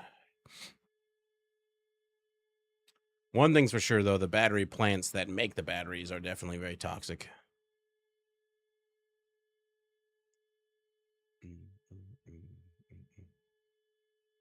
But you could just build those in places where it being toxic in the area doesn't matter that much. Solar energy's come up a long ways. That's one of the questions I always get asked, being a person that hikes a shitload. Do you bring a solar charger? Which one? They just expect you to bring a solar charger. Like, no, hardly anybody brings a solar charger on all those long distance hikes. We all just use backup batteries like anchors or Rav Power or whatever. Charge them when you're in town and bring them with you on trail, and you can recharge your phone like 5-6 times.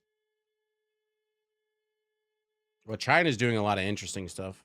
China's been putting a lot of their solar panels on carports, but China's also one of the only countries that's already built data centers in the ocean.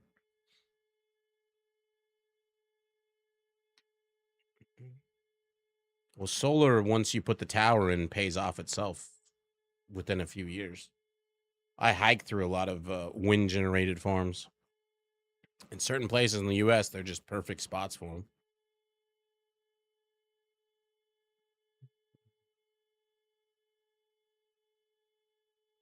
Can we play now?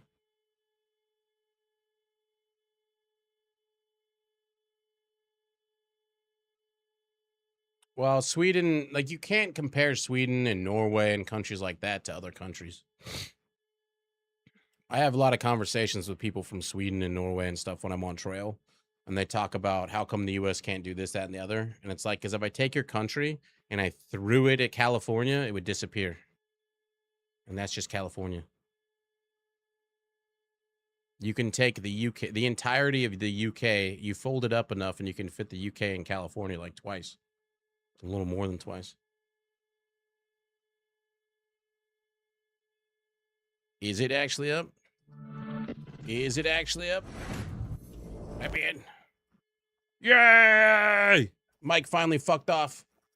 He's taking a smoke break.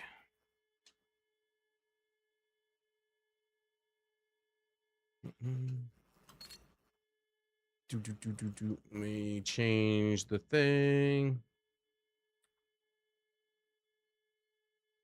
Corrosive Shell.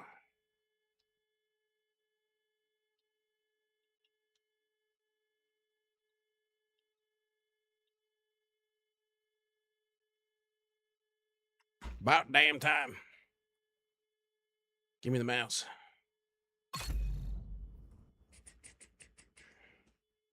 How much for which bundle?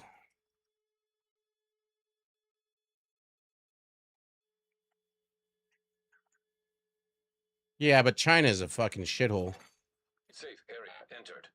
The majority of China is like fucking terrible. It's only in certain places that they're really making things work properly. Our infrastructure compared to China is still far, far ahead of them. I need to change keys. Settings. It's like India. India's doing things right in certain places, but then the rest is fucking terrible. Not to say that a lot of places in the US isn't a fucking shithole. There's a lot of places, I've been there, that are shitholes in the US. Yay! Oh, let's go see what the escalations are today. We have Richter and Kaiser, Backpack, Ongoing Directive, Rigger, Badger Tough. Damn it, no tipping. I don't even remember what the Big Al skin is called. Let me see. Oh, that's the Pestilence build. Hold on. Oh.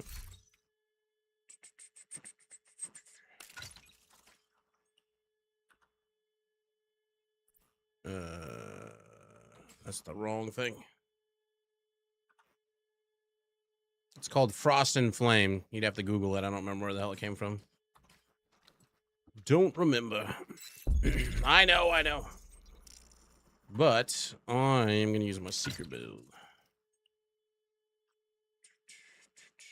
We'll see how the secret build works in the current event.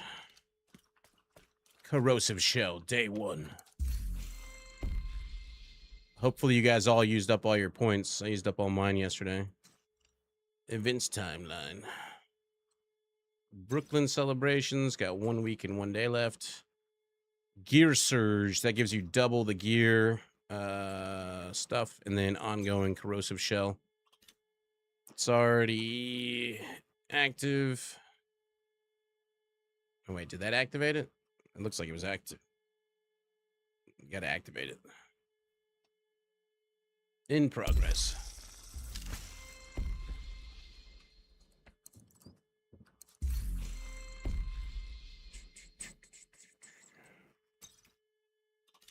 All right. View rewards. All the crates. The corroded mask. Oh, that's different than the one that was in the picture. That kind of looks like something you'd find in Fallout 76, eh?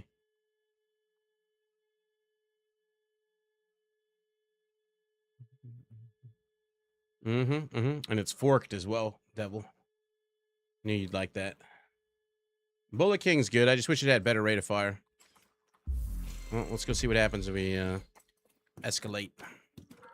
There's nothing I really want to target farm on this. I don't think there's anything in the Richter and Kaiser set. Backpack is fine. Ongoing Directive is not bad. I don't remember what the Rigger set has.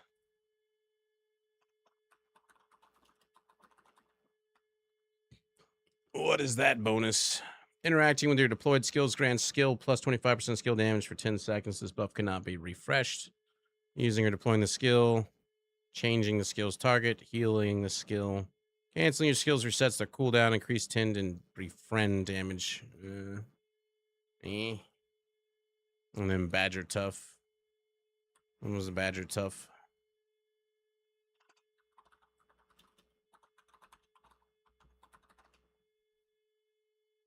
That is the shotgun damage, total armor, and armor on kill. I mean, if you wanted to make a shotgun build, I guess you can get one of those pieces.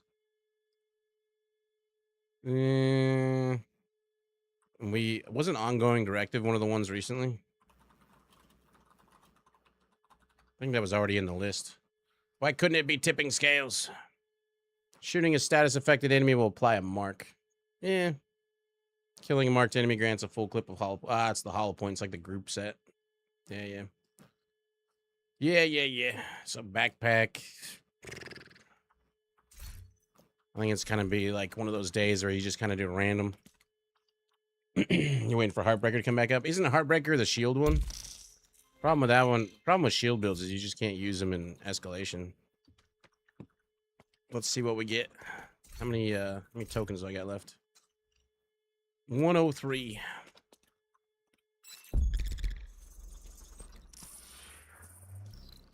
Yep.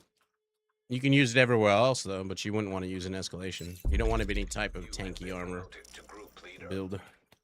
Hey, I'm not the map. Wait, am I the group leader? Of course I'm the group leader. Which one should I launch, though? Well, I'll pay for it, whatever. Backpack. Wall Street. Air and space. At least we got 5 new things to play with. We can do Roosevelt Island, probably. Let's go for backpacks. Priority objective available.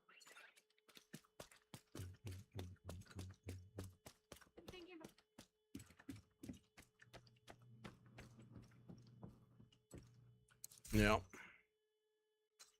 Nothing in the mailbox.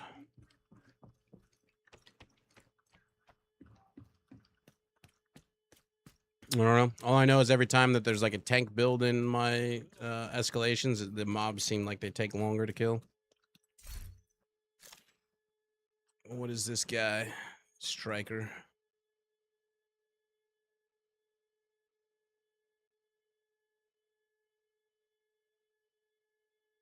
Huh. Only one so far. Old something. What are you? Another agent is now Another striker build. Shotgun build. He's a sheriff build.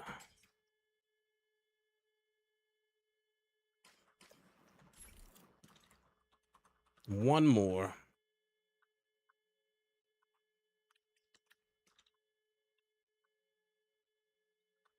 Yeah, oh yeah, I didn't see what the purchasable ones are. Rifle, mask, and random. Rifle and mask. One more. What? Oh. Wasn't Roosevelt one we could do yesterday?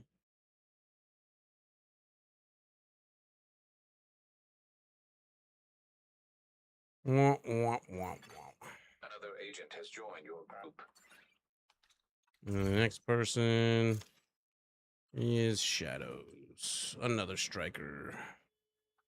LMG build. Yeah. I'm the one paying for it, so let's go for Ongoing Directive, maybe. Let's do that.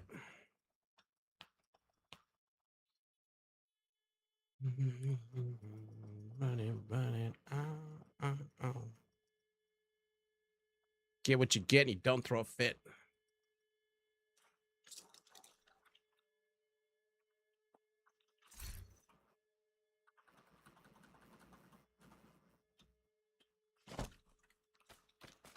Let's see how the roly-poly goes with this new mechanic event.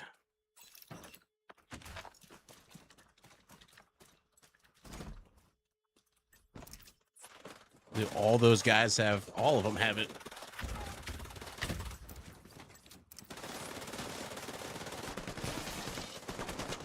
They're all on fire. Love it. Love it.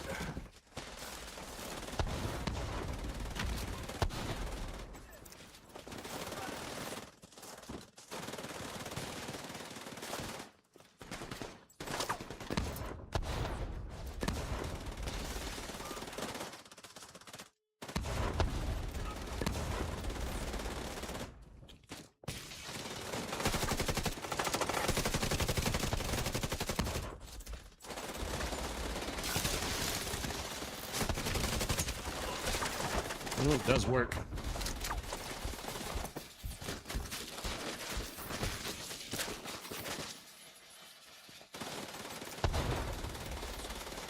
Still doing 5 million damage.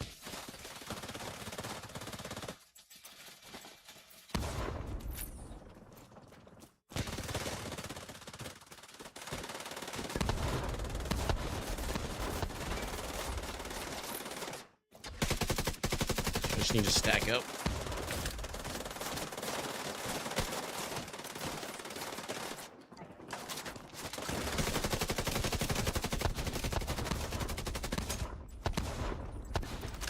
I feel like they should lose the purple aura period after they lose their ability.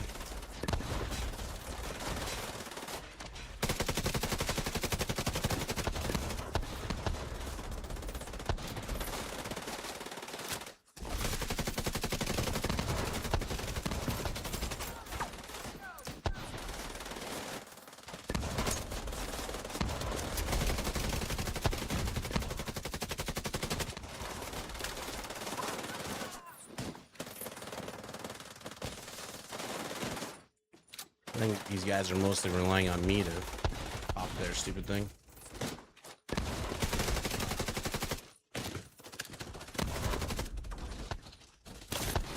Overcharge.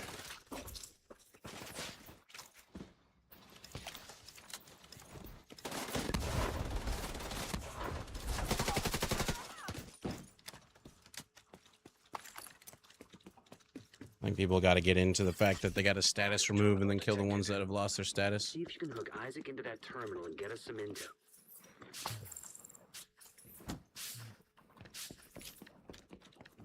None of these people have ongoing directive on them.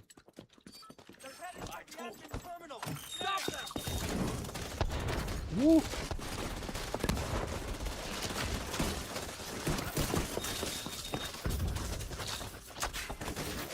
An agent needs assistance.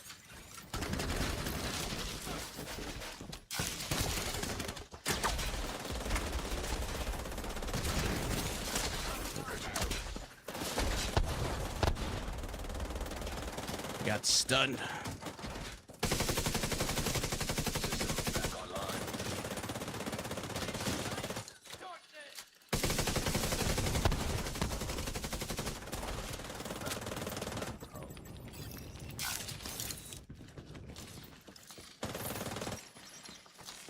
It was fine. Connection established. DCD data stream enabled. Totally would have Alright, survived. what do you got? There's an active lab on the north side Piece of candy. close to you. Your first Never run out of priority those is to shut stupid that keys. down.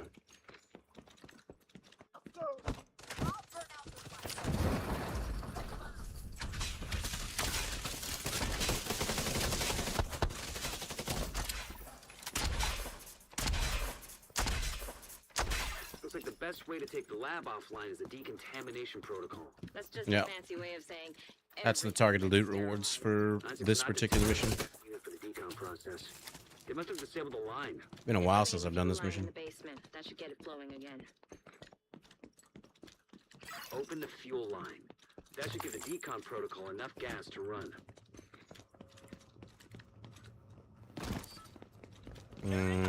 Can't go where I wanted to go. Serious trauma detected. Oh, come on. Agent incapacitated. I was hoping I can chill in that middle room there and just drop balls in the entire area, but nope. Not with a super side bomber sitting there. Thanks, buddy. Maybe we kill him, then I can stand here.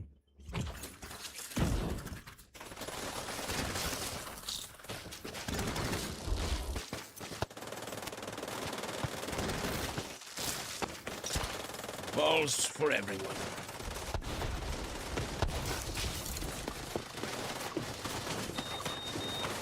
Don't go for me, go after them.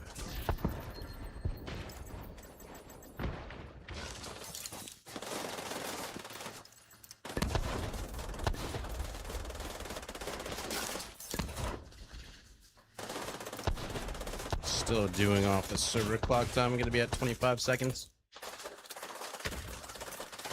And can't do it on 26, has to be 25. Annoying. No, it's pretty much 3 striker builds that are currently in my group. 6, 25, new balls. System malfunctioning. System malfunction.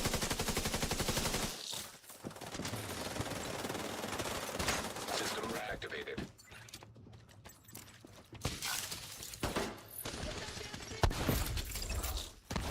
Let's pop that and go for overcharge.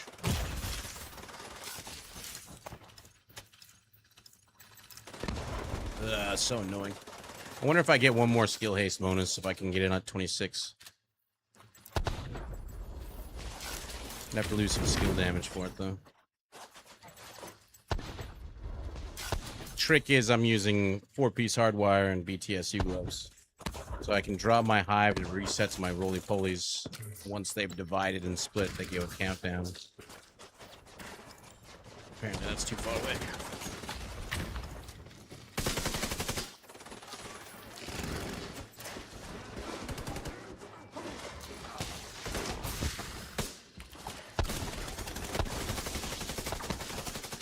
Boy incoming.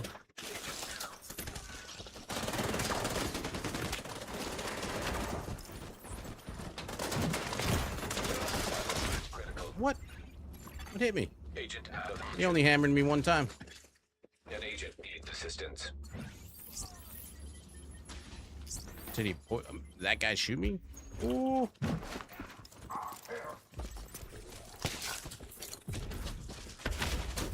Oh, he's after me. Oh, come on. That hammer AoE is fucking too wide. It's pretty tough, this new mechanic, since they can't do damage to him unless they've been bled or something. But I don't think any of them using any guns that get status effects. Agent down.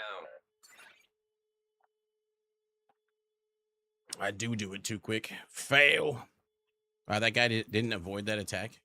The hammer radius, though, is so fucking big.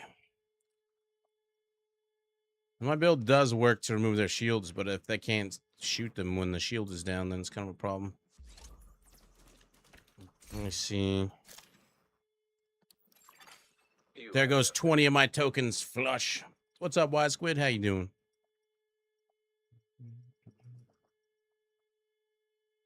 Capacitor gun.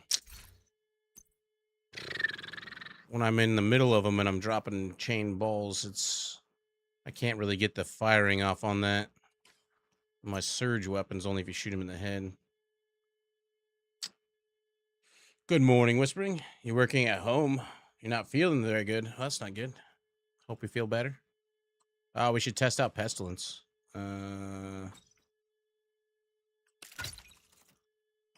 Where can I easily find some purple bitches? You think they'll be at control points?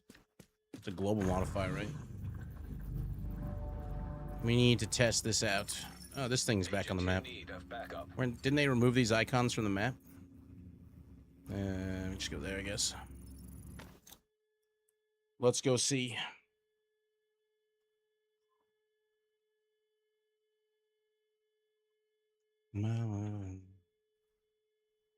Will Pestilence count? I'm gonna go with no, as far as removing status.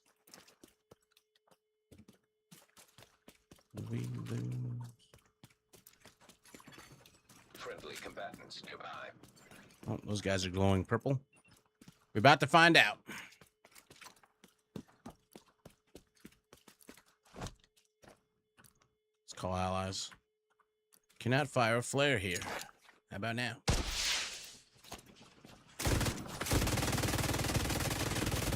Damageable, but not taking hardly any damage at all.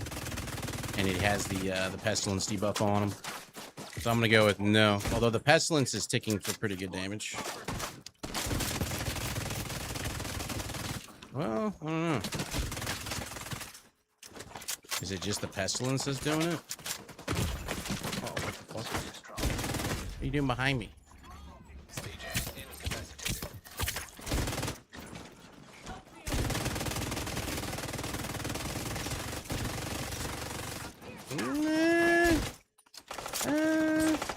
It seems like it's working. Friendly combatants detected.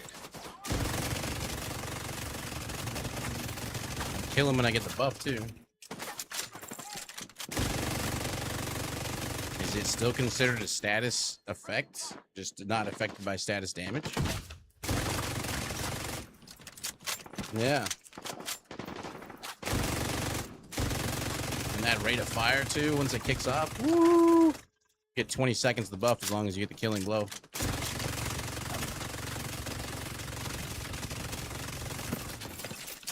And then you glow purple.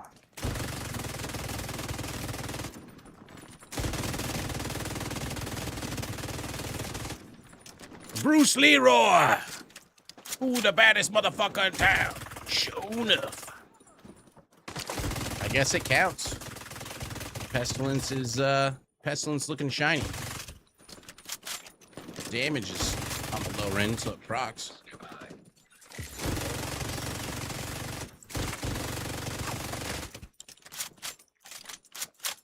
Burn through her ammo super fast, too.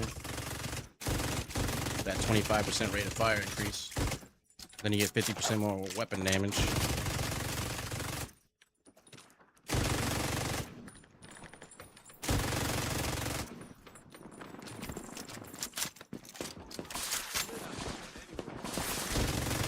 Yeah, it's definitely lower damage numbers. But it seems like once you get the killing blow on him, it procs, and the Pestilence damage is actually still ticking for full. Oh. Out of ammo.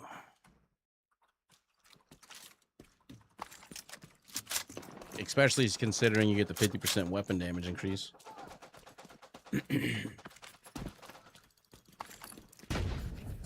Friendly combatants detected.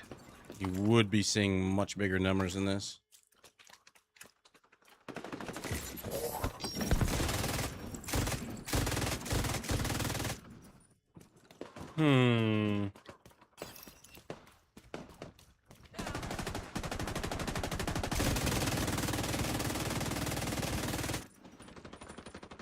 Even those numbers aren't very high for the dot. Heavily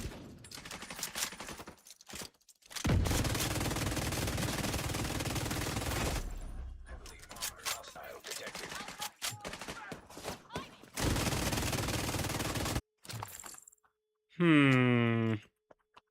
We'll pick up one of my iron lungs and give that a go next. 50 rounds though, and only the bottom half set on fire. Bro has like run all the way down the street.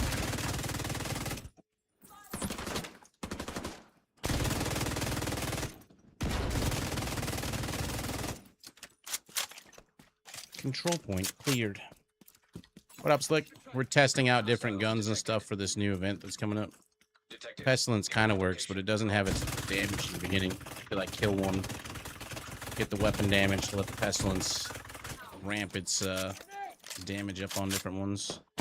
Like I'm only getting 829,000 damage a tick on Pestilence. Otherwise, your damage is not just not doing full damage.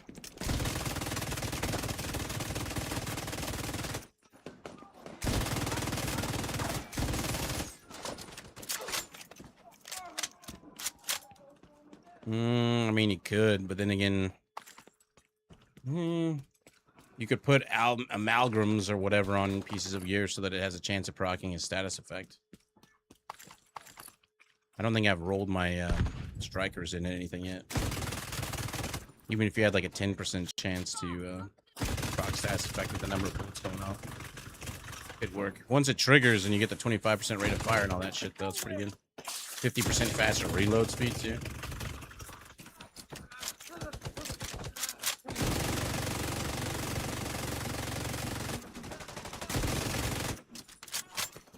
Friendly combatants nearby. I want to see my big Alejandro with that 25% rate of fire increase. Woo-wee.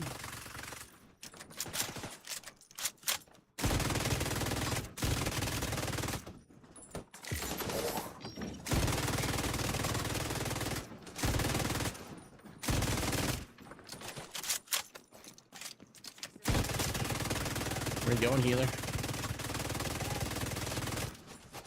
Yeah, you definitely don't break the purple thing with the pestilence period.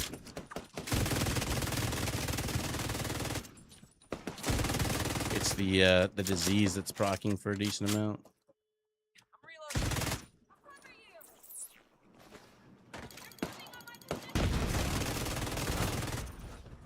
I didn't get the kill credit on that. What the?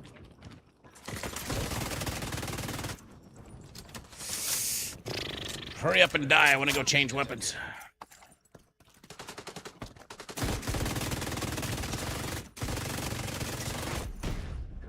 Hostile detected. Someone cover me!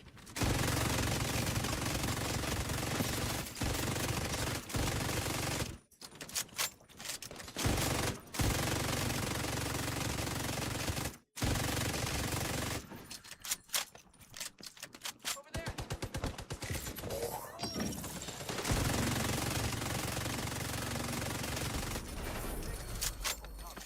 There's Iron Lung, could be Scorpio, but if you're gonna go Scorpio, then you have to change out to like a prototyped MG something or an assault rifle or whatever. There's also Lexington, if you're on like a burn build with Lexington. Supply room access unlocked. There's a few different options, I guess.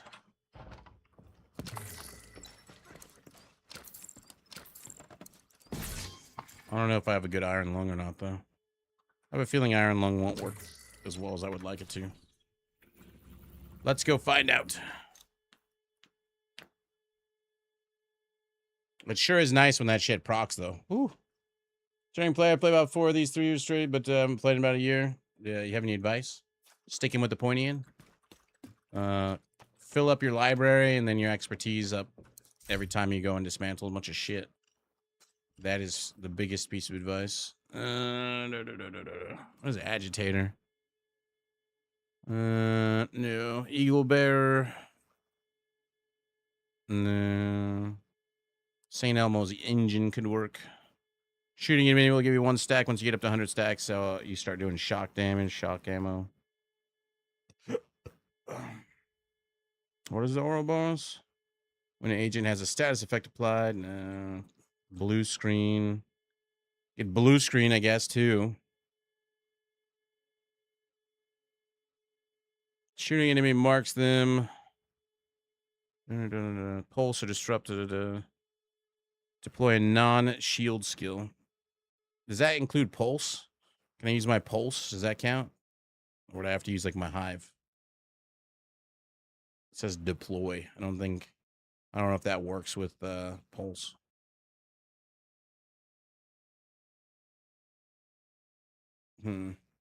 That could be interesting. Shoot a bunch of shit, then activate pulse. Iron lung, on the other hand, shooting heats up the weapon, filling up heat meter. This meter is equivalent to 50% of the weapon's air magazine. Once it gets to half, it shoots for more. That one's fully capped out, and it's damaged armor. That will do. Let's just see how it goes with the striker build. I don't have it leveled up though, do I?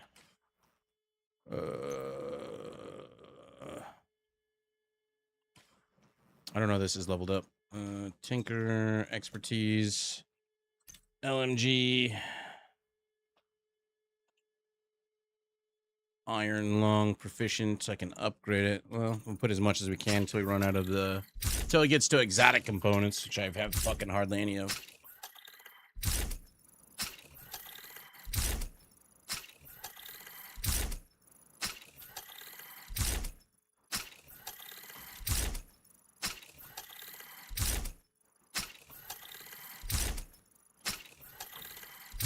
I think we get up to like 12 or 13 before it does that. We got one clipboard. Yep, now it wants to use exotic components. So that's as good as being able to get that. I'm going to shoot it in the range and see how she do with strikers. Could also swap it into my tipping scales. They both use salvo though.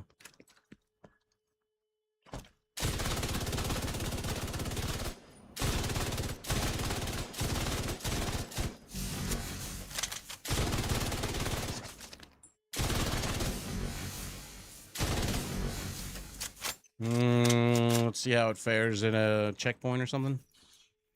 Why not? For science. Let's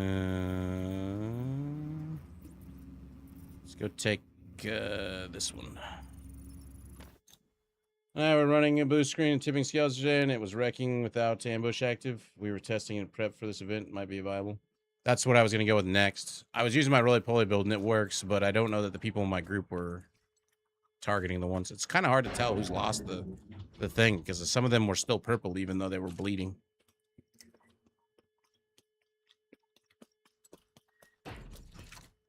Pestilence kind of works, but the Pestilence effect itself isn't technically status, so it's not removing the purple thing.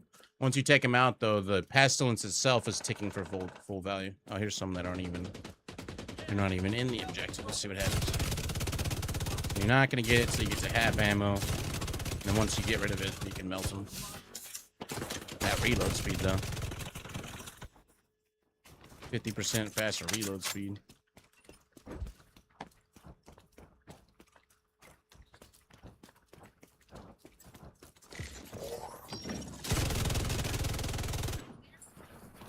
Only problem is first half of the magazine don't do shit.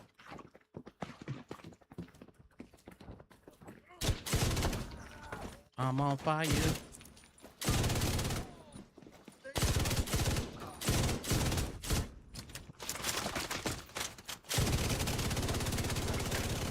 That really does nothing.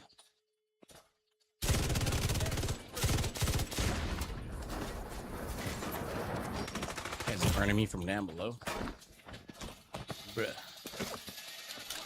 How many of these little ankle biters you guys got? Wow, they get the purple buff too. That's fun. I mean, turrets get the purple buff. Still didn't give me the buff. What the fuck?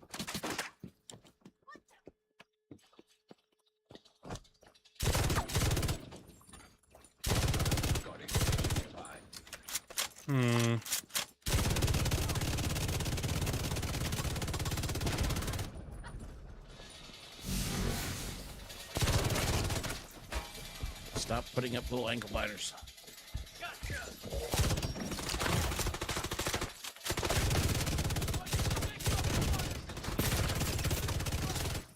Now I got it. Fuck.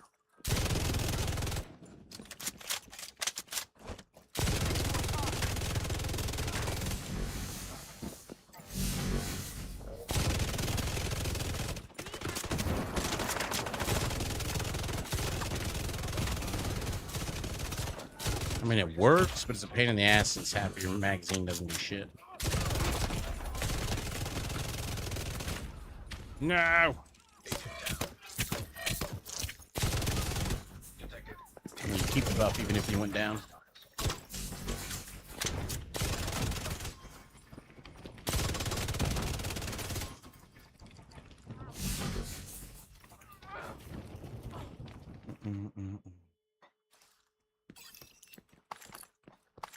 Yeah, it's kind of a problem when you still see the shield on them and you can't tell which ones are currently vulnerable.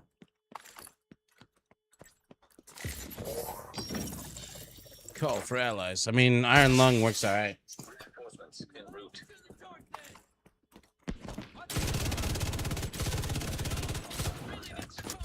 You gotta reload a lot, though.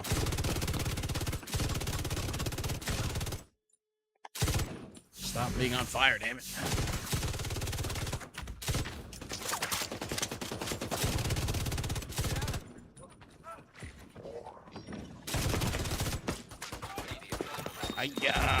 Okay. I'm fully down. They're like, I got your number. Incapacitated. So that kind of works, kind of doesn't. I guess if you were in like a Escalation or something, it'd be all right because you wouldn't be the one with all the shit looking at you. You try Bluescreen. I need more of those clipboards. Shade calibrations.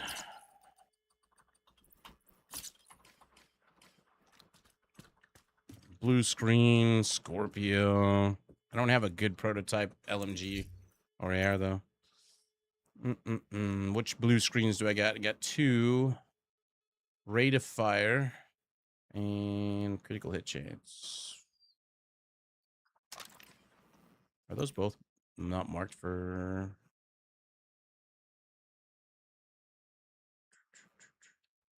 Yeah, Scorpio is shooting a target applies stacks of venom, which lasts for 10 seconds. Increasing stacks adds more severe debuffs. Poison, disorient, shock, blah, blah. It's still a shotgun.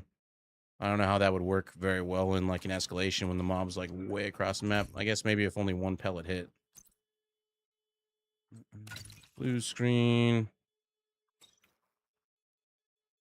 Can boost this one time. Yeah. So shock, burn, bleed, etc. Metal. 18. We'll find the Bluescreen on here.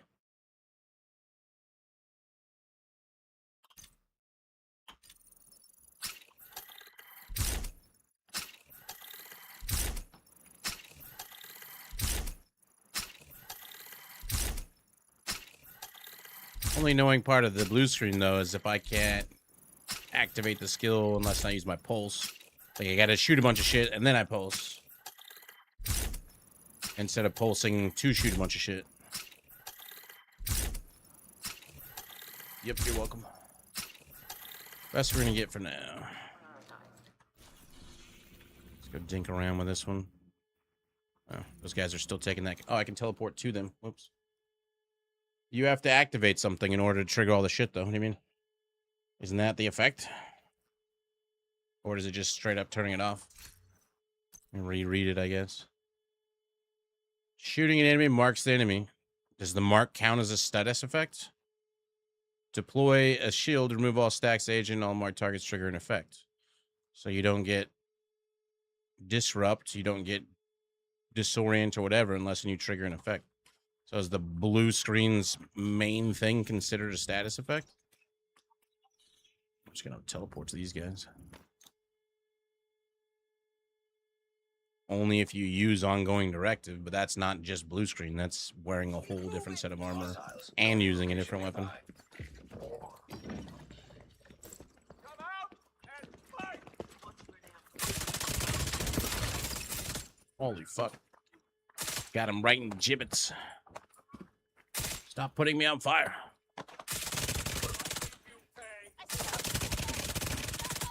It almost looks like that effect is just straight up like that by default. I need to lose the buff, though. Oh, I thought you were talking about the Ongoing Directive works great. You're dropping a revive 5 and... I guess that works. As long as you don't accidentally drop it on somebody. Yeah, no damage on that. Ooh. Man, they just set you on fire like all day.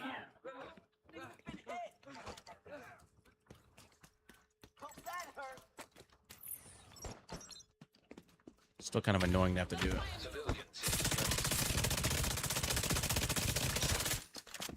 I mean, I didn't activate anything. It just went off without using anything, without activating a skill, unless in them being pulse counts. Maybe I set their pocket off or something. Ooh, okay. Agent down. Agent deceased. I don't even know what the fuck's going on with all these flames that are getting on me.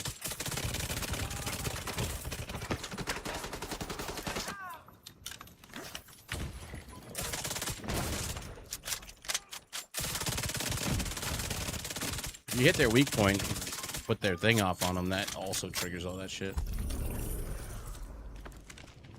I wonder if I could figure out a way to use Big Alejandro. Jammer. What's the radius on it, though? 23 meters?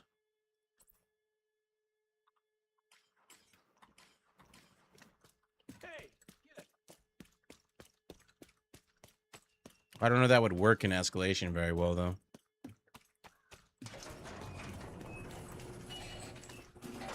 Good morning, Lightning.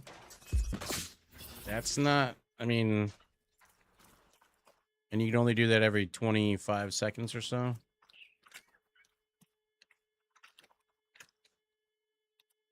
I mean, that was a decent-sized radius, but you'd have to be pretty damn close. You have been Really? promoted to group leader. I am not going to be group leader. Another agent is now in your group. You have left. That's kind of annoying. So you have to be at a cover to charge it? Or can you do it from... Like, that's kind of a small radius.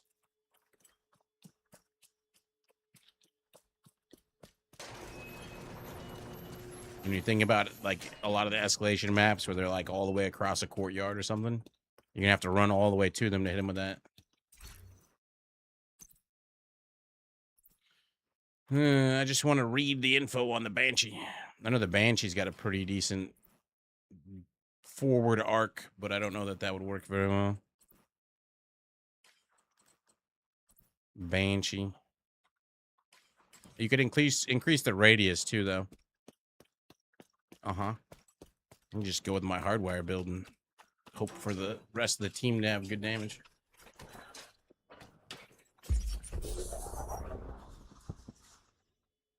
Well, that's about the same distance as the regular one.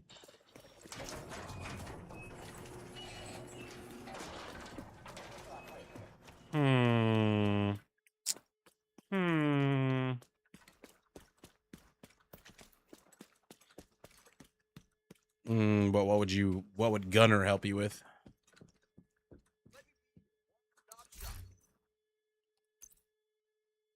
That's what I have on my LMG builds. I'm using Gunner. That doesn't apply a status effect, though.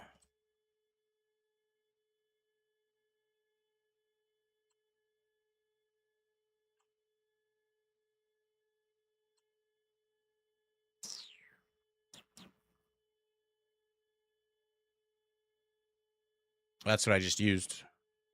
Banshee's like a very small cone, though, unless you just use it right off the bat, and then it's very short distance.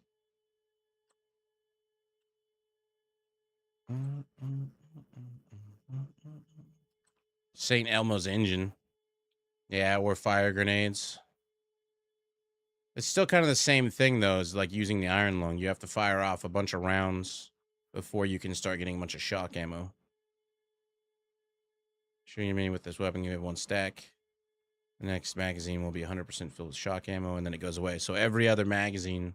So it's like Iron Lung. Except larger magazine to get through. Yeah, but does it increase the duration? Like, if I can't apply it to something... Like, imagine... the Space Administration, that room where like you're waiting for the thing to go across the thing. There's mobs that are like way the fuck over there. You're gonna have to run at them to get them to hit them with even the Banshee or the AoE one. So unless it's something that gets like fired off your gun at a distance. See, like Lexington could be a possible option if you're running a bird. Amplifies weapon damage to burn damage after 4 kills. Applies burn to the next target. I wonder if they're counting as while they have the corrosive shield up if they're on fire.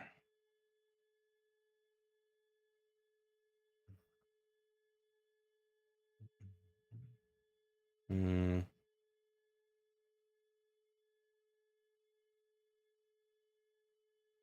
Vial mask. I forgot about that. I don't know if I have the vial in here. Yeah, there it is. Status effects also apply a damage over time debuff for 10 seconds. Total damage dealt is equal to 50% of your concussion grenade damage. Increase your status effect. I don't have the ongoing directive set currently either. That's a problem. But you can farm for it right now. Total damage dealt is equal to 50% of your concussion grenade damage increased by your status effects. Eh.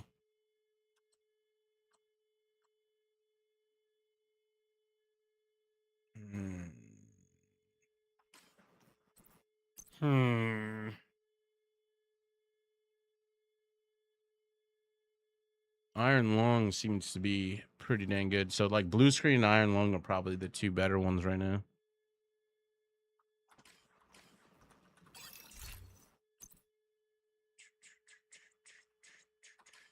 Question is, would I rather use tipping scales or strikers for it? You're going to get ridiculous ass reload speed anyways from the buff once you get it. So strikers, but strikers only gives you weapon damage. You get crit damage and weapon handling from tipping.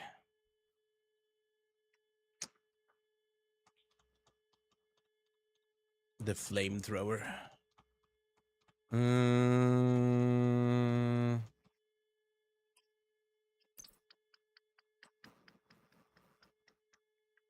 I might go with my strikers. Weapon is increased total weapon damage. Stacks per second, 50 seconds. Which exotic holster?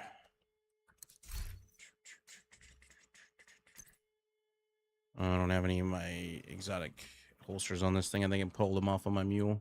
No, I got a few. Dodge City Gunslinger.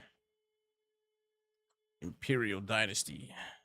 Oh, that's only if they're right next to you, though. You don't want that. Like, you don't want to be close to NPCs, especially with the explodey dudes. Yesterday, which is fine, but if you're just planning on an assist for the team, so Eclipse with the vial is using Scorpio. Well, you just use the Scorpio by itself as your secondary, but then you'd have to use like a prototype LMG. I think I will dink around with the Bluescreen for now. I can always activate using Pulse, and all I have to do is hit their weak spots. That puts a status effect on them as well. How many rounds does that get? 260 round magazine. Yeah, nobody has a new pistol yet, though. I don't think you can get... Isn't the new pistol come out on June the 2nd? Let's see what we get.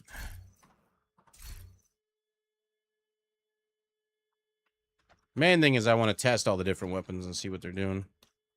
It's interesting that the Pestilence kind of works, but not really. It seems to ignore the Pestilence tick. That wouldn't be good for Escalation anyways, because Escalation mobs have so many fucking hit points.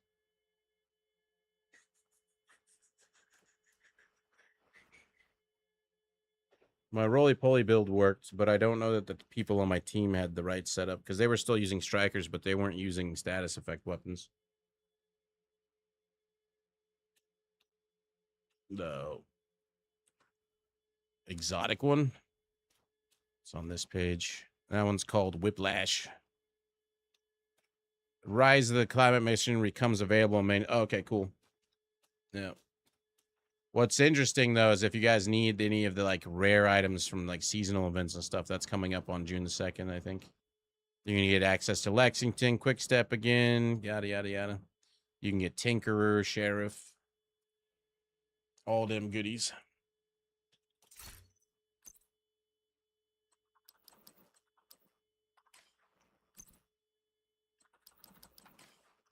They're back.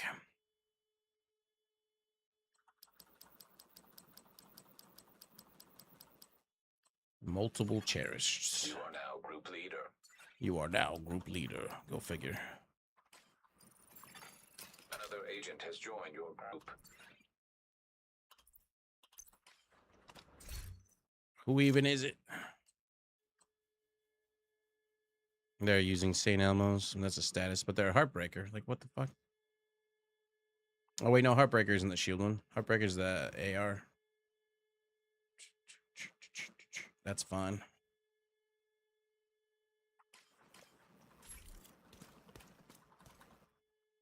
How do you level up weapons? Well, by using them, number one. Do you mean like increasing their weapon damage? Once you've got their proficiency leveled up, you can do it.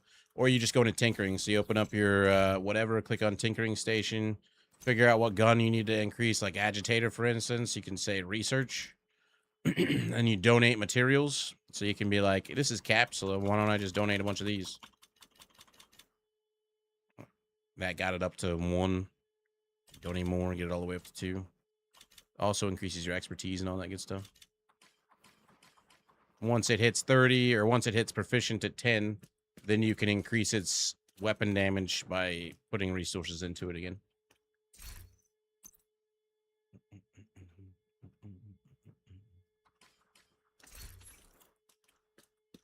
What is this guy? Another agent is now in your group. What in the fuck is this guy wearing? Assault rifle using the first bloom. Another agent has joined your group.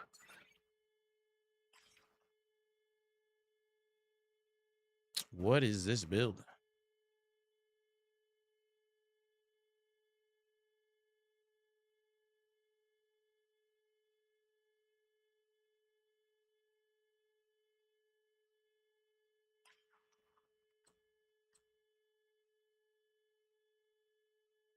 Lexington.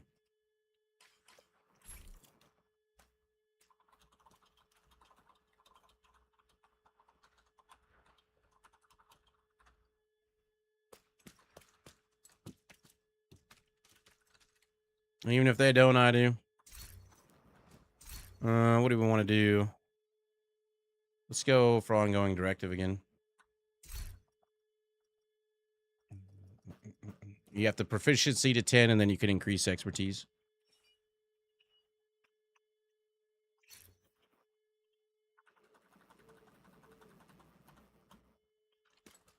We'll see what they got. It'll be interesting.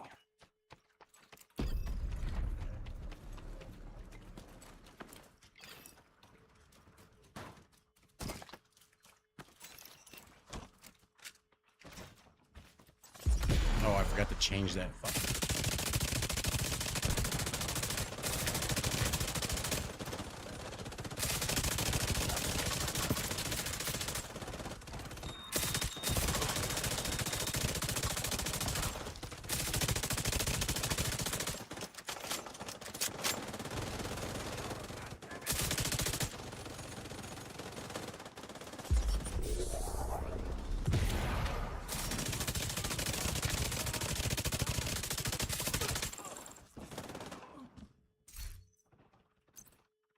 I'll have to be a minute before I can change it.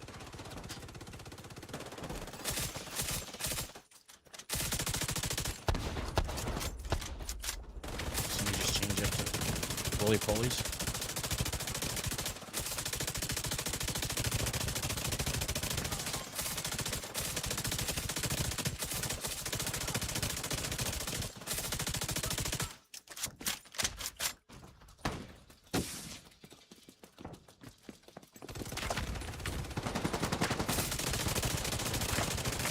Gun does not sound very strong. It's like a sprinkler.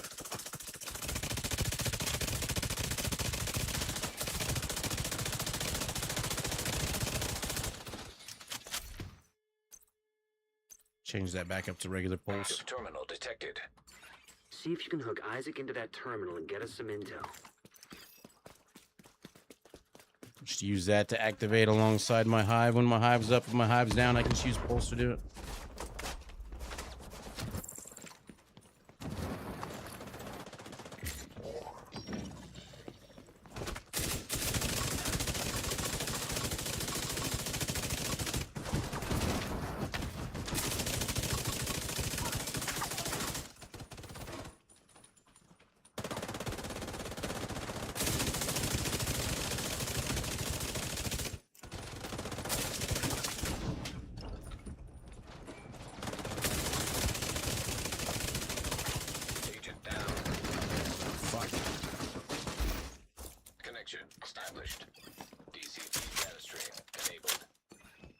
Let's see what we've got.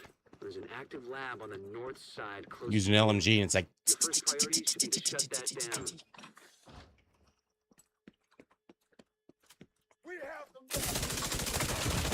Bam! What the fuck am I stuck on?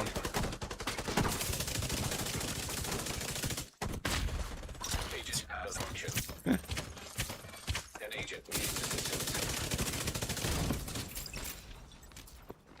Guys are getting blown up. Oh, fuck.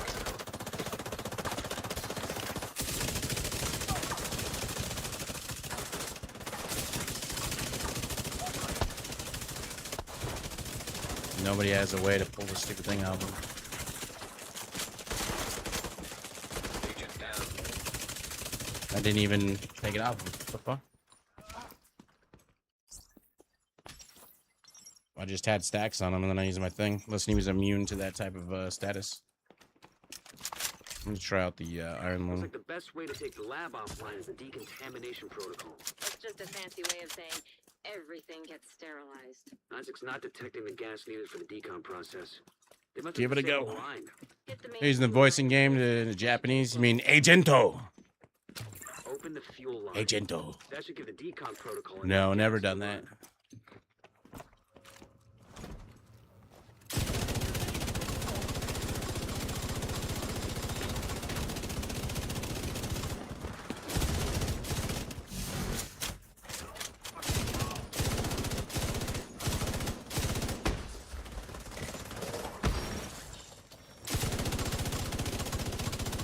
It takes a long time to pop their shit, though. That reload speed, though. So good. We used to do that in Division 1. Agento. Definitely sounds more hardcore, I get it.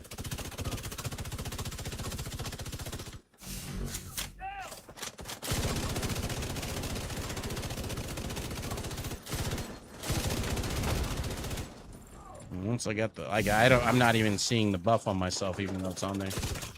Immediate medical assistance needed.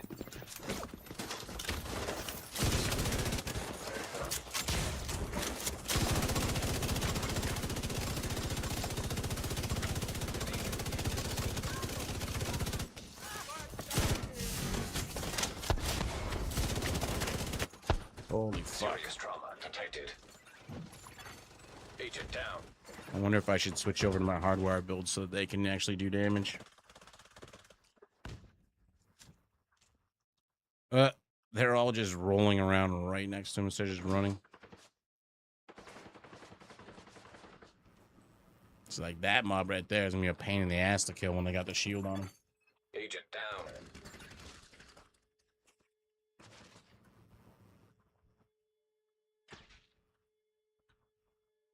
But the AoE on the sledgehammer, though, is fucking crazy. I don't think a lot of people have paid attention to what this event is.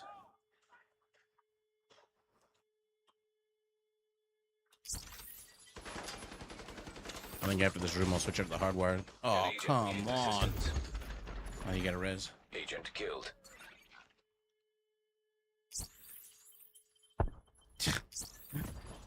What is this guy doing?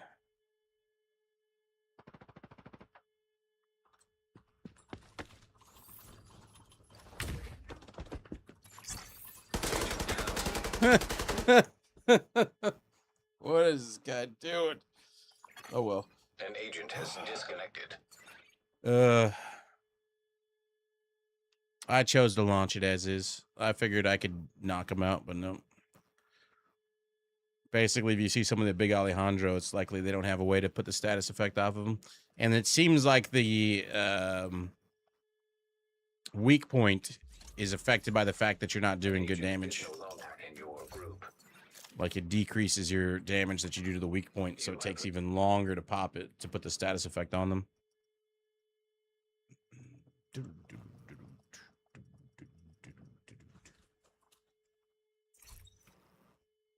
Seeker.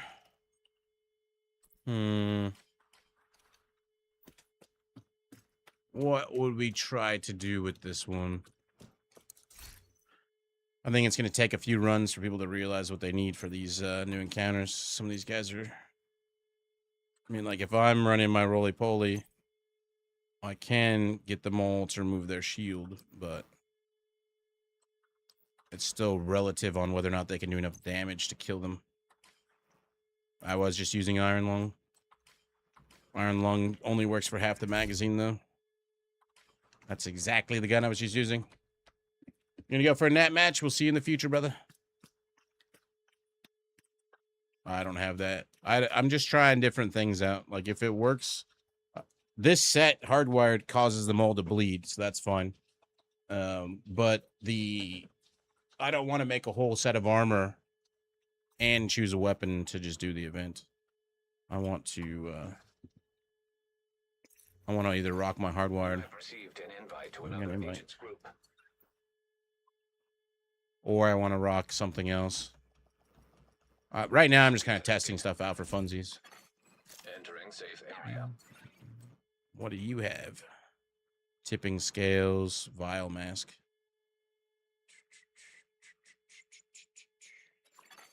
Another agent is now in your group. He's using the iron lung, so that'll be setting him on fire. Yes, it does, Dark Count. It causes them to bleed. An agent has left your group. Let me guess, it was the group leader. No? Yes? Priority objective available, agent.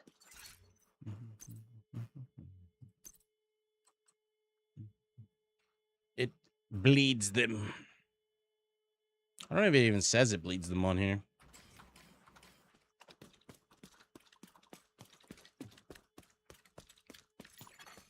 Another agent has joined your group.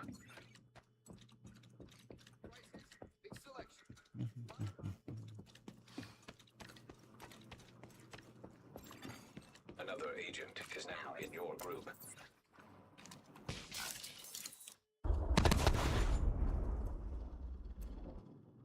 It doesn't show the bleed on him. An agent Or is it the no drone? longer Or is in it the your hive? Yeah, that bleeds him as well. I could have swore that the mines apply bleed as well. Maybe not.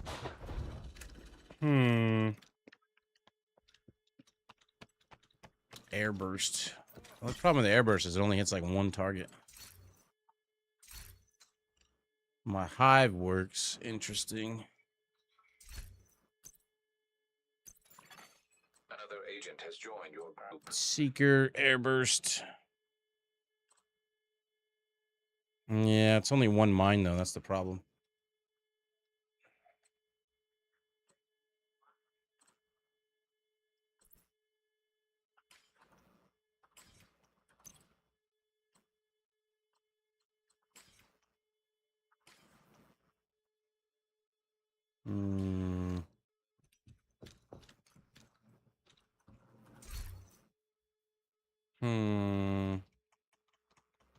No, it doesn't. We tested that out first, Pestilence. It still kind of works, but it doesn't remove their shield properly. But the dot does full damage. The Pestilence does full damage. I mean, I guess I could just switch it up to Airburst.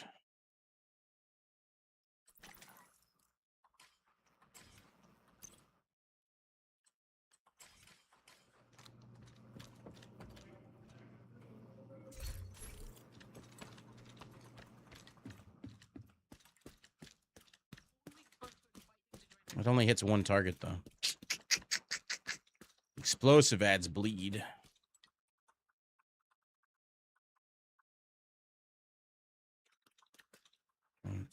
My balls. My balls. Is this guy AFK?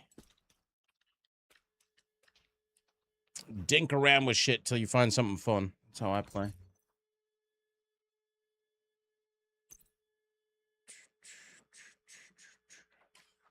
Do a burn set with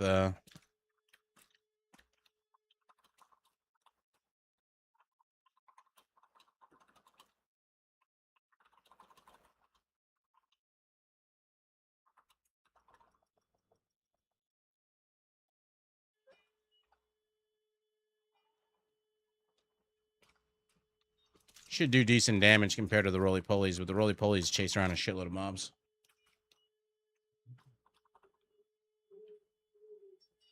I don't have a full set of Ongoing Directive. I'd have to farm it, which is the mission we're doing now. I don't know if this guy has the Directive going, actually.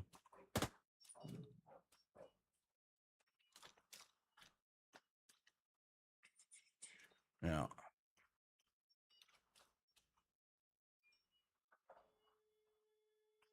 This guy's running Refractor Healer.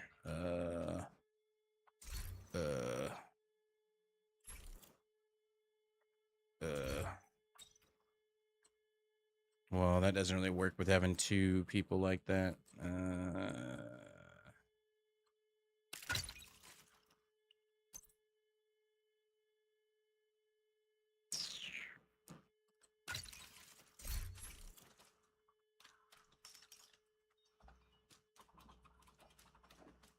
I think he went to tier 7. 1, 2, 3, 4, 5, 6, 7. Whoops. An agent has left your group. That a person just left. He did 1, 2, 3, 4, 5, 6. Tier 7. I mean, he's might as well.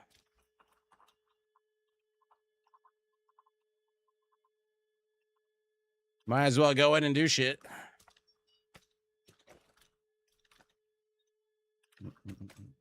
It's a 10? How's that a 10?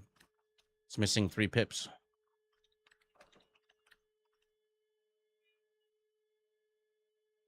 Firestarter Kim launcher. An agent Oh, it's a is tier no longer 0. in your Why does it have all these other things in there, as we're saying?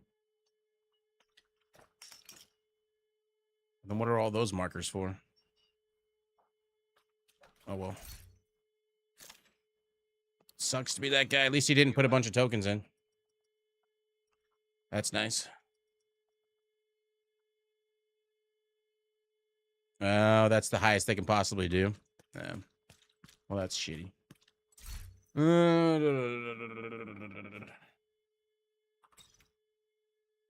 Yeah, that's what I was just coming in to say. Ha ha ha!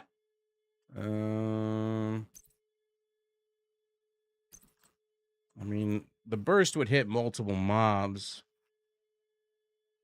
And it would do more damage than the Seeker would do. Actually, it does less damage, air burst.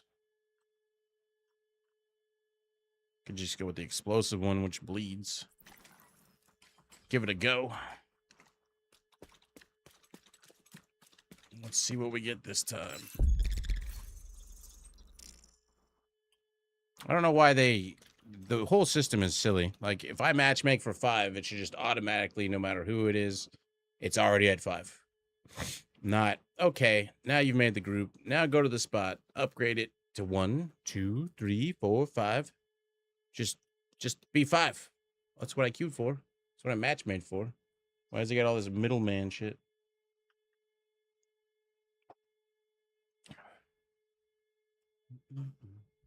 I'm sure there's plenty of sets of gear like we've talked about that you could just run Ongoing Directive and something else. Iron Lung's good for half the magazine, but then it's not good for the first half. You get so many bullets in it, especially if you're specialized.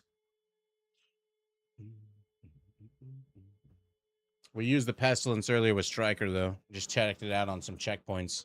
And you sit there and you ramp up the Pestilence thing and your Striker bonus.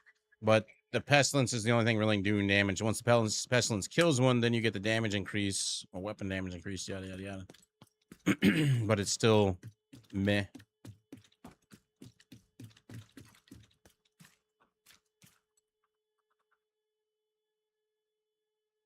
Uh-huh. Whatever you say, Dodo.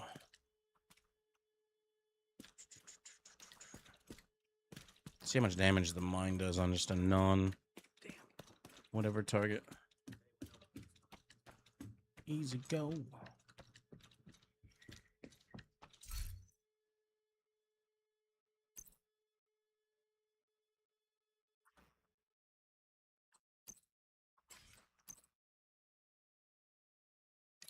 Can't be Krampus. You have been promoted to group leader. You've been promoted to group leader. Another agent is now in your group. You have left the I'm gonna group. test this out. I don't want to group with that guy again.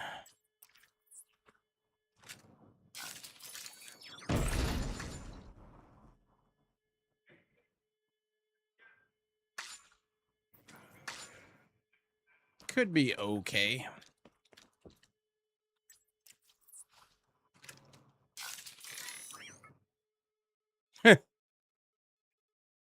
Well, that doesn't help. What's the reuse timer on that shit? Wow, that's fast.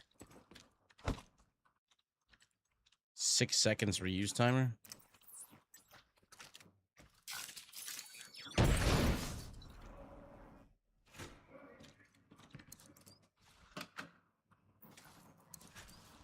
There's no even point in using the hive to make that even faster. Got a pretty good size explosion radius though.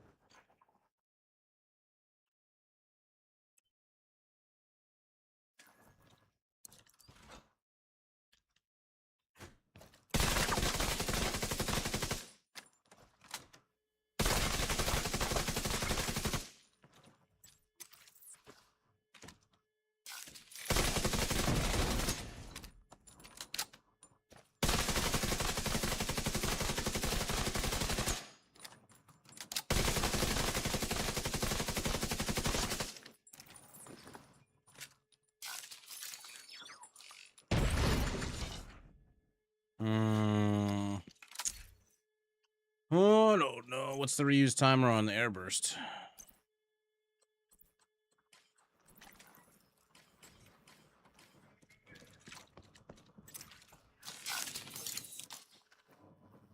Oh, I have to target where it goes? I don't like that at all.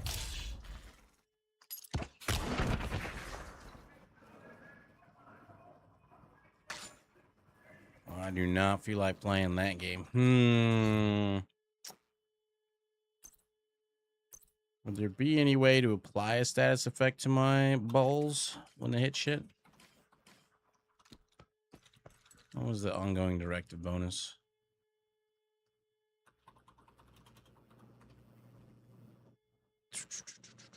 Shooting a status affected enemy will apply a mark, killing a marked enemy, blah blah.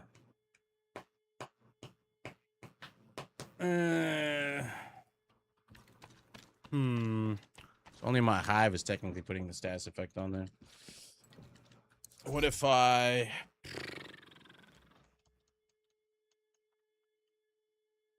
Well...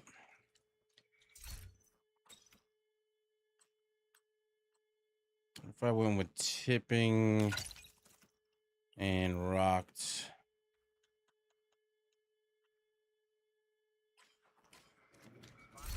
I mean, Bluescreen would work fine. Iron Lung works okay. I think the main problem that I'm having in Escalation is that the people in the group aren't status damaging.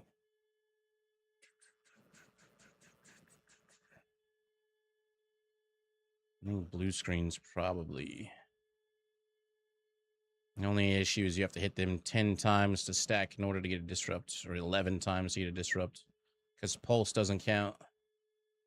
Iron Lung always counts, but only for 50% of the magazine.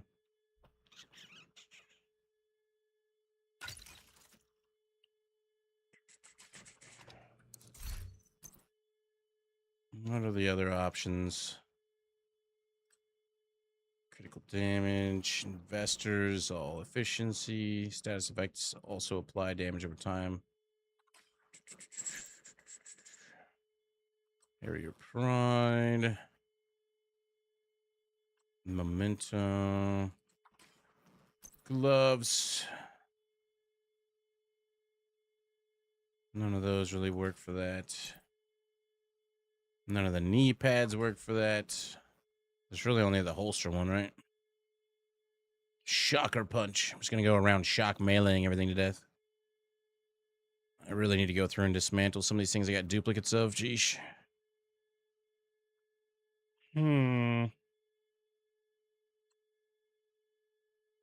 Core strength. Maybe just using my tipping with the iron lungs the way to go.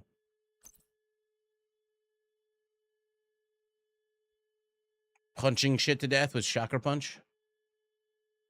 That's hardcore, my friend. Hardcore.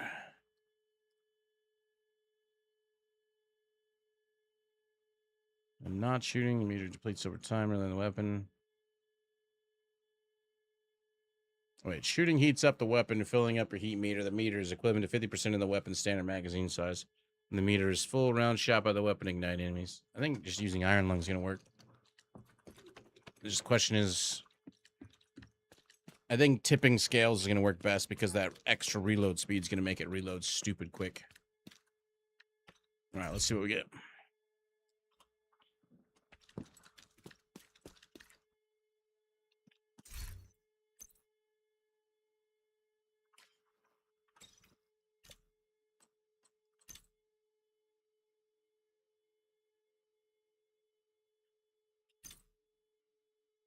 I can upgrade it a little bit more.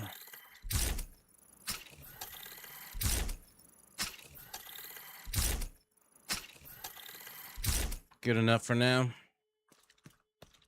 New flame outfits in the shop. I don't even pay attention to the apparel stuff. There's the Houndsman bundle too. Midnight. Purple flame shirt. Cool looking.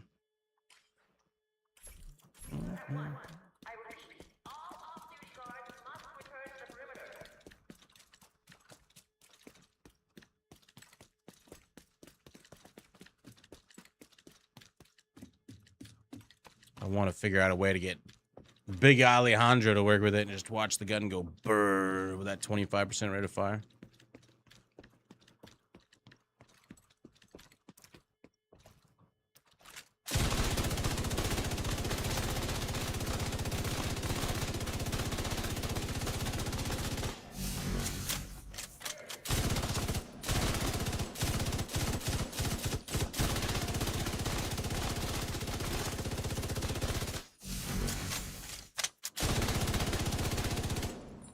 Rate of fire is already ridiculously high without the tipping scales thing, or with the tipping scale.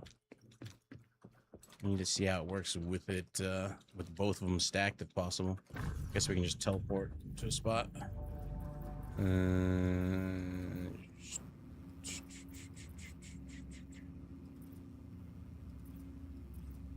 mean, whatever. We can just teleport to here. We'll find something purple and see what the reload speed's like.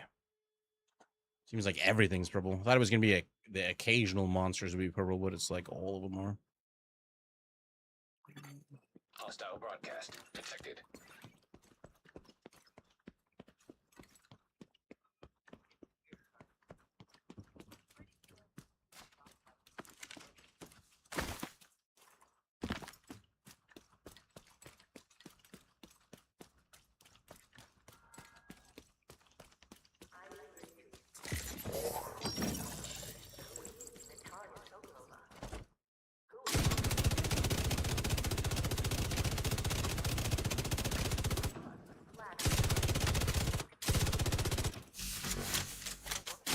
I don't know that it even can get higher than tipping scales already gives.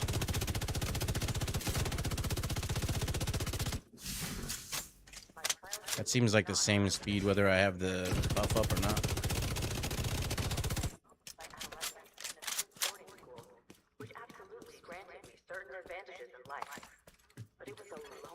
Detected from the control point in proximity.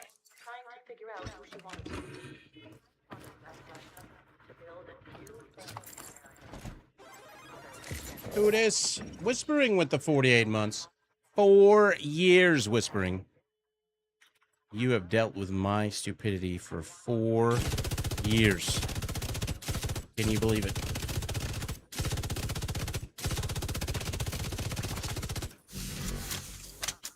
I mean, that is really fast. I can't believe it. I've put up with your stupid ass. That was a stupid fast reload. It did stack. Manual override required. Thank you very much. It's an easy fix would simply be have the Scorpio as your secondary. Well, you can't use Scorpio because it's an exotic if you want to use any other exotic weapons. Invite to another agent's group received.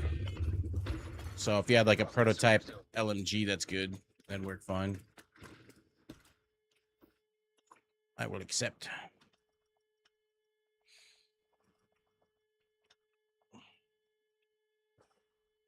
No, inevitable is the only reason you hang around. You can admit it. Cuddle buddies. No. What do we got in the group? We got a ongoing directive. Oh, what's the guy I just clicked on? We got a 4-piece core strength. 2. What? It's fully leveled out. Must be a healer. We're gonna find out. Yeah, GR9's good. Get a MK. That would be a good MG to have too. LMG. This person's not here.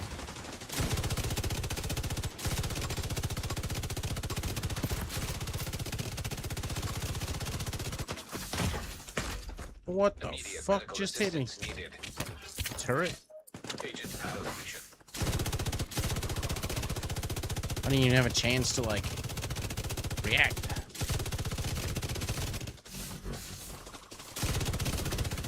An agent needs assistance.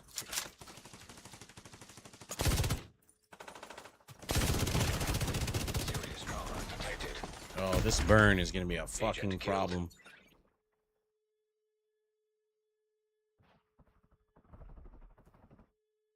Your health goes, and then the burn takes you real fast.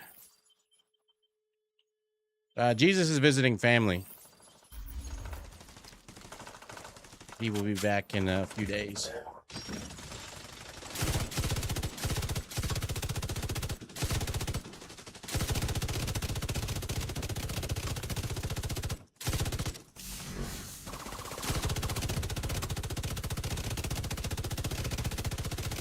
Yeesh.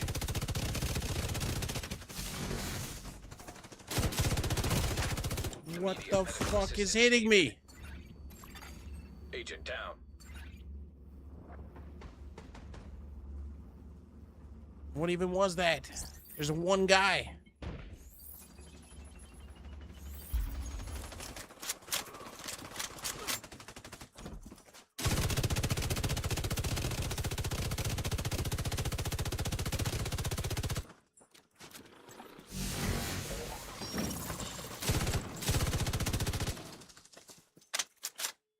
Holy fuck.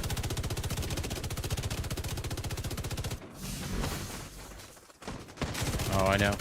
We had him in a group before. Serious trauma detected.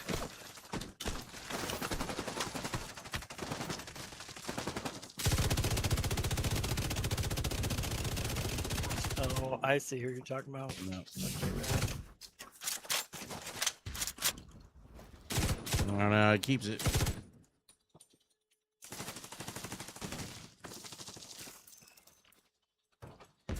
I need somewhere where the elevation's like I can shoot these guys. At least he doesn't open mic or type in chat.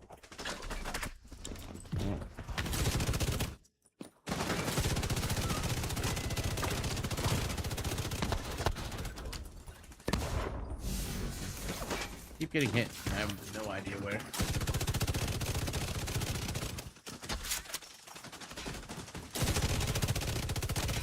This status thing makes these encounters quite fucking hard. Yeah, it took 5 and just made it like 9.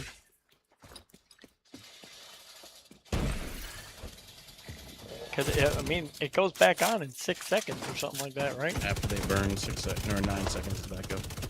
It goes down. They have 6 seconds of being on fire, and then 9 seconds of Oh, okay.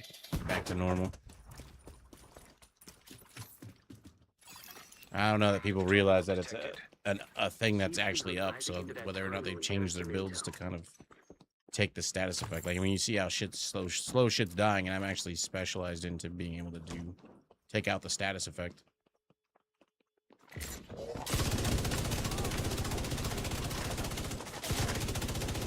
You can't even pop these guys' chest codes. I knew that was coming. And if you do all the work and you don't get the kill, you don't get the buff. If they die to the fire, if they die to the status effect, if they die to another player, you don't get the buff.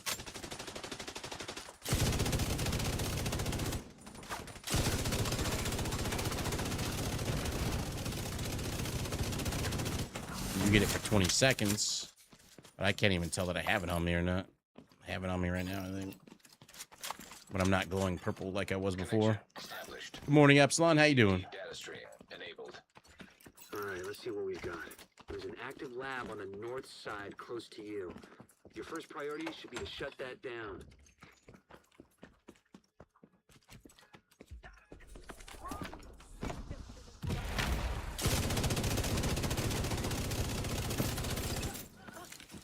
Of course, the other guy wanders out of view. Looks like the best way to take the lab offline is to use the contamination protocol. That's just a fancy way of saying everything gets sterilized. Not just taking the gas needed for the decon process. But the physical line. Hit the main fuel line in the basement. That should get it flowing. Oh my god. Serious trauma. Just stand still! Agent out of function. Immediate medical assistance needed.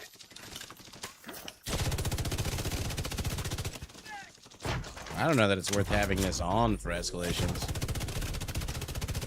They're a fucking nightmare.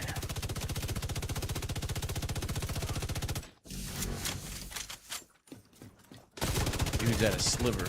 Nobody's taking it off. It's almost like it's not coming off properly. So I'll dump half a magazine into him. He's on fire.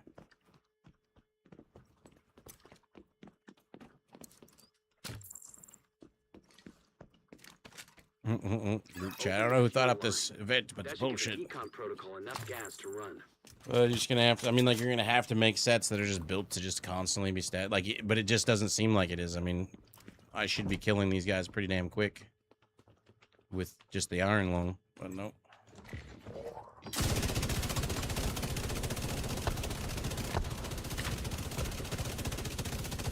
See, he's not on fire. I don't get the kill for that.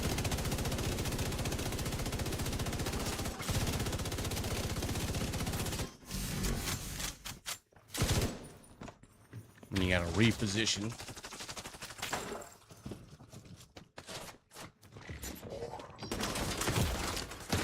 Serious trauma detected. Cheese and rice. And I'm on fire now.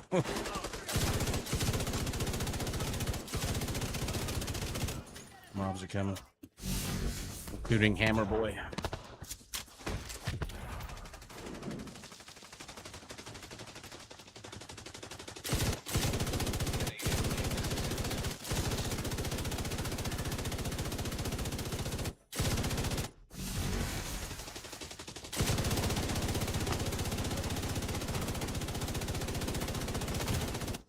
Oh my god! Fucking LMG builds with fire rounds. Thanks, buddy. I don't want to pull my Pestilence out, just see how it fucking goes.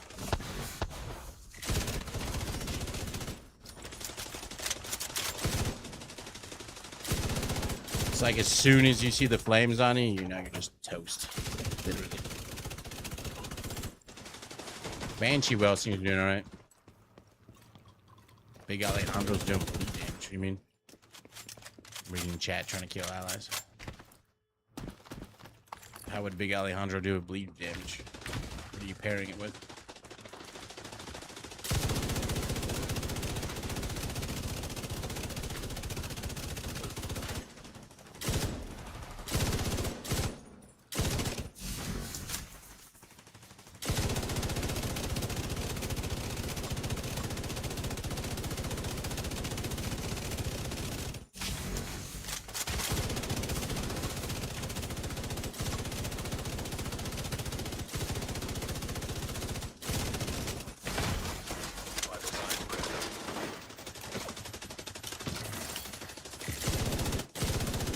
I see a prototype.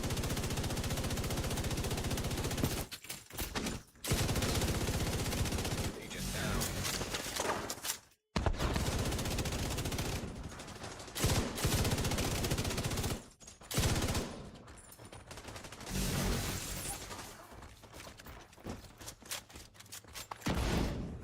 Doing better than we did before.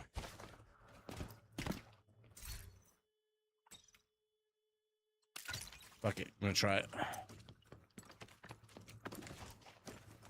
The decontamination protocol can be initiated from a panel in the lab above. Striker Pestilence. Basically, once you pull We'll the see what trigger, happens. you should be safe. Top floor. You can't I don't know what miss you mean by Big Alejandro's doing bleed damage, though. Doesn't have anything that should be making them bleed. Unless you're pairing it with something else.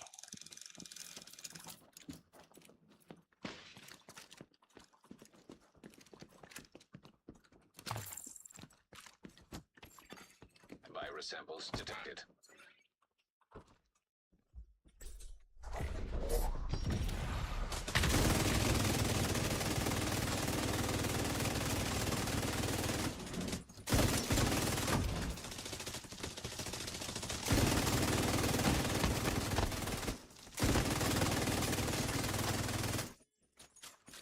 I don't get the buff.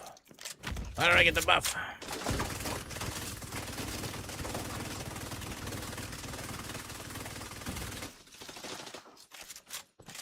Gotta get the killing blow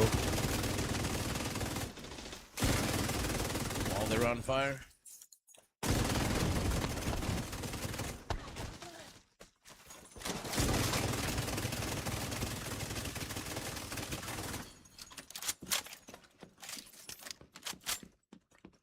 Kept shooting with it, bleed damage. I mean, it shouldn't.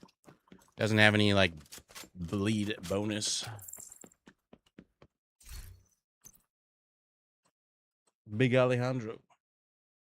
Every bullet fire. Well, you could be using. You know what you might have on is a amalgam or whatever the hell it's called. Gives you a % chance to apply a random status effect on one of your pieces of gear. So maybe that's triggering it.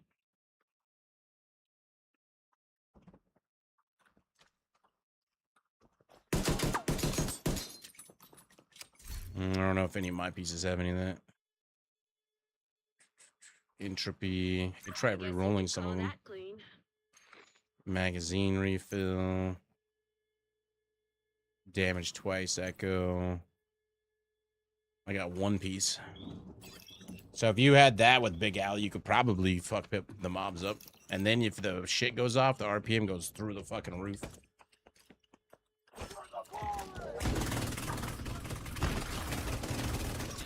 Ow. And I'm on fire. No, no, no, no, no, no. Woohoo!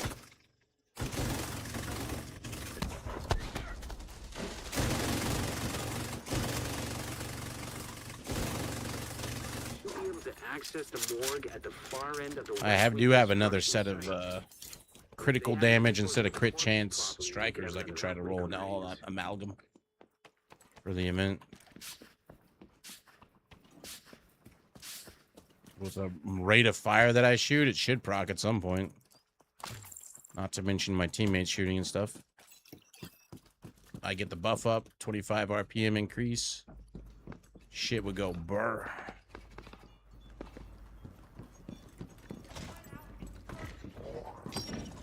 Garlic back. My garlic. Get the fuck off of my spot. Garlic effect. It's like putting lemon in there. Ow. Extreme pain.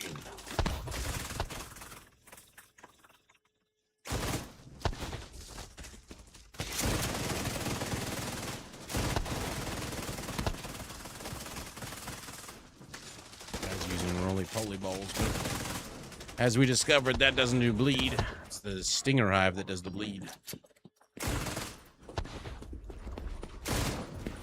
Oh, there's a suicider incoming.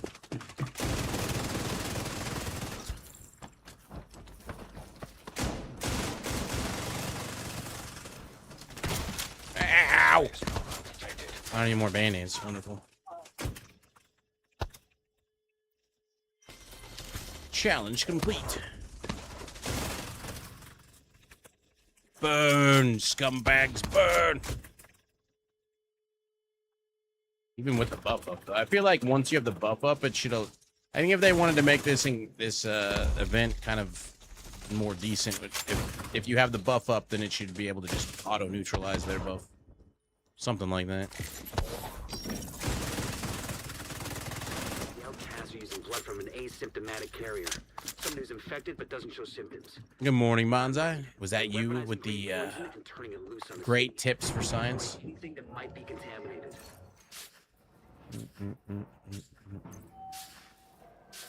I'm just gonna throw my big Alejandro on. See what's what. What's what in the butt.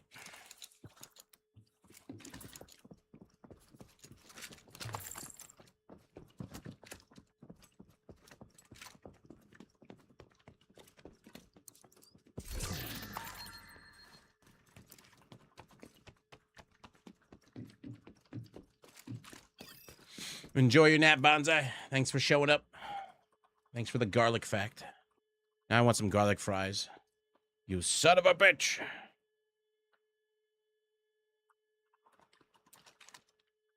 This fucking guy back here. Is he changing stuff up?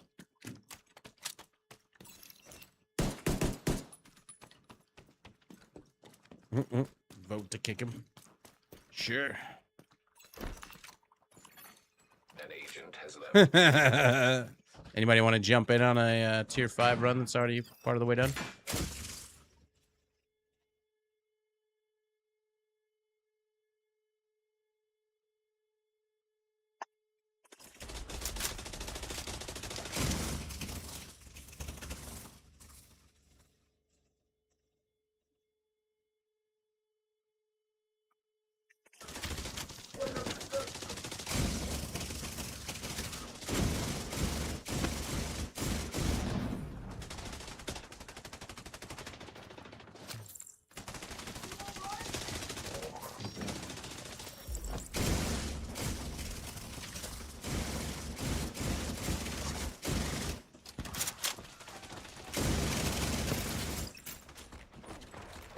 I think that's might be what I'll do.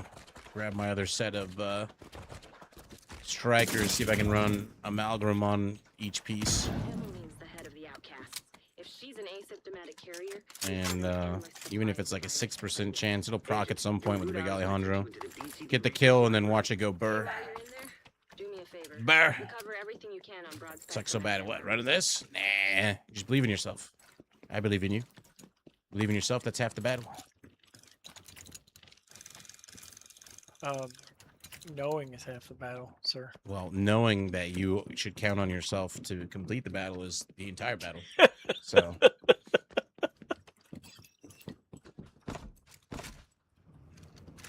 Do this damn thing. Oh shit, it procced. Ah! Die, bitches! Reload. Oh no, I don't want to reload. Die! That's speed, though. That's speed.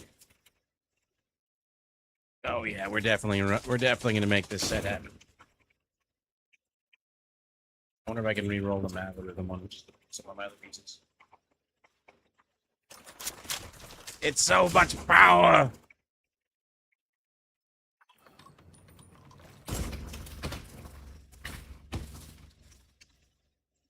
Killed him. I wonder if Bullet Kings would work. Never have to reload, just fucking burr. Just fucking burr. Line up, bitches.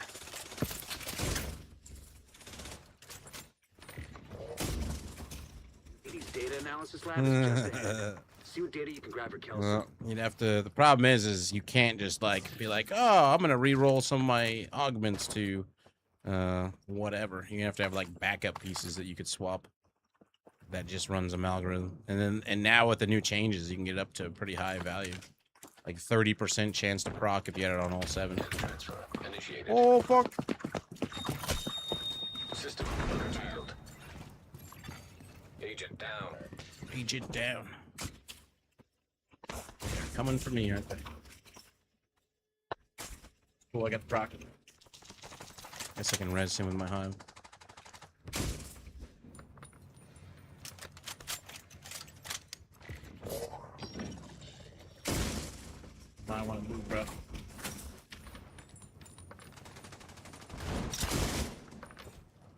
Come where I can see you.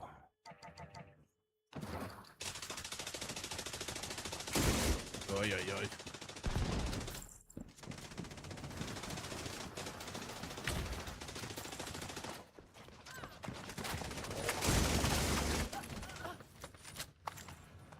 Guy activated it before we were over in that direction.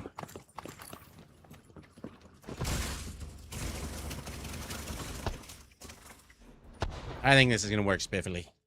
And then I get to go burr all day. Yeah, you got to have prototype stuff with it. We'll have to check. I know I've got like almost a full set of other striker gear that I can easily roll. It's all critical damage on it. So I have to put a bunch of crit chance mods and everything. Should work though. Although this is my tipping scale set, I think, right? No, it's my strikers. Cool. Data to play with. Hostiles are moving to your position. Suggest an egress through the courtyard to avoid getting boxed in.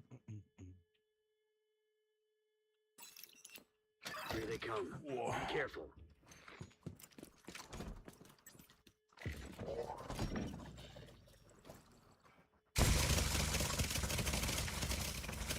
Just need one to die.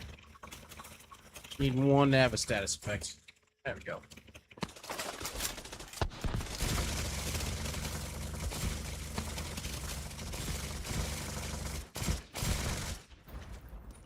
Moving forward.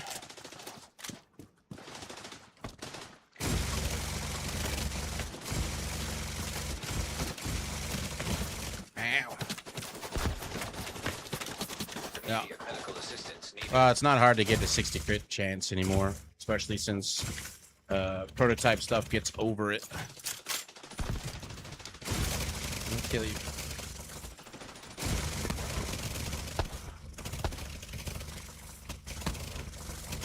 Stack up.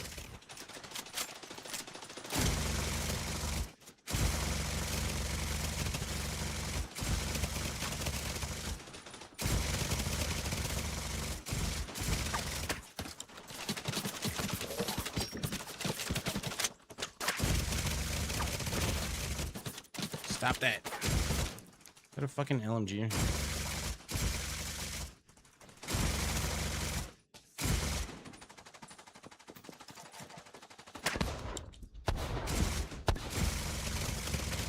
I don't even have to put like maybe like one crit chance mod in the armor. The rest can be crit damage.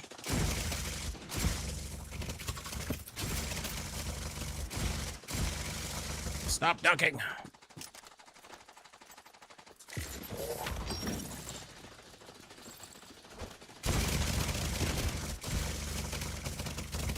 Uh-oh.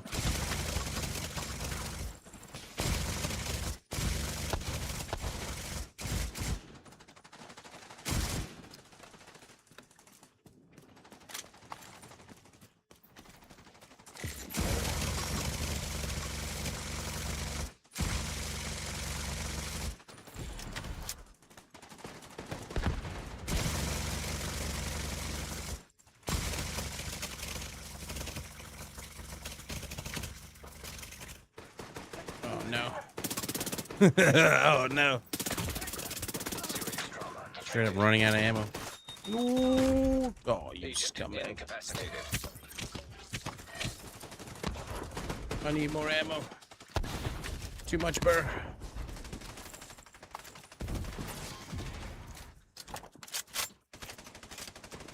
My build works okay, I'm a bit flawed. Well, I mean, most builds work fine if you don't have the crazy event shit going on.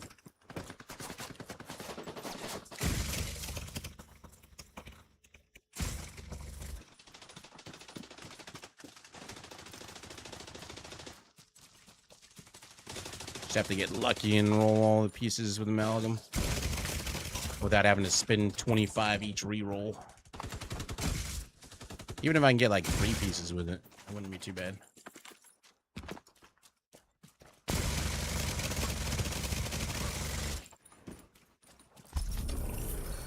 We did it.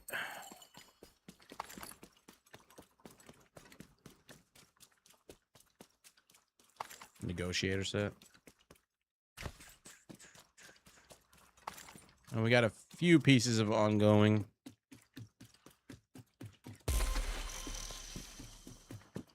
I'm gonna escape. Hostile Ta-da! broadcast picked up. Yeah, that's what we're gonna do. I'm gonna go find my striker pieces and see what we can do. At least swap. And maybe I can actually re-roll some of the pieces I'm currently wearing. Got another challenge complete. Reward 3 unlocked. Name cache. Let's leave this one. You have left. You have left your group. This is exciting. And it's so much burr. I love burr. Burr's the most fun. Let's see here. I think I only had one striker mask. Armor. I should have another striker piece. No? Incoming backup I don't have another request. striker. Oh, here we go. I pulled them all out. Why did I pull them all out? What do we got? Crit damage. Crit chance. What is this one versus this one?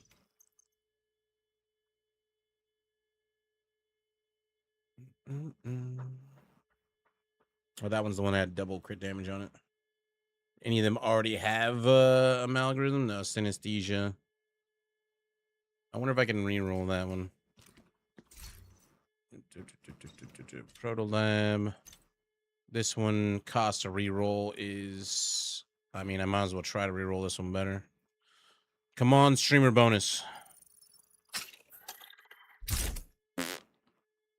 Increase status effect duration. Whatever. If I... well, now I'm going to test this for science. If I re-roll it to this, the level progress will be at nothing, right? Yep. It costs 4 to re-roll. Let's not do that one. Let's see if we can get lucky on any of the ones we're already wearing, so I don't have to swap out as many. So that's the status effect duration. 18. Chest piece. 2 to re-roll that one. This paradox. Let's see what happens. Synesthesia. I'll keep augment. Any ones that only cost 2 is whatever. This one's, there we go. I already got that on that backpack, so that's good. And knee pads. That one's got anomaly. Reroll.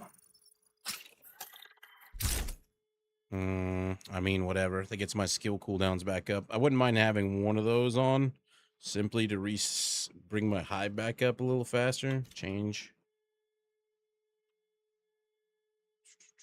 5% chance of reducing skill cooldowns for each bullet hit. Oops. I wouldn't mind having one of those like that. If I can have 3 amalgams, I'll be happy. The salvo, I'm going to keep on echo. And then the only thing that else can roll would be a gun. So, let's see here. So the chest has got the paradox. So we change that one out for a strikers, maybe. Critical hit chance 7.5. We can go with a critical hit damage. That one's got synesthesia on as well. Proto Lab. It's gonna cost 2 to reroll. Come on.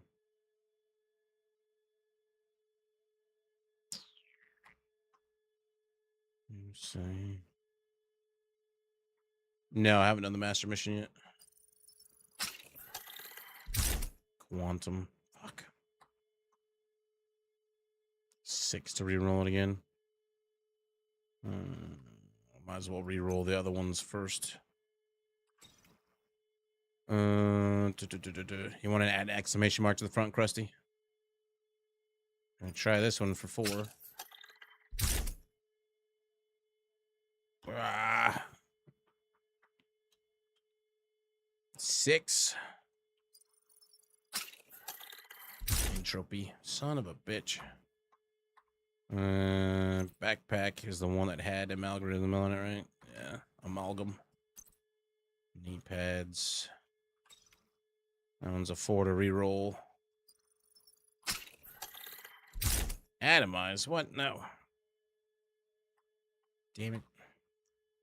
2. I've got 3 other ones. So we got crit damage. What's my current one running? It's got crit chance, 8 point whatever on there. I can actually run this one. That one's got reroll for 2. Fuck. Where's my streamer bonus? Anomaly. Starts with A. Trolled. This one had synesthesia on it. Oh, it's paradox.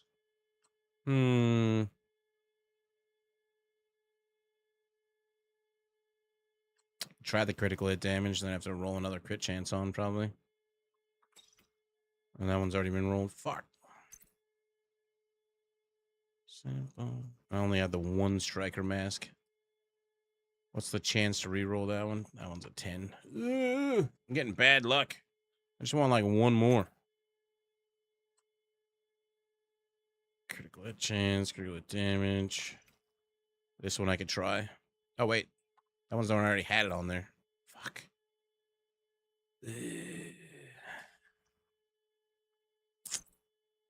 I guess I'm just going to have to YOLO and have it cost a lot. This one now is costing 4. We can try that one. Yes! Yes! So that's 3%. Once I get some upgrades on it, it'll be a bit higher. Well, it's 2.3 point something percent. We got 1. The mask doesn't have it. That one's got synesthesia. Backpack has it. That one's a 1.6, so... Knee pads don't have it. That one's got synesthesia. Chest piece have synesthesia. Amalgam. Oh, so I got 3 pieces. Okay, cool. Oh no, mask has syn. Fuck. Gamble a 10. Fuck it. Echo. I'll take that over skill cooldowns. Double damage chance.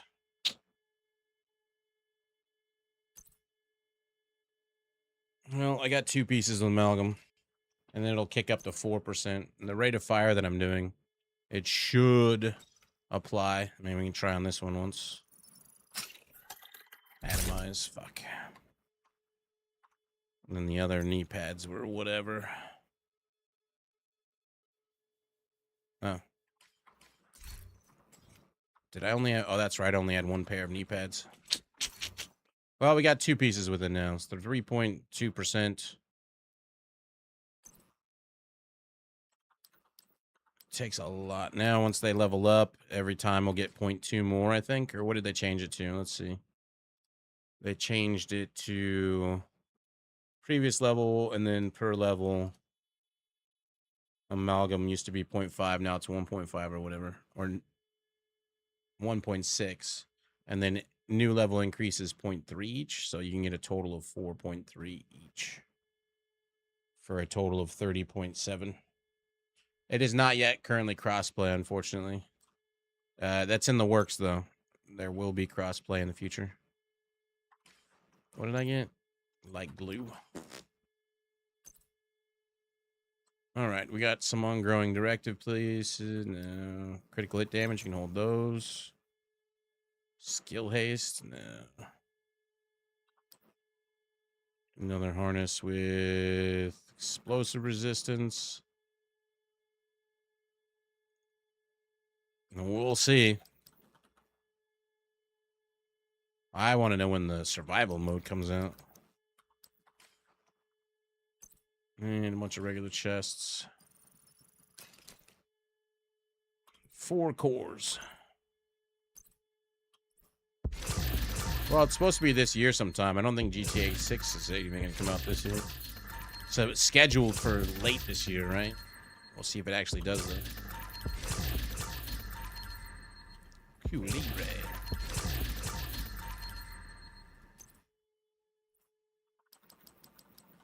No perfect mods. Hey, what did that roll? Get rid of that one.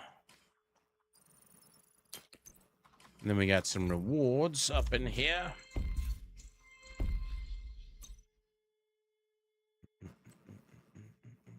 Corrosive Shell, open. View rewards. Claim. Claim. Claim. If they don't, delay it. I wonder how many stars. I'm gonna go back to the White House.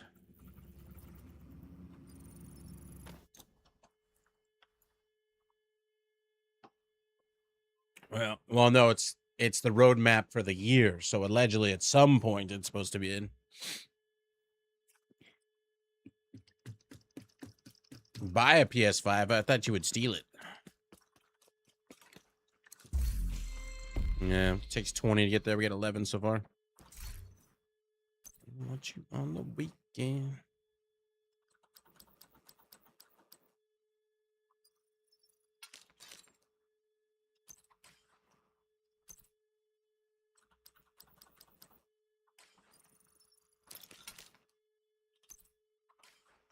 With all the stuff exploding in the area, teammates doing status effects, my 3 point whatever% chance. Plus, it'll grow. Echo.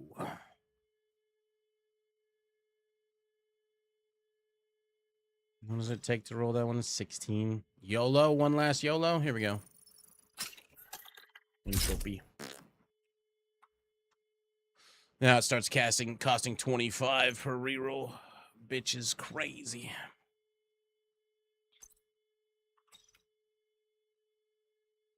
I don't even have enough to reroll that one. Yeesh. You know what people think? The Tinkerer build with LMGs. Do we want to use Striker or Tipping Scales? It's kind of a toss-up. The thing with Tipping Scales is that you get the crazy high weapon handling and then crit damage. So they both ramp up pretty good. It depends on the gun you're using, I think, in the end. So they both ramp up really good. And then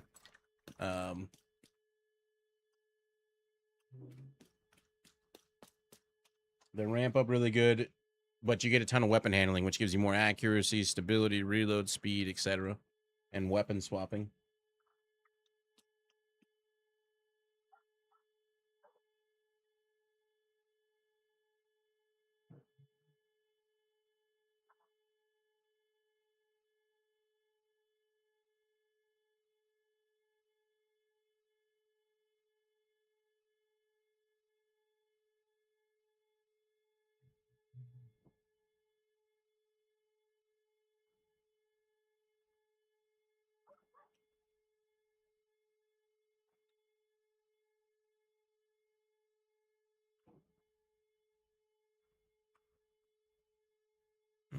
Let's see what we get.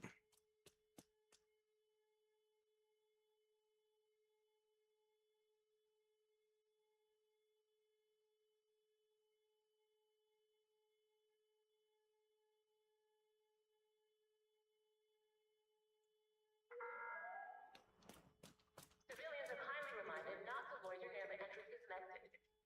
Thank you for your cooperation.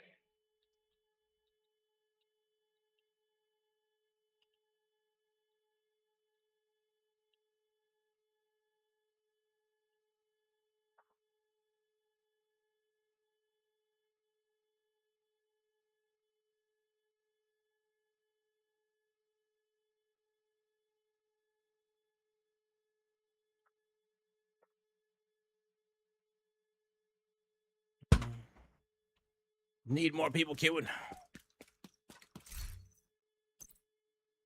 See what we get out of the name crates. Night Watcher. Reliable. Emperor's Guard.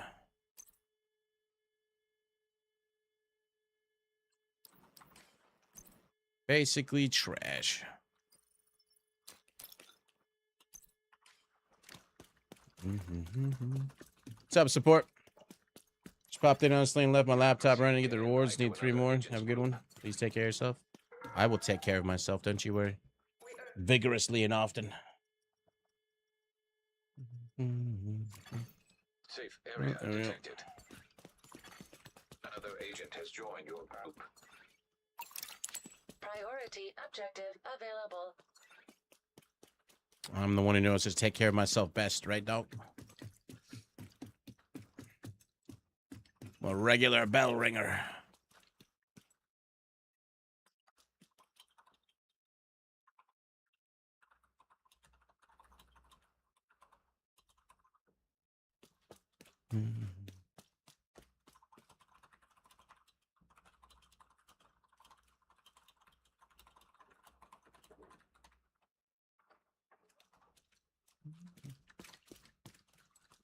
Super fast reload speed. Oh, we're talking about your gun. The Endgame is okay. I wouldn't say it's my favorite though. Like MK is good, or the GR9 or whatever the hell it's called.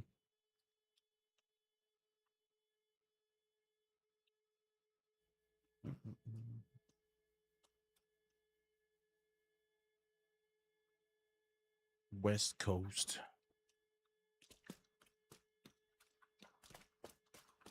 Send it.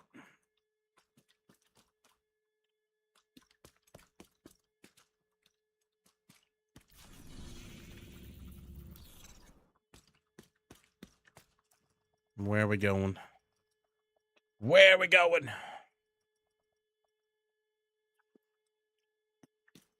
Oh, I haven't done this in a while.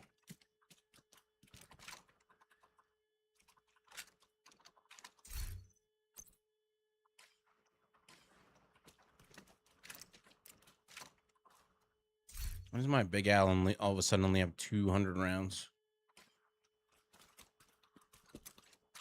Shouldn't I have 260? Because I was using Are tipping you used scales to for them. seeing the global event up there with the extra ammo? Oh, I didn't know it gave extra ammo. That it was just sitting still gave you more damage. The one you could push the T with, it gave you more. No, that bumped me up to like 300 something. Oh, okay. I do not know.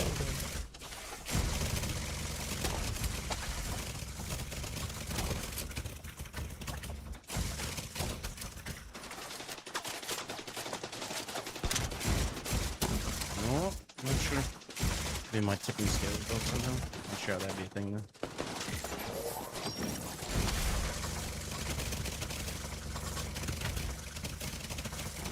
I'm on fire.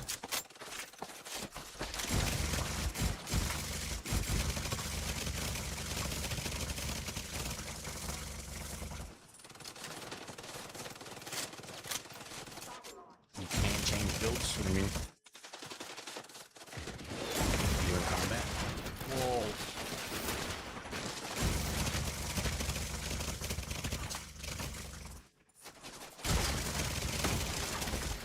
Shit. Assistance needed. Man, they catch me on fire so fast.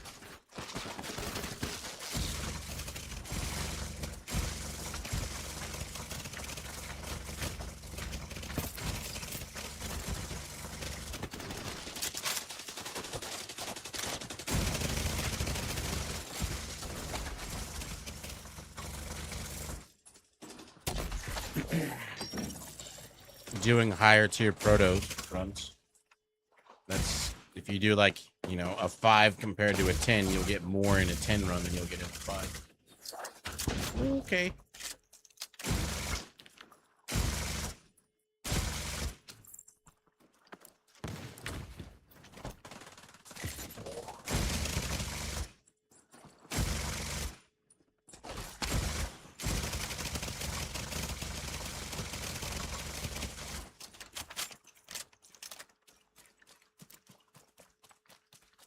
You do, but it also costs more tokens to put in.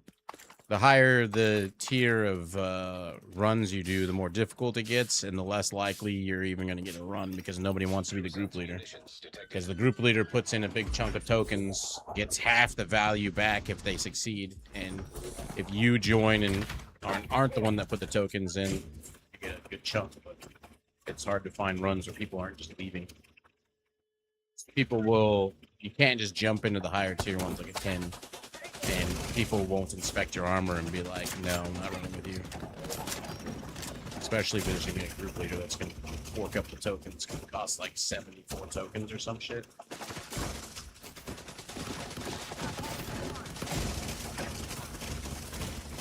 Yeah.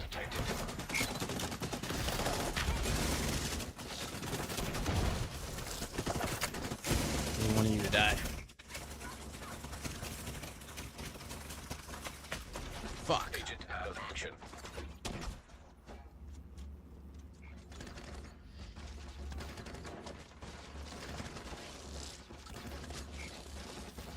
No.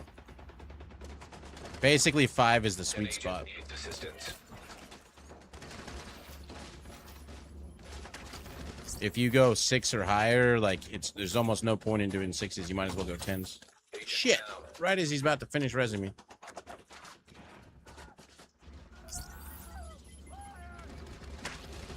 Well, there's a little point to do 6s. You learn how to do the hot foot shit before you start dropping 87 tokens on a 10. Fuck. Never be the group leader. Problem solved. Okay. Can't cover on that. Just need to pull back and kill the bastards here. So yeah, I put together something I'm gonna try after I get back. You'll be gone though. What are you gonna run? Hardwire with Vial and the chair's chest piece and St. Elmo's. So that way my hardwire will still be doing decent damage, but I'll be putting fucking status on everything. So the rest of the group can just be Well, gotta get a kill in too, so the annoying part. well, Mhm. you guys will get the kills. I wouldn't be getting the kills. I'd just be applying the statuses to drop the shield. The fuck, you got a sliver of health. Die, you scumbag. Jesus Christ.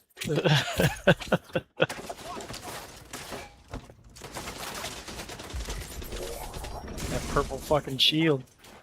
It's annoying because the turret just vaporizes me. Tell me the turrets don't get the shield. I don't know. The little cars get the shield. It's glowing purple. I'm quitting. Oh, fuck. I'll be back next month. Agent killed. I think it does get the shield because it's glowing purple when I was just looking at it. But we can't. The shield's glow thing is buggy.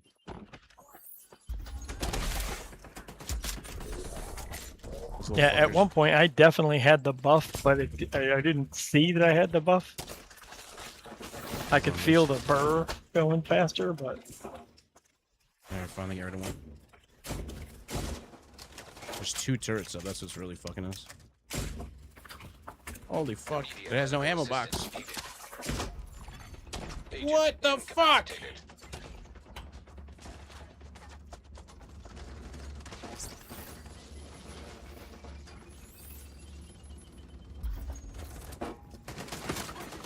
Serious trauma detected. Jesus criminy.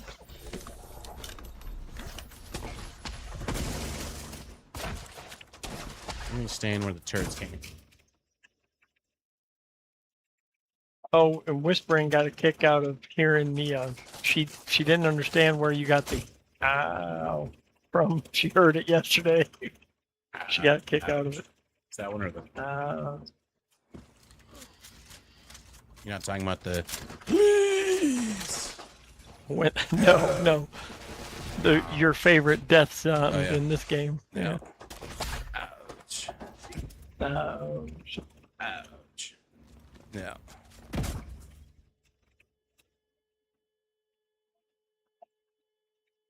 What they're doing here. Fucking See if you can shit. find any Got intel on done. their operation. Sheesh. Those turrets are way worse now. You can't even take the ammo box off of them. Yeah, that's a nightmare right there. Search the area for Seems like these intel. guys are salvaging or repurposing anything they can from this place. They're crafty bastards. I'll give them that. You gotta find out what missions don't have the turret boys in them. Like, do those. Annoying is what they are. They're annoying Take before anything all this else, shit. and then a recovery team later. I'll blow the shit out of anything too dangerous. Military grade explosive residue detected. Use my sticky grenades start the fights off too.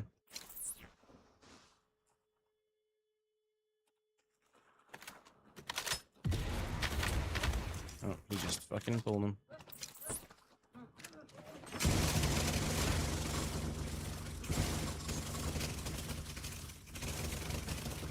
I need to ramp up on the other things.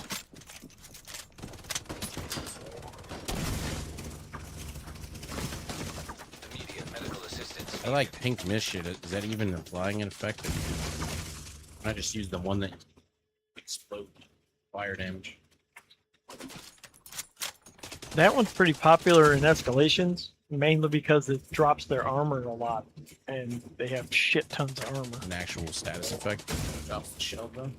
I don't know. That I can't really tell much so far. Because I think Banshee is actually working, but I'm not. Banshee disorients. Right. So it should work, but Let me spot I where can can't. actually Like see you said, something. the effect seems to be buggy with how you see it, so I can't really tell if it's actually taking it down.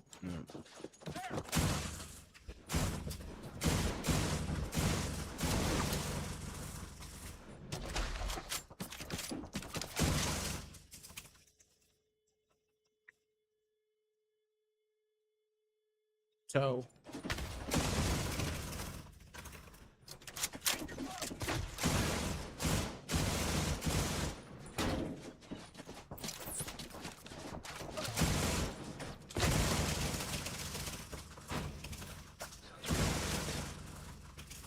Moving. We need to clear the next hall. I'm really missing my 6-jet surrounds.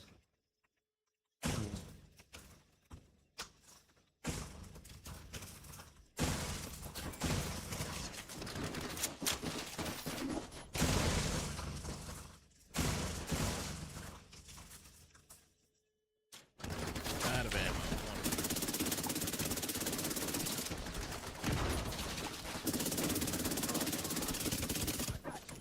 All right, I'm gonna head out. I'll see you kids after the VA is over. Have fun at the VA. Tell him I say hi. If there's a guy named Mike at the door, do not be surprised if I show up and Rochambeau you for that. What, you just have to wait in the waiting room. It's fine.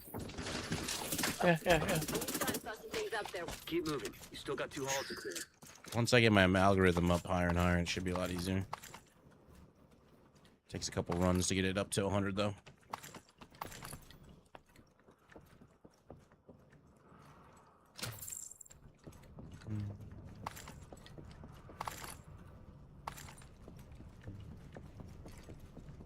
It's working pretty alright.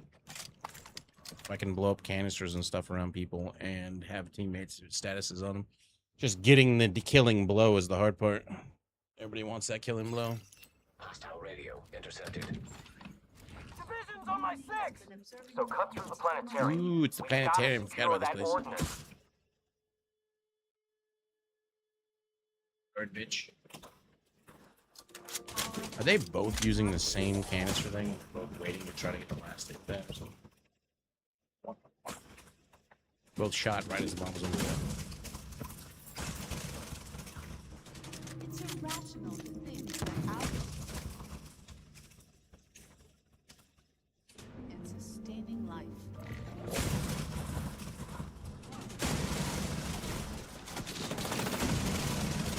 Oh, Jesus.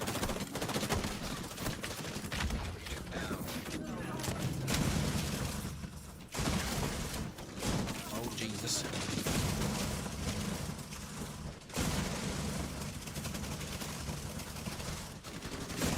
As long as I can get stacked up and get the status buff on, and the damage range. Plus, you still get your 50. Oh, you still get 50% more damage from the buff. Look at all you little bastards up there. Oh, I thought I was gonna be fine. Agent That's what I get down. for thinking. That's funny. If only they didn't blow up all the gas tanks up there. One left. Shit. Assistance needed. How many snipers are up there? Agent vital signs 0. Agent down. I think I'm the only one doing damage to those guys. This guy's got a birdie backpack.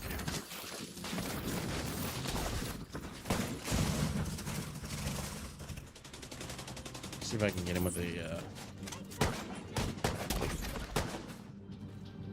come on.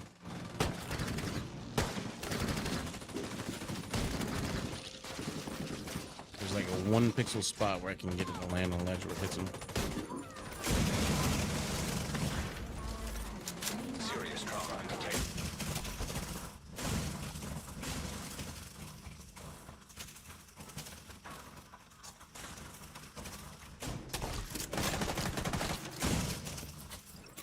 Yeah. Stop moving around, you scumbag. Knock me out of cover again. Upset.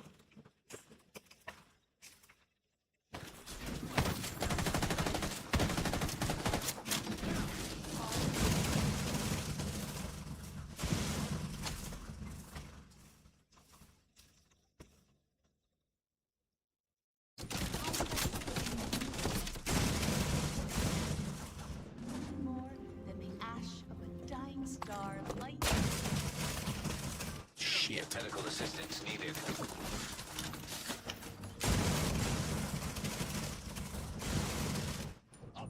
Ay, ay, ay.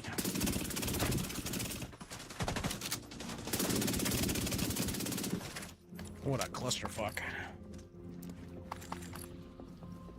So pretty, though.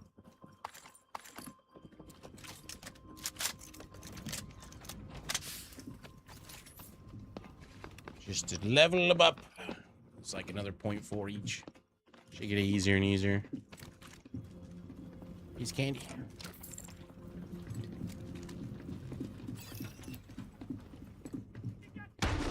Who's on his knees? Wait, what? What are you talking about in chat?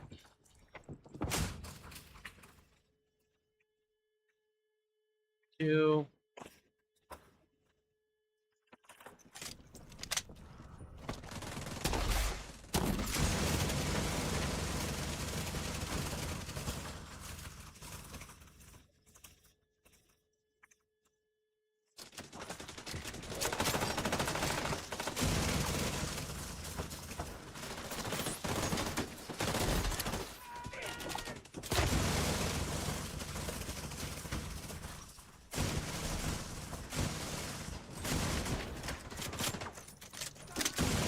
Yeah, I'm glowing purple, so I got the bow.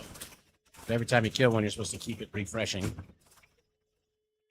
Doesn't seem to stay on you.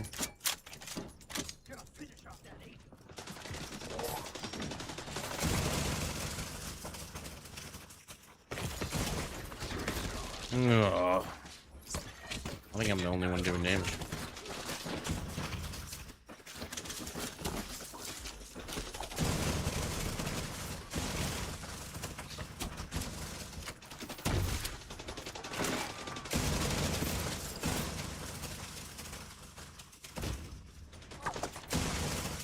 They're keeping the stats to go, which is working for me.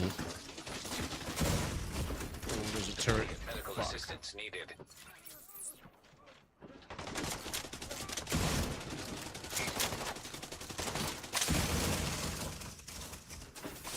No! I'm out of ammo on that gun again. Serious trauma detected. Agent down. I don't even want to know how a rogue agent fight goes in this. Not good is the answer.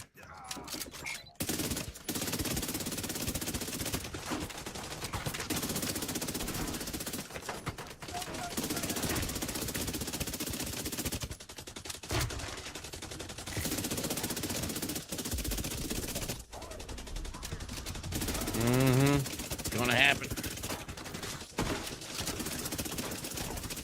It'll be fine. I'll just cry. It's okay. No big deal. Reloaded.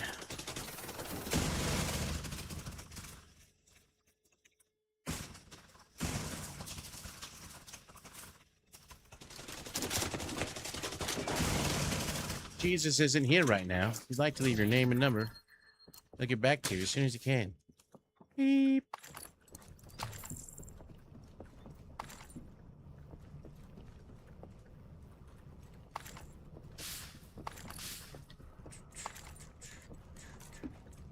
They work like the same company, or are they all streamers? We all work here and live at Streamer House. we all use the same streaming machine for the main channel. We all have our own systems. We all have our own rooms. Although some of us prefer to cuddle. You can guess who likes that to cuddle. We've been streaming live 24/7 for over 13 years.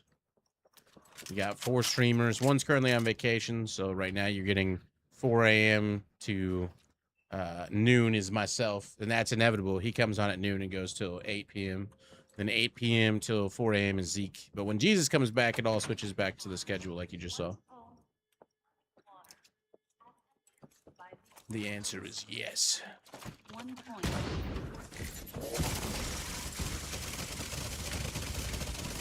Give me that buff. Let me figure out why I have less ammo than I normally do. 60 rounds make a big difference. Could somehow be on the tip. These scales might have more ammo.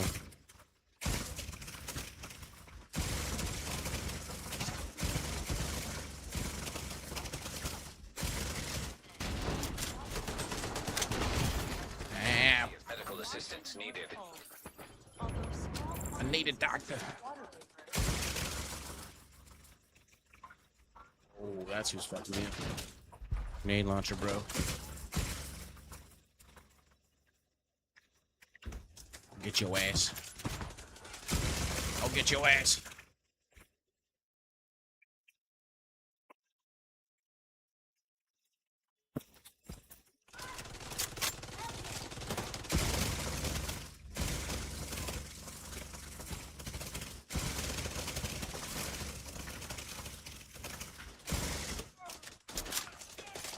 It does. Yeah, that's gonna be what it is. Only way I guess I can get more magazine size on strikers is if I were to run that one augment that gives you a chance to refill 2 bullets each time it procs.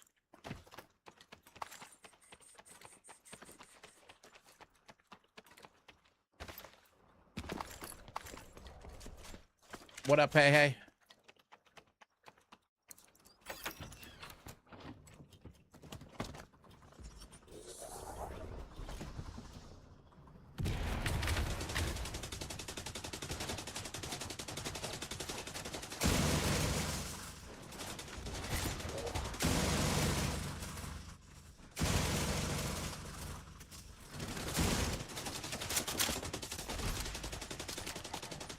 Spread out from these bros.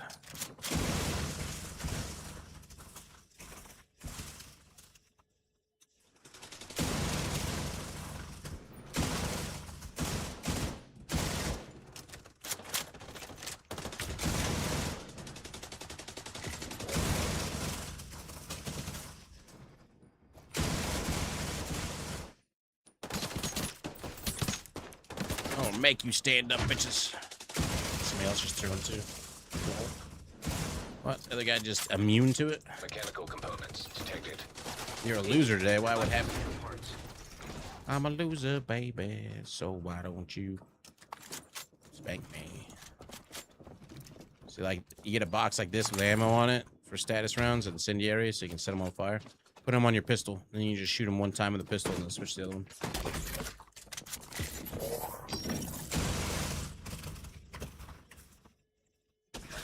Oh, I'm on fire.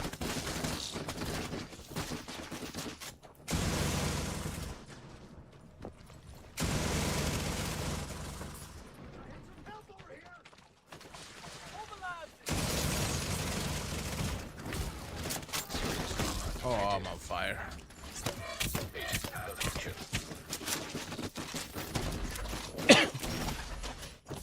I guess I can stand here. Come on up.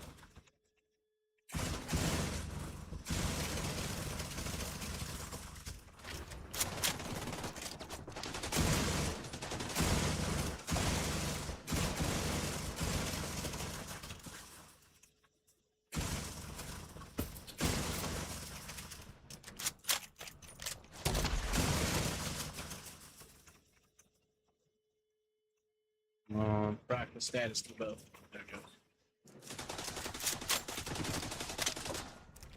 Stop resin people.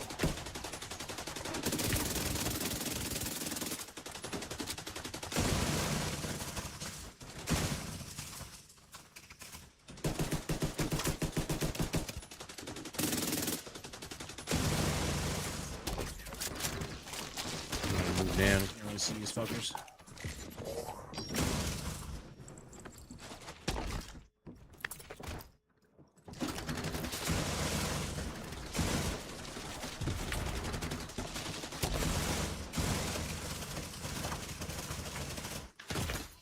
Sounds critical.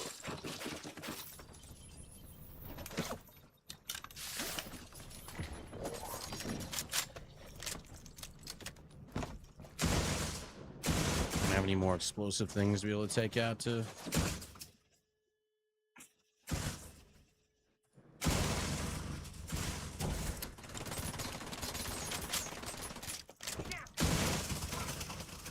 On pro. There we go. Out of ammo. Fuck. Oh fuck! There's another one over there. You get rid of that LMG.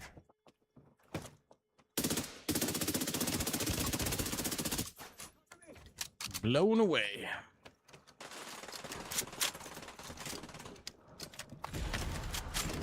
More ammo. Oh, hi. Shit. Serious trauma detected. Hive is down. Agent down. Thanks, buddy.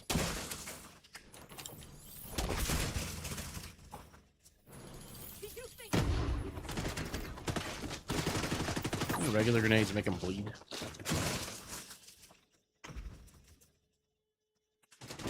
disorient or something.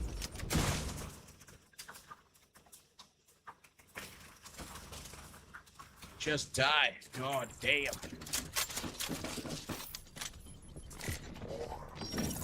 Sheesh. Running out of ammo a little too easy. Is there an ammo crate here? I could use more. I think the last missile part's over there. Yep. I'm setting a recovery team. Link up with them and you'll be done there. I don't have nearly enough ammo. Identified. Suggested Incoming. use. Missile construction.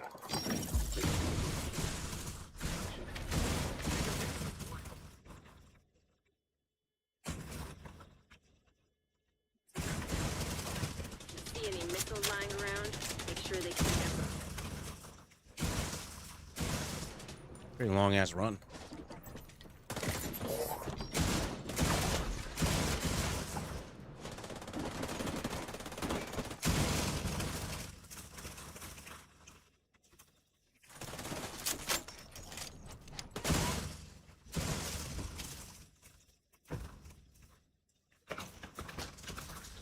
Detected. Every time. Agent out of function.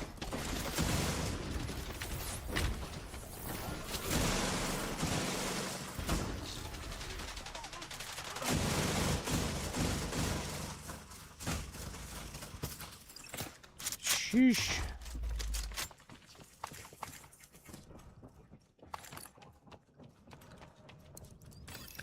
And all the ammo. Is there another ammo box? Database patch indicates Please. LMR Yes, there's one right there. That Actually, I'm would full. be the missile, then. Please neutralize that fucking thing. Med by finding kits. them necessary.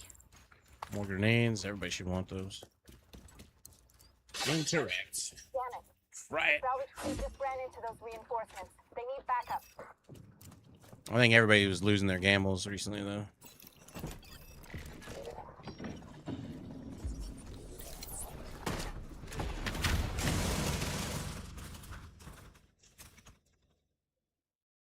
Shit. I need to kill.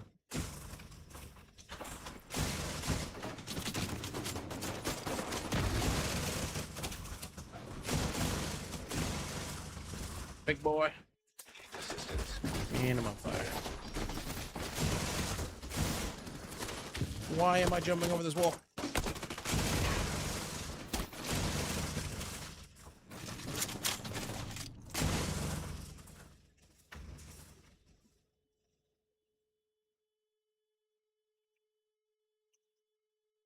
Oh, so close. Got him.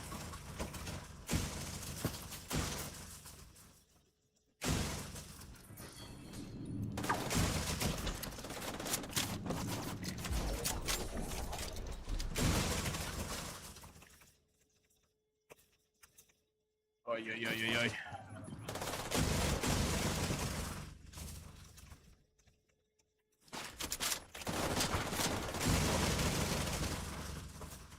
No turrets.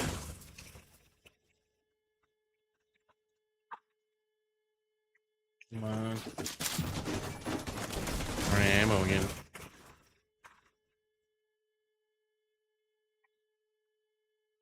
One stats effect. Come on. Turrets.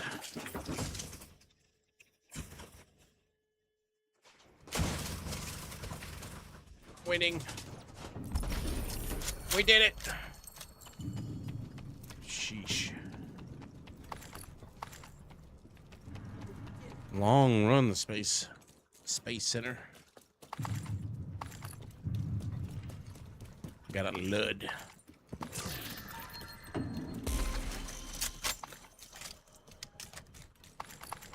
Two stars, 2 proficiency crates. Damn. I don't know if there's any way I can squeeze more ammo into my magazine. I always felt like I was running out right as I was about to finish them. Other than possibly re-rolling one of the ones and getting the armor on whatever. Number 1. The way this thing rolls over, though, you can't really tell what your actual damage score was. I feel like mine rolled over multiple times. I should be way under 1700 if that was the case.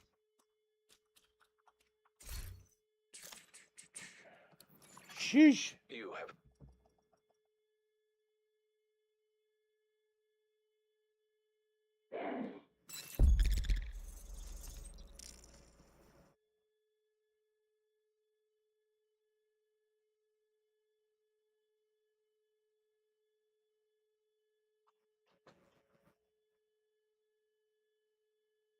All right. We got a Sweet Dreams. Dismantle that.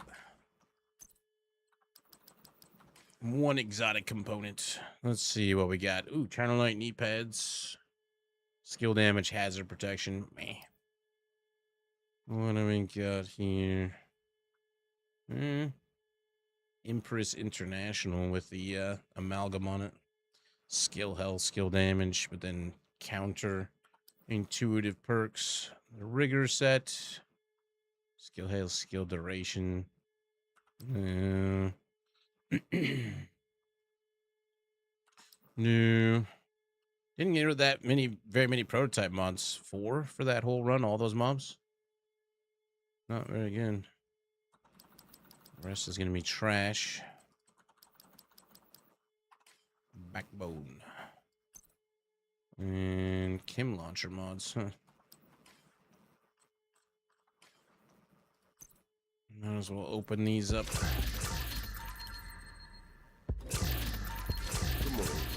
Good morning. Broke it.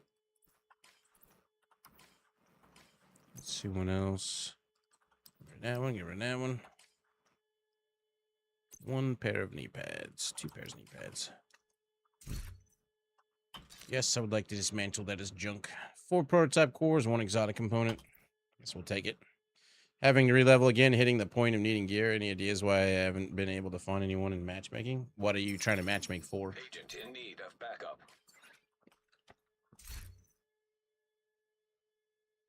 All depends on what you're trying to matchmake for.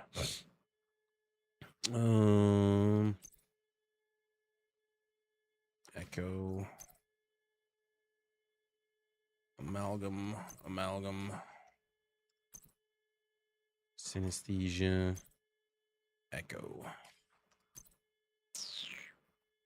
Oh, I got a striker's mask, huh? That one's got entropy on it. If I try to reload, let's see what happens when we try this one. Quantum. Go again. Echo.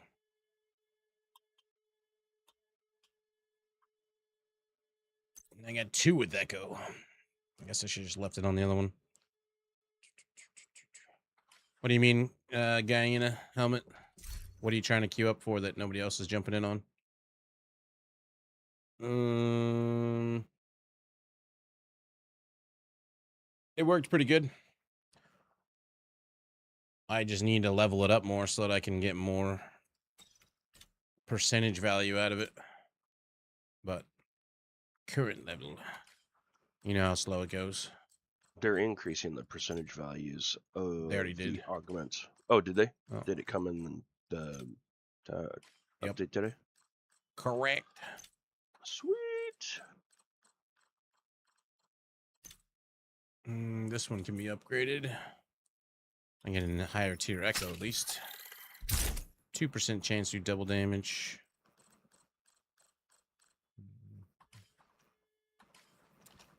That'll do.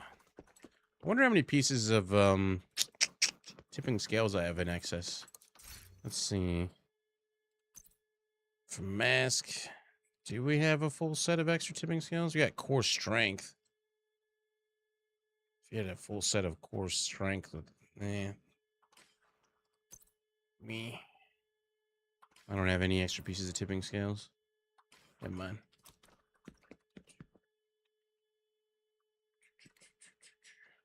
I guess they're not going to respond to the question. Got their devil. I've already asked multiple times, unless they're not listening to me. Alright, so let's go.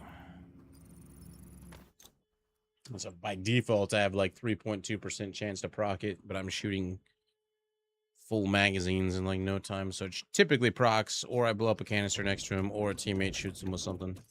And then I just burn him to death. Before we get another one, go for a quick bio break real quick, grab some water. Some water. Be right back, just a minute. This bump on the back of my leg, too. Maybe it's a tumor. Be right back.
Inevitable's gonna be playing some First Light when he takes over, so you guys check that out.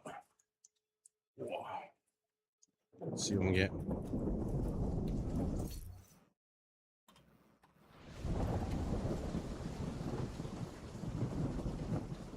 Directed build is OP for the event. Cleared all the NPCs while I was doing the hunter puzzle.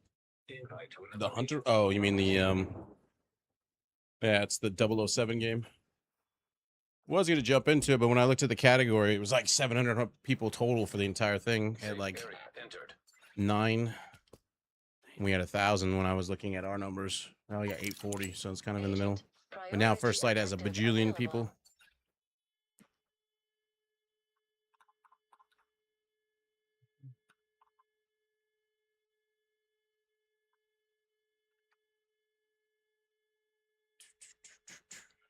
Jesus Christ. We wouldn't even be anywhere near that. With our current numbers jumping into it, we'd be all the way the fuck down here. Waiting room or not.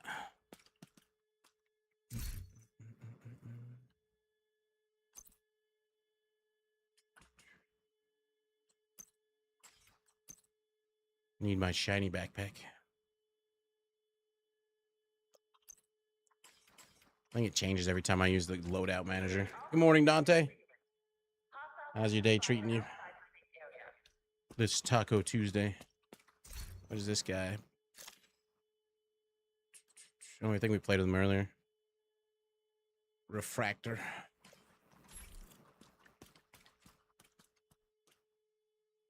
Yeah, Bluescreen works as long as you got a deployable.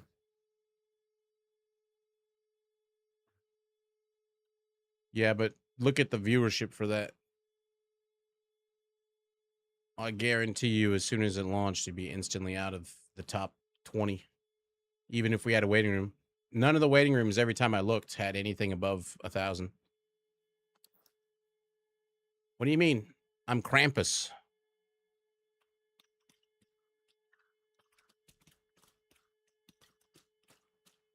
Krampus works year round.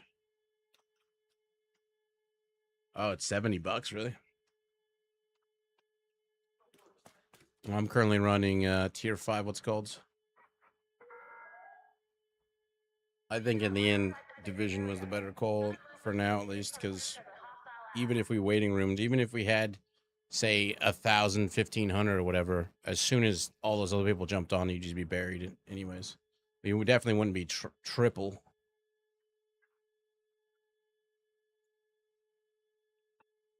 Like all the morning while I was waiting for the servers to come online, there was 200 people in the category up until about 8:30, 9, and then it jumped up to 500. And then at 9, it was whatever it was like 800, 900, 1,000. Slowly crept up.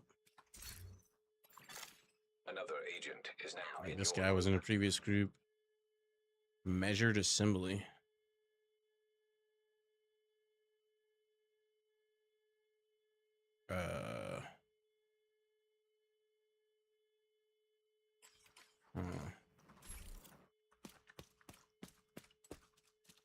As long as they status debuff them. Oh, did I get any new rewards?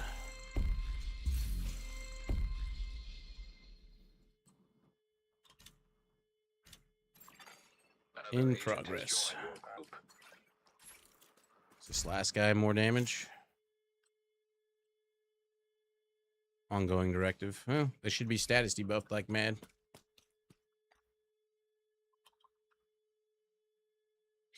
Purple is called prototype gear. It's basically a maxed out version of green or yellow gear and then some. So like say if it had 15% weapon damage on it, it can be up to like 30, I think.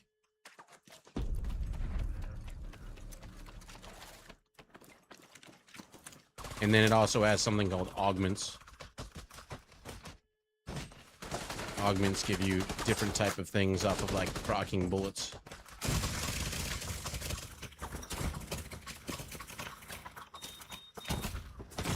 Holy fuck. Assistance.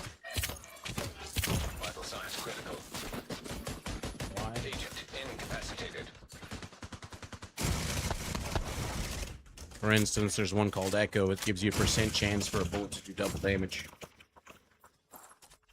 Synesthesia is a chance to speed up the cooldowns for all your skills. Quantum, if you take damage, it has a chance of giving you invulnerability for 2 seconds.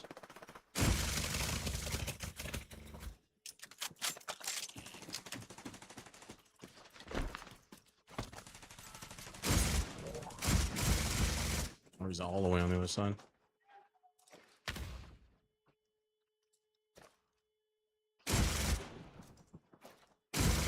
Can't shoot either one of them.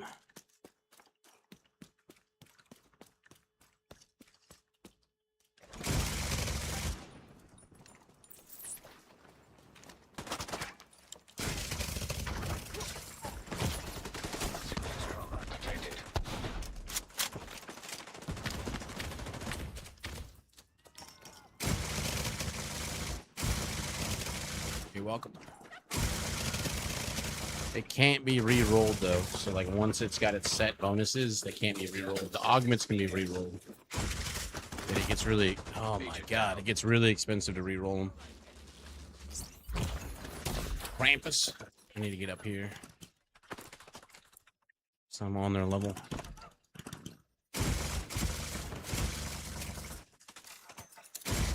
Can't get my stacks up.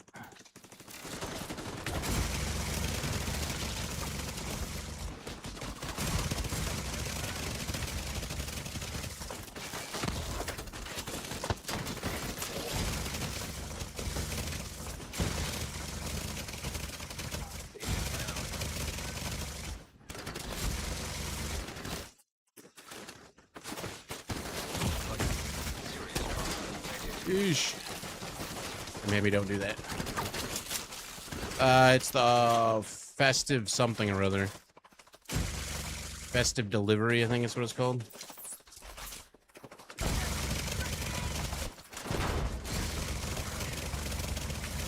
It's a skin you put on.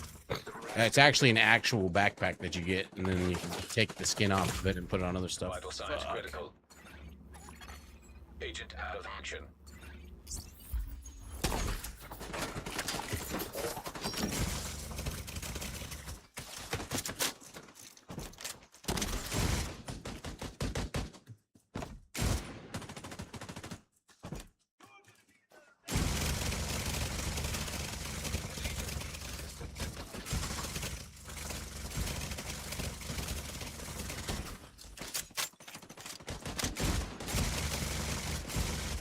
On June the 2nd, it comes back in your possible drops, I think.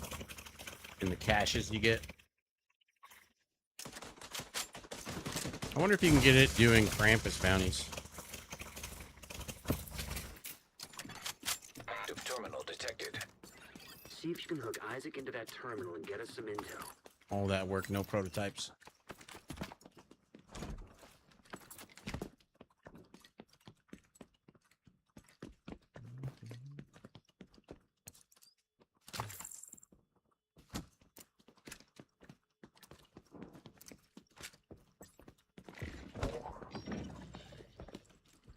They're heading for the enemy.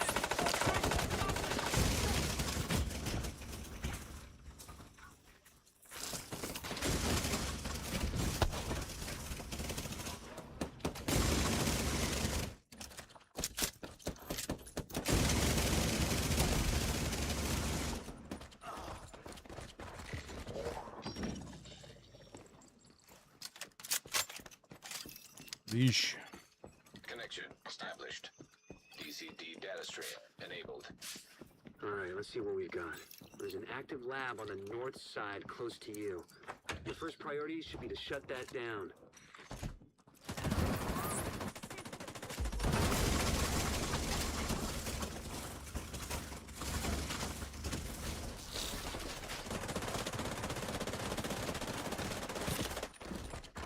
Looks like the best way to take the lab offline is the decontamination protocol.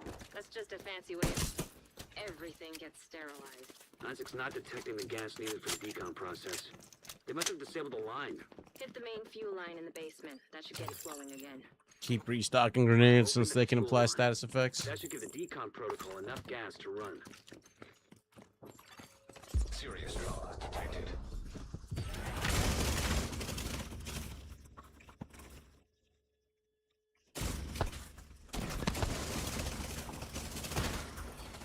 Yay, purple.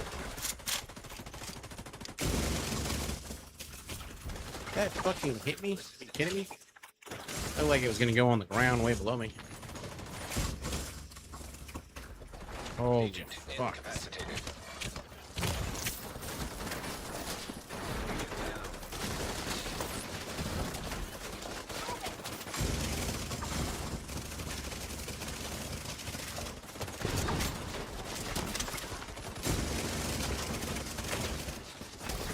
Freaking LNG, man.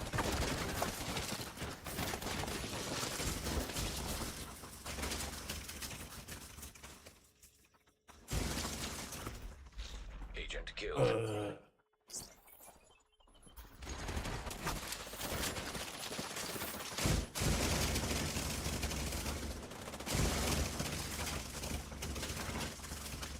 Shoot him in their hand.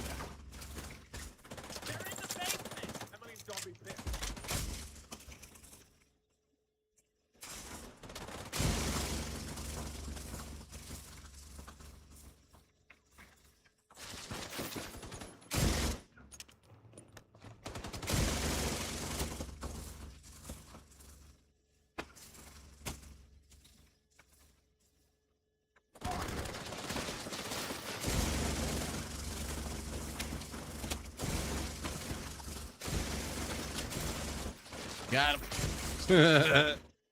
8 years later. Yeesh.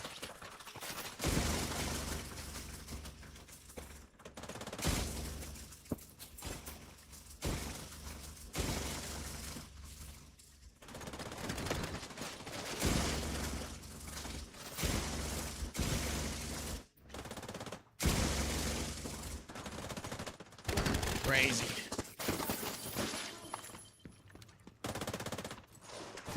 A lot of the really good stuff is gonna come back out on the second.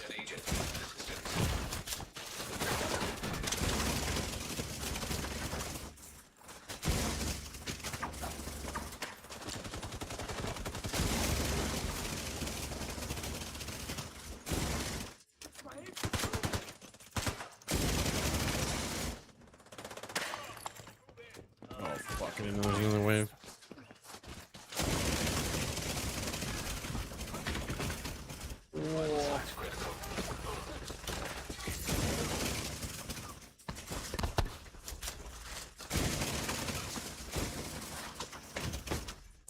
Agent down.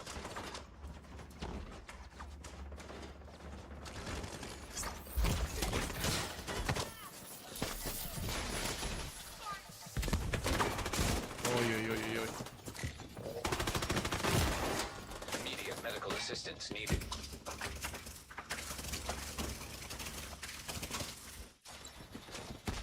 Holy fuck! Another wave. Agent out of I action. got my hive. How many waves are there? Serious trauma detected. Oh. And can't use my band. Oh, we're full.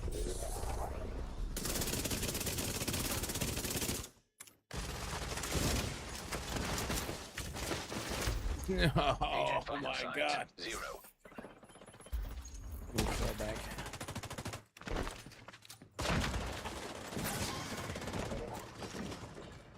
It fucking hurt.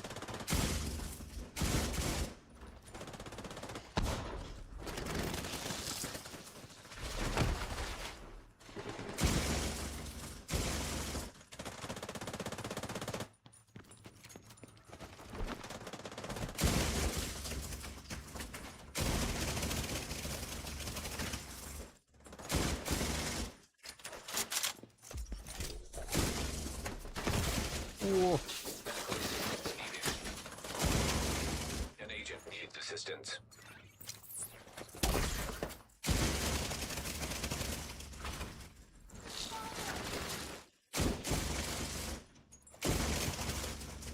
Lose all my stacks too easily.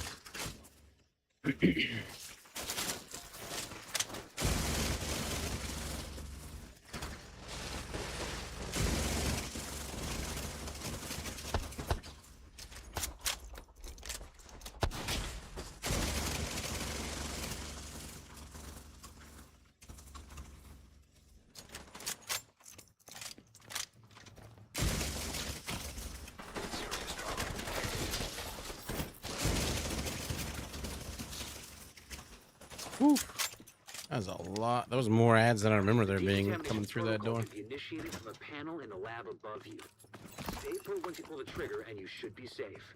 Top floor. You can't miss it. It's right in the middle of the lab.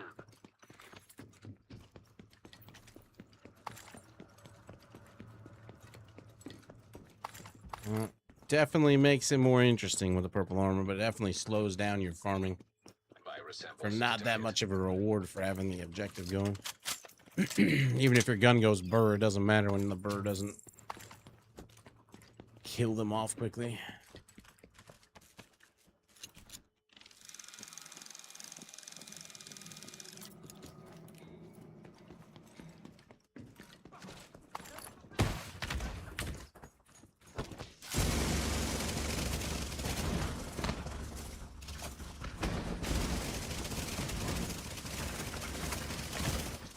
Vital signs critical.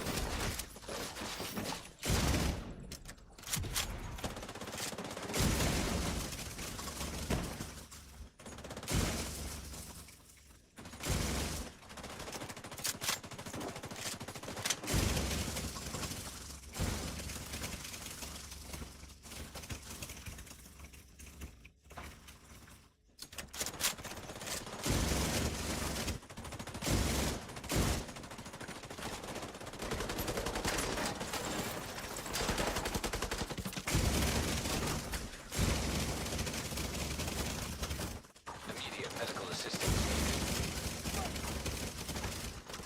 Yeesh.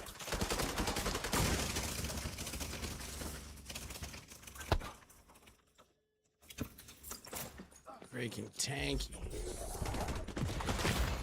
Serious trauma detected. Thought I got behind it in time. Got wrong.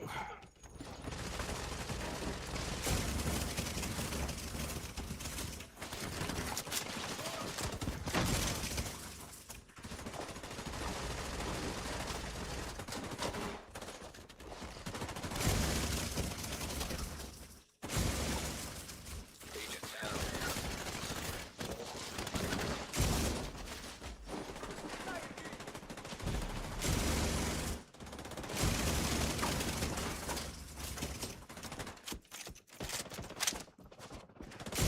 Trying to line you with a laser.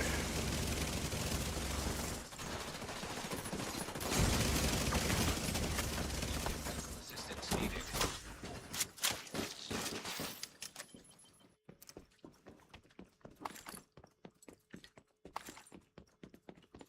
At least some of these rooms have a lot of explosive things to turn on status effects and what have you.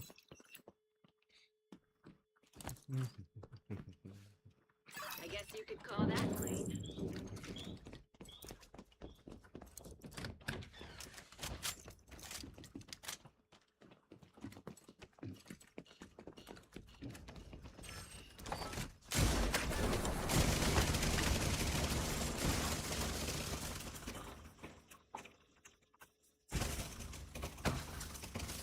You should be able to access the morgue at the far end of the West Wing construction site. If they haven't been disposing of the corpses properly, we could have another outbreak on our hands. Not another outbreak.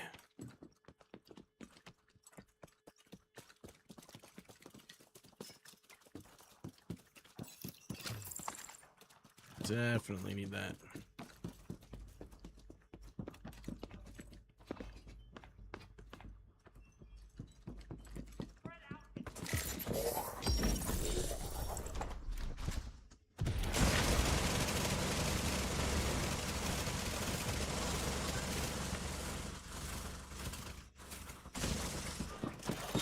Oh, fuck. Serious trauma detected. Holy shit, I'm alive.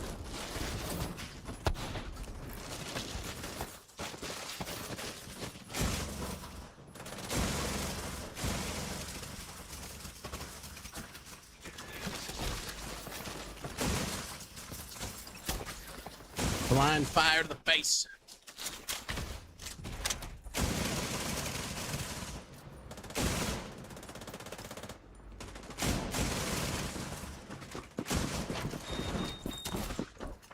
Yeesh. It's one of the scariest sounds in the game. Doom, doom, doom, doom, doom, doom, doom, doom. I'm on fire. It's them footsteps, footfalls of the guys that want to explode on your face.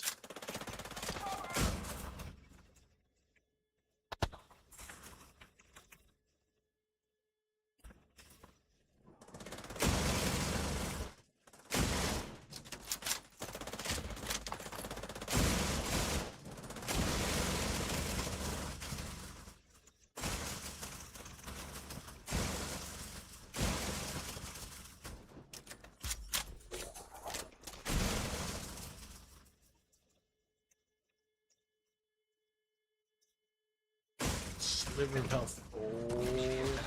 Oh. I knew I was done for that one.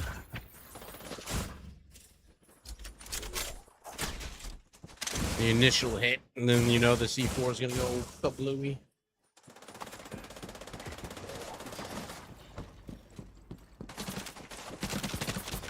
Hi.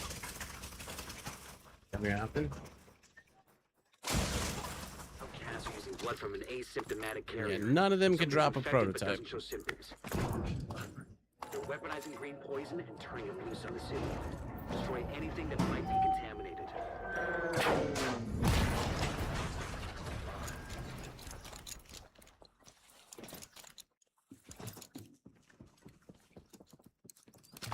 This place must smell amazing.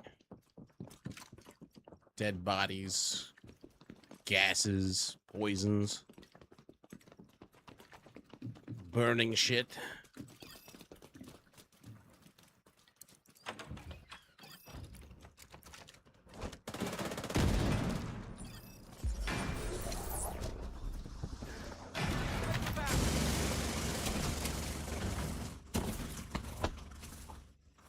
I guess these guys don't get the purple shield. If they do, it's really small on them.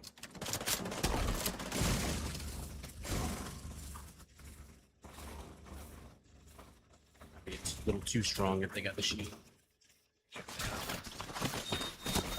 Serious trauma detected. Agent down.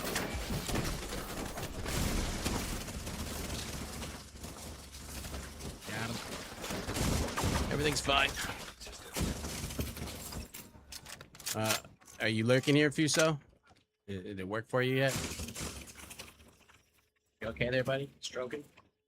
Napoleon's the head of the outcasts. If she's an asymptomatic carrier, Just don't they've stroke got an it, endless okay? supply of the virus It's to awkward. play with. Agent, your route out is going to take you into the DCD research What's library. wrong with spam? Hey, while you're in Monkey, there, I like do me spam. a favor. I'll eat spam Cover on trail at everything you least. can I don't know that I on eat it in normal life.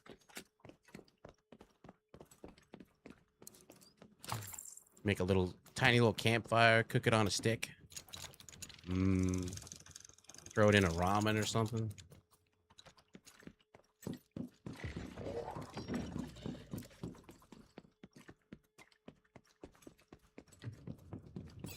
He's just queuing it up for later.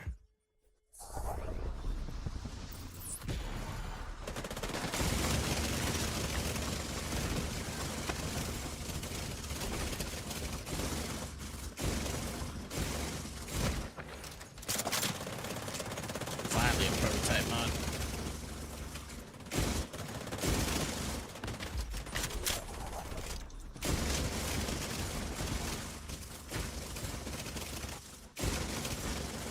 I'm stacked up and I got the buff, they just melt. Whoa. I also melt.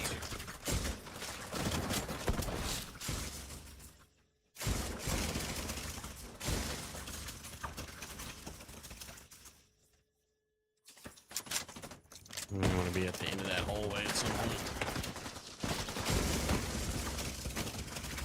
Set him on fire.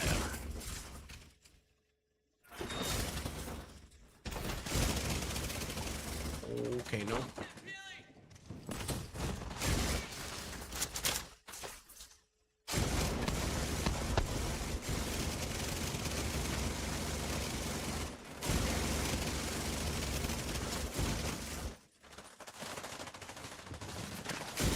Ankle biter.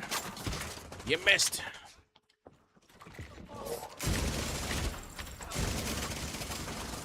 There we go. That status burn will do good. Get shocked. Reloading, please wait. No.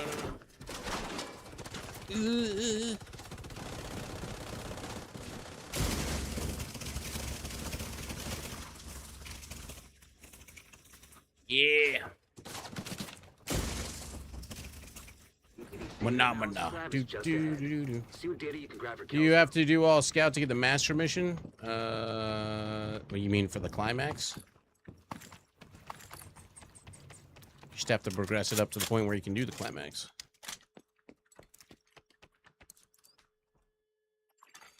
Data transfer initiated.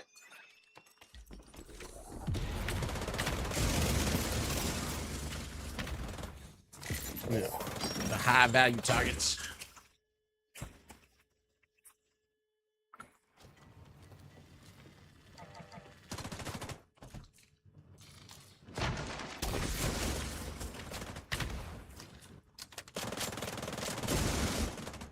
They keep sending out suicide dudes. It makes it easy. Especially since they blow up and put a pool of fire on the ground and set other things on status.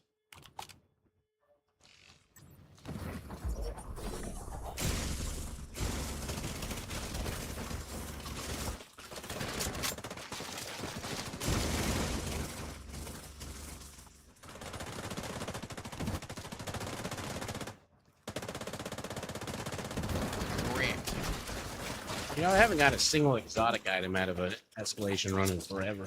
They drop exotics, right? Get prototypes, so never get exotics.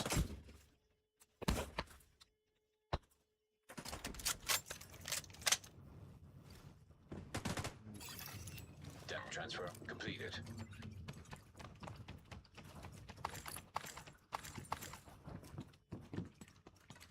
You clear to get out of there. The lab and samples destroyed. I don't think the outcasts are going to be able to do much else from here. Thanks for getting me that data to play with. Hostiles are moving to your position. Suggest an egress through the courtyard to avoid getting boxed in.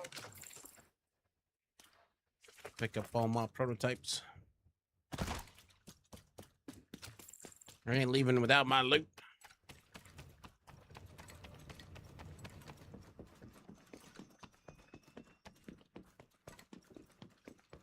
We got some shitty Sawyer knee pads. I haven't got one in forever. Here they come. Be careful. Make it closer.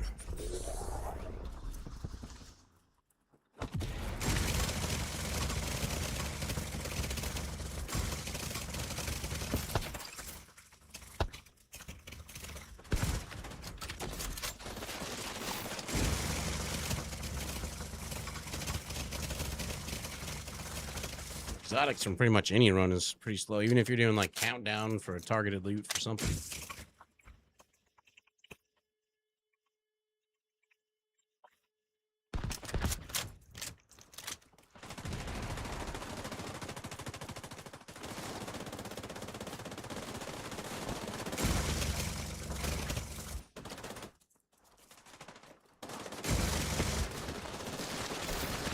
I am on fire.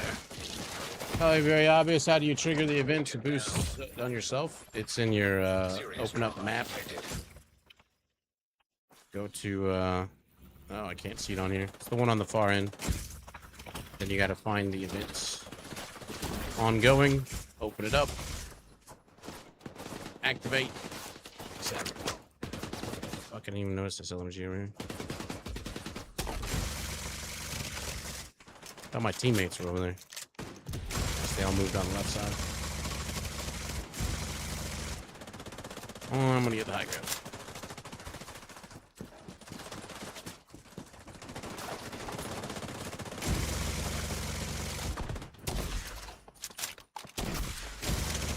The blade.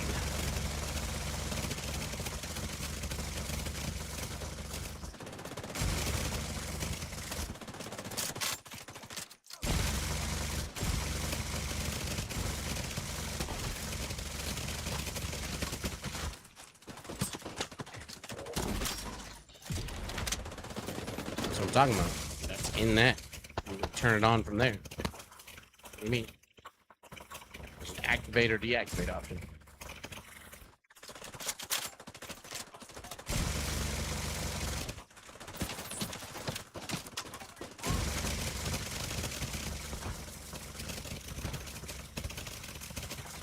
What the hell?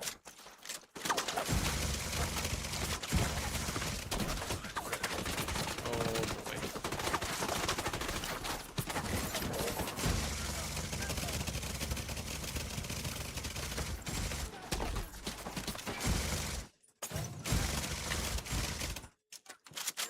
I'm gonna run out of ammo.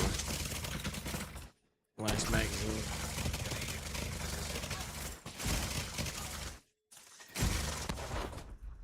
The guy just refuses to die.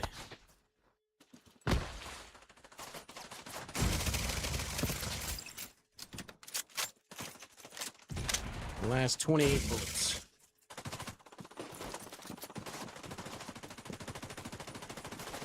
Oh, you removing their... You have to kill them while their buff's down. Yeah, you have to get the killing blow. If you don't get the killing blow, you don't get the buff. If they die to the fire that you immolate them with, then you don't get the buff. You have to get the killing blow, and they can't die to, like, random other shit. If another player gets a killing blow, they get the buff. Serious trauma detected.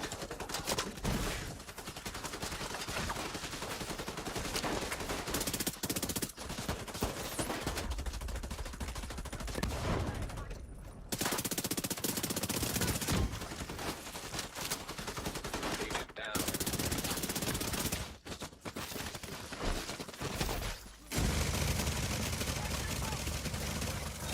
Oh shit, there's another wave. Thought that was the last mob.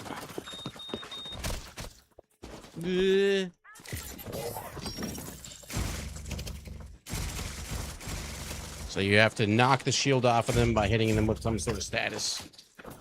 Bleed, shock, disrupt, disorient, burn, whatever. Once they lose the buff, then you can do your normal damage to them. If you kill them, they'll be on fire for seconds, 6 seconds once you knock it off them. Agent down. And then you have 9 seconds after that to finish them off, otherwise they put it back up.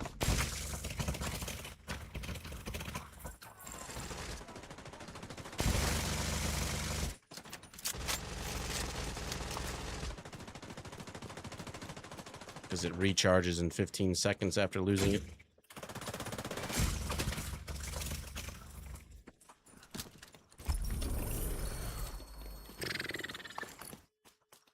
Super annoying.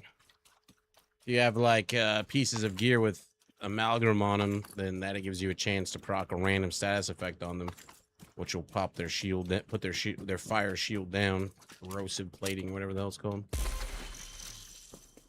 And then you can do your full damage, or you have to use some sort of build that has the corrosive shell damage or status damage built in. You have left. Well, you can be a solid red build, but you just need to be able to do a status effect. So you could either use something like Iron Lung, which at the other half, once it's heated up, it sets things on fire. Once it's on fire, shield goes down, you can do full damage. Bluescreen, you have to like hit him with 11 shots, and then you can use an activatable that disrupts them, and then you can do damage. Lexington could work if you basically just have some sort of thing that can put a status effect on them, period. If you're like I guess if you wanted, you could put on what's it called, the poison gas chem launcher. Just be like poison gas chem launcher and shoot him and set him on fire type of deal. Most kills, most damage. Eesh.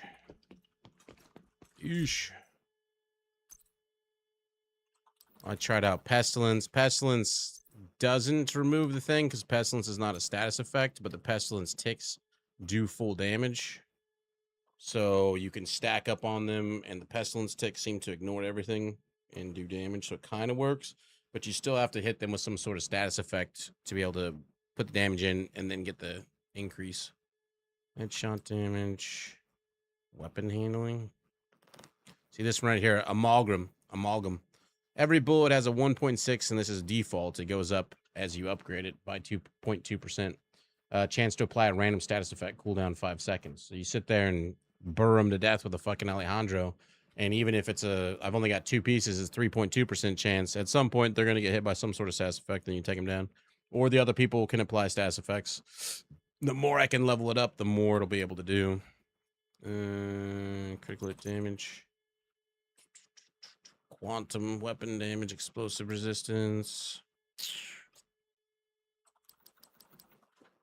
It's kind of like it's not even worth running in Escalation, in my opinion. It's a bit rough until you have like a set that actually has something that can perpetually remove it. Like they don't have it at all.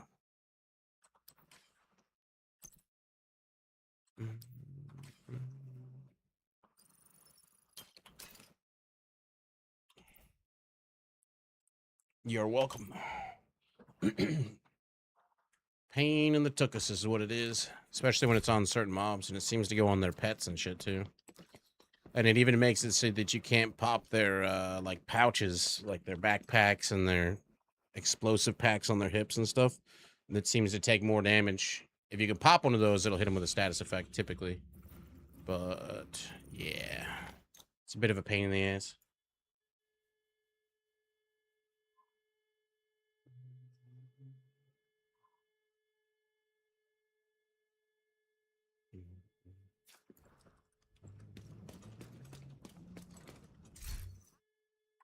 All right, I got 20-ish minutes till Inevitable takes over. I don't have enough time to run that. Do I have retaliations available?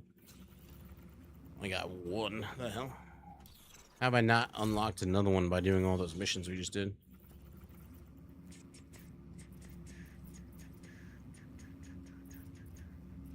I'm kind of curious.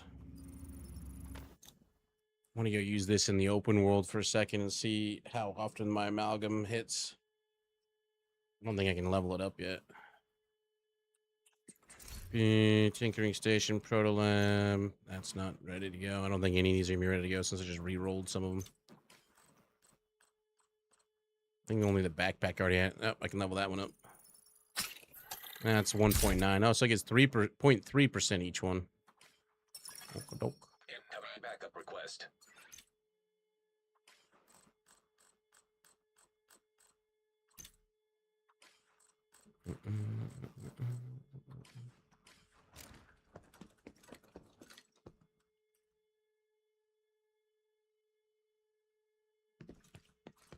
Figures, Rackenbar. Can I catch that supply depot or Rogue agent detected. rogue agent detected? What?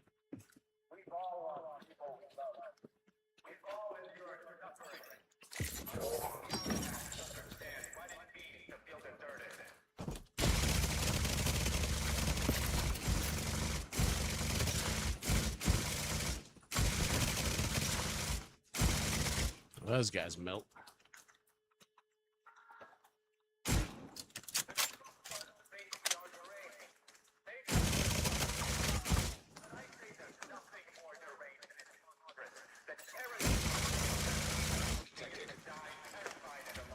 Let's go ahead and get on the other side of this. Oh, shit. I'm getting Eiffel Towered. Here comes the suicide guy. Real shit.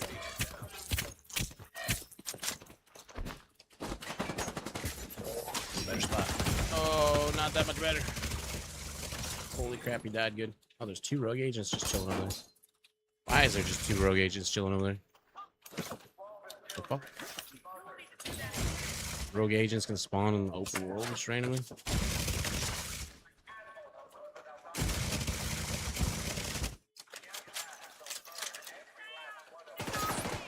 That was shit.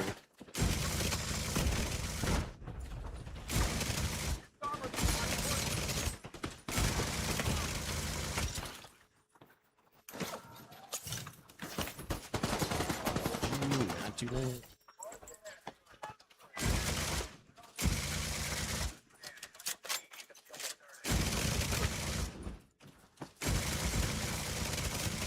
I think the rate of fire on my big Alejandro is so high already that it doesn't even really seem like it procs anything. It, like, speeds it up all that much.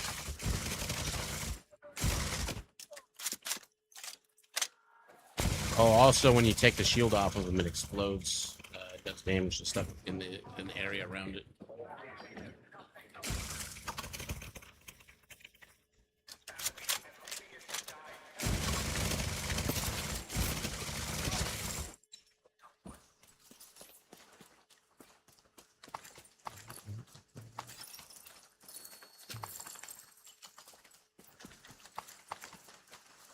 It's just kind of like a chain reaction. Once you get one down and take the buff off of it, then you do some pretty decent damage. See how it does at this control point over here. The tunnel.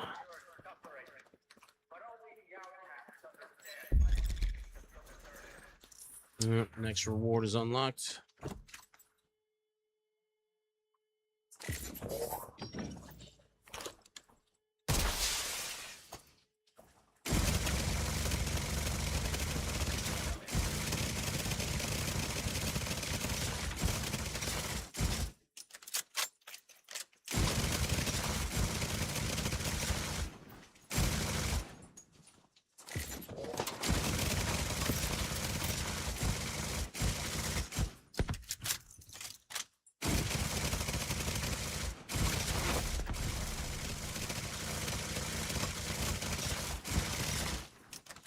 Comes a big boy.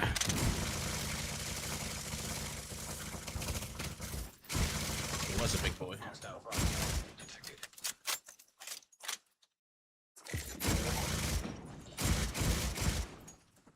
I'm gonna come to you.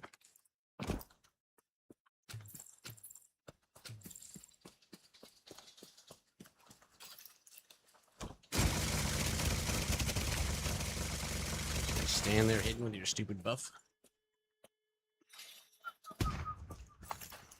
Incoming hostiles detected. Coming from under the bridge. Yep.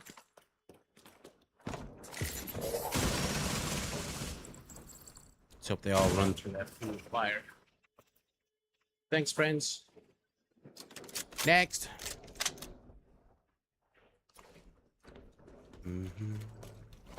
I kill them so fast that they waiting to respawn the next wave.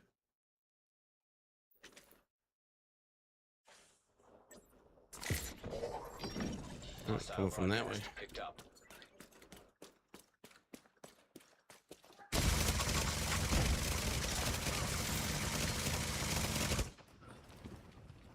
Don't go nowhere, friendo.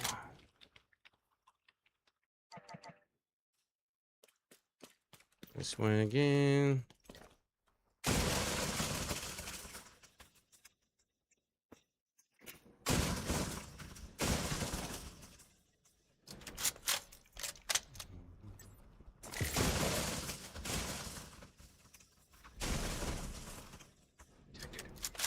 It's a pain in the ass, this one, at least in Escalation.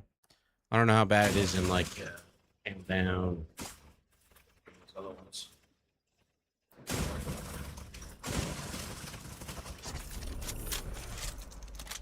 At least for my build currently, it's working fun. Hostile broadcast detected. The rate of fire plus Amalgam. Supply room access unlocked. Doom, doom, doom, doom, doom, doom.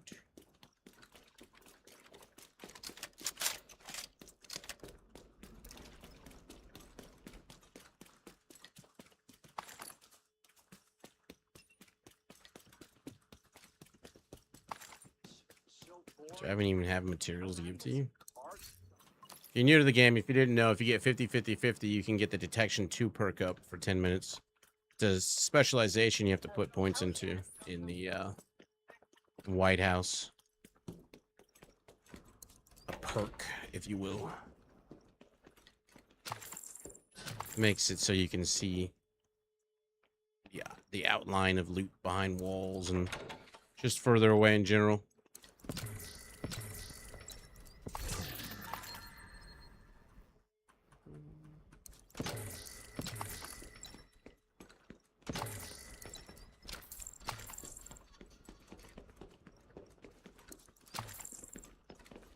Das Booty.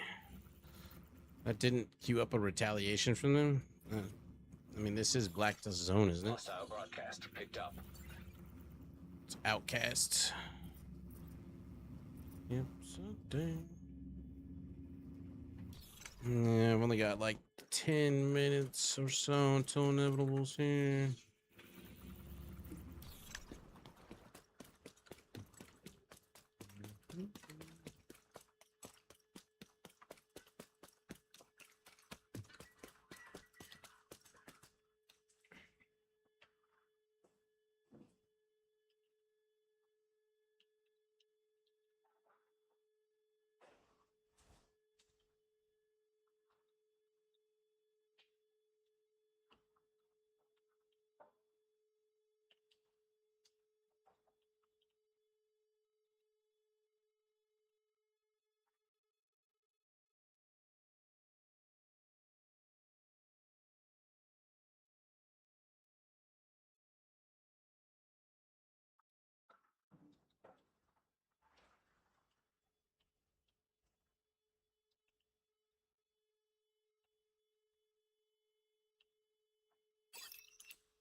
Basically, some sort of build where you can keep throwing statuses on people.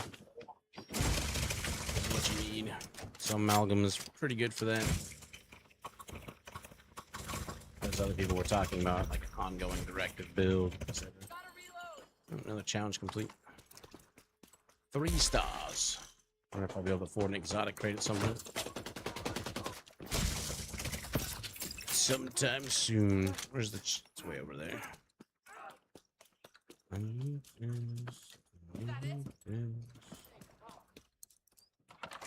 Free the hostages. One hostage and gives me a bounty. What are the other options for the thing? Not that. That. Events timeline. Event details open. Day 1. Priority objectives? Is it under?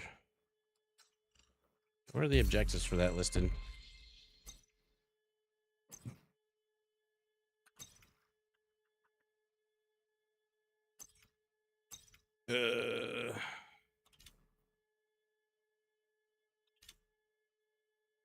Got 1 reward.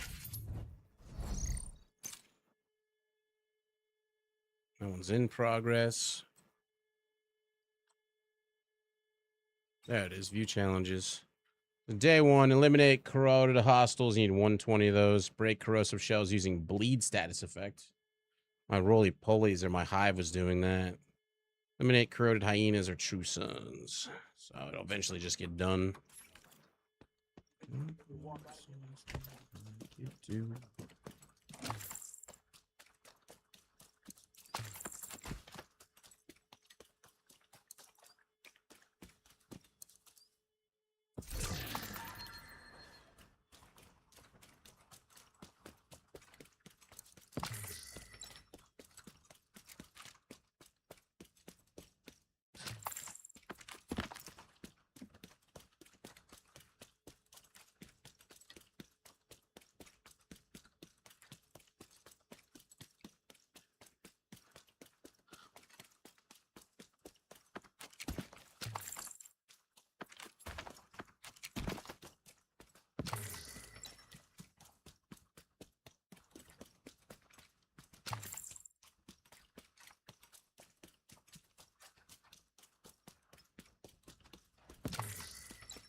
It's just a regular patrol going out.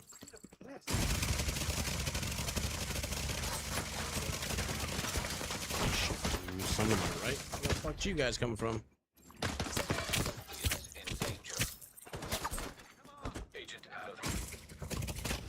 Another random patrol in the same spot?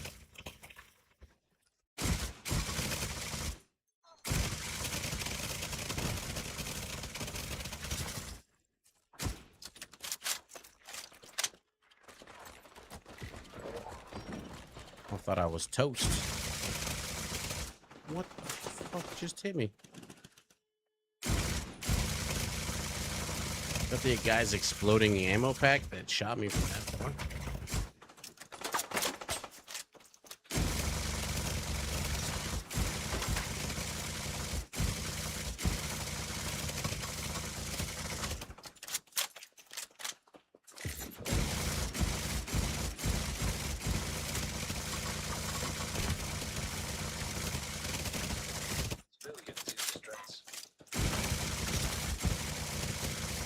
Civilians are always in distress.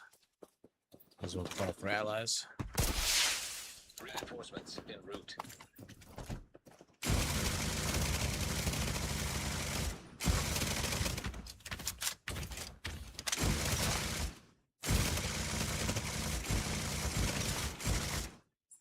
I thought he fell somewhere I couldn't reach him. That ammo.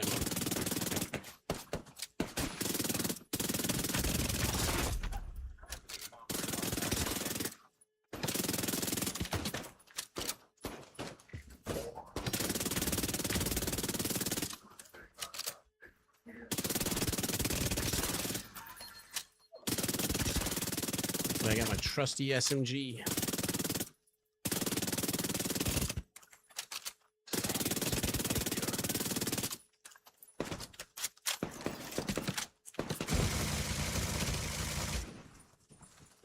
Bleh. There we go.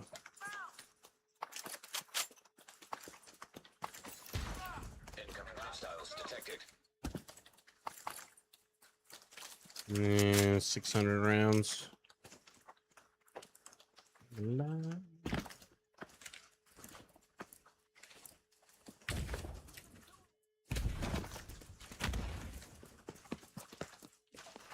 Suicide, bro. Where are you going?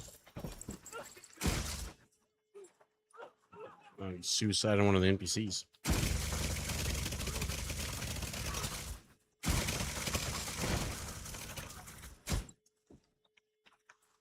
Next. Got the fire down.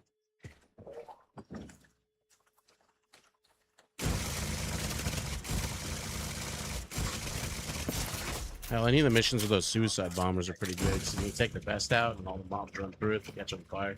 They take a lot of damage to begin with, and they catch on fire. You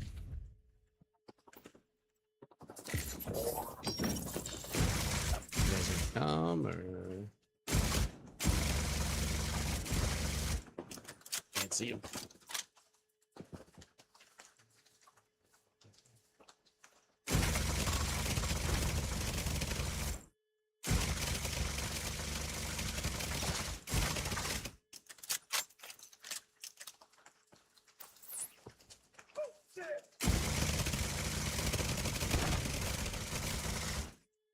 No.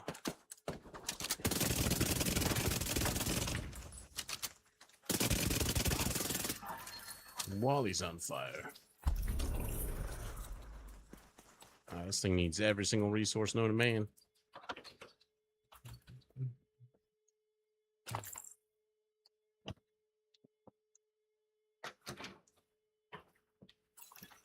Supply room access unlocked.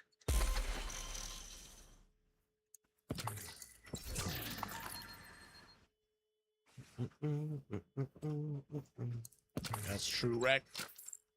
That's true.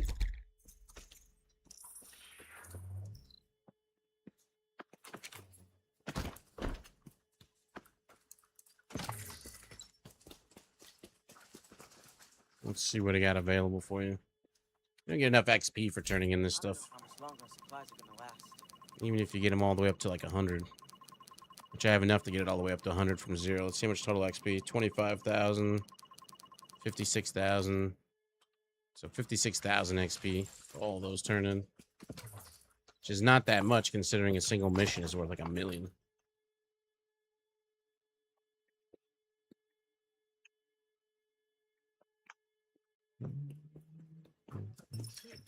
Agent in need of backup.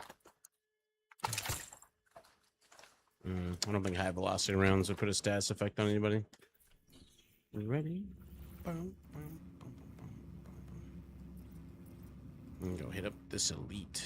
I only got like 5 minutes. What am I gonna do for 5 minutes? Black Tusk took the antivirals to the Go take this out from here.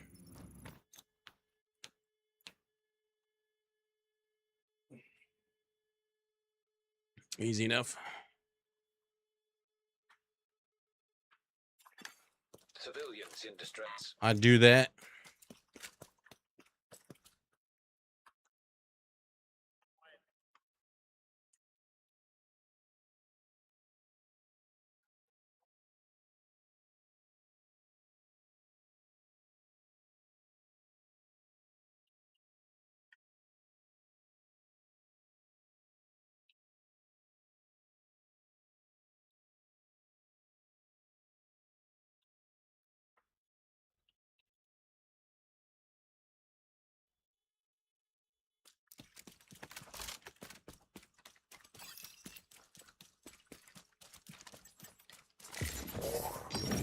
here.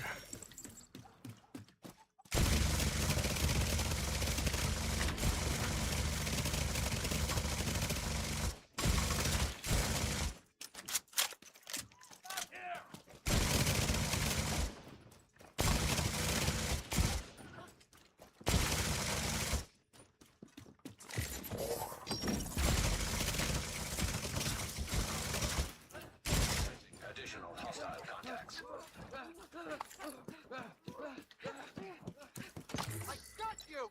Where are they coming from? Right there.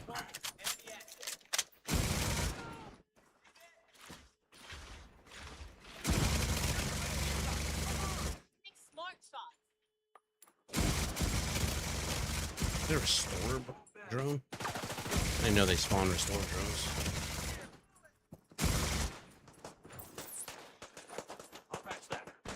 How the hell they're gonna throw that to hit you? Yeah.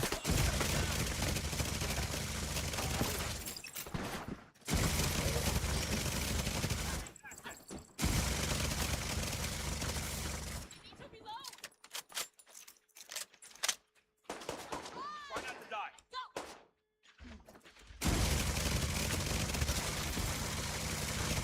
Oh, hello there, Toto.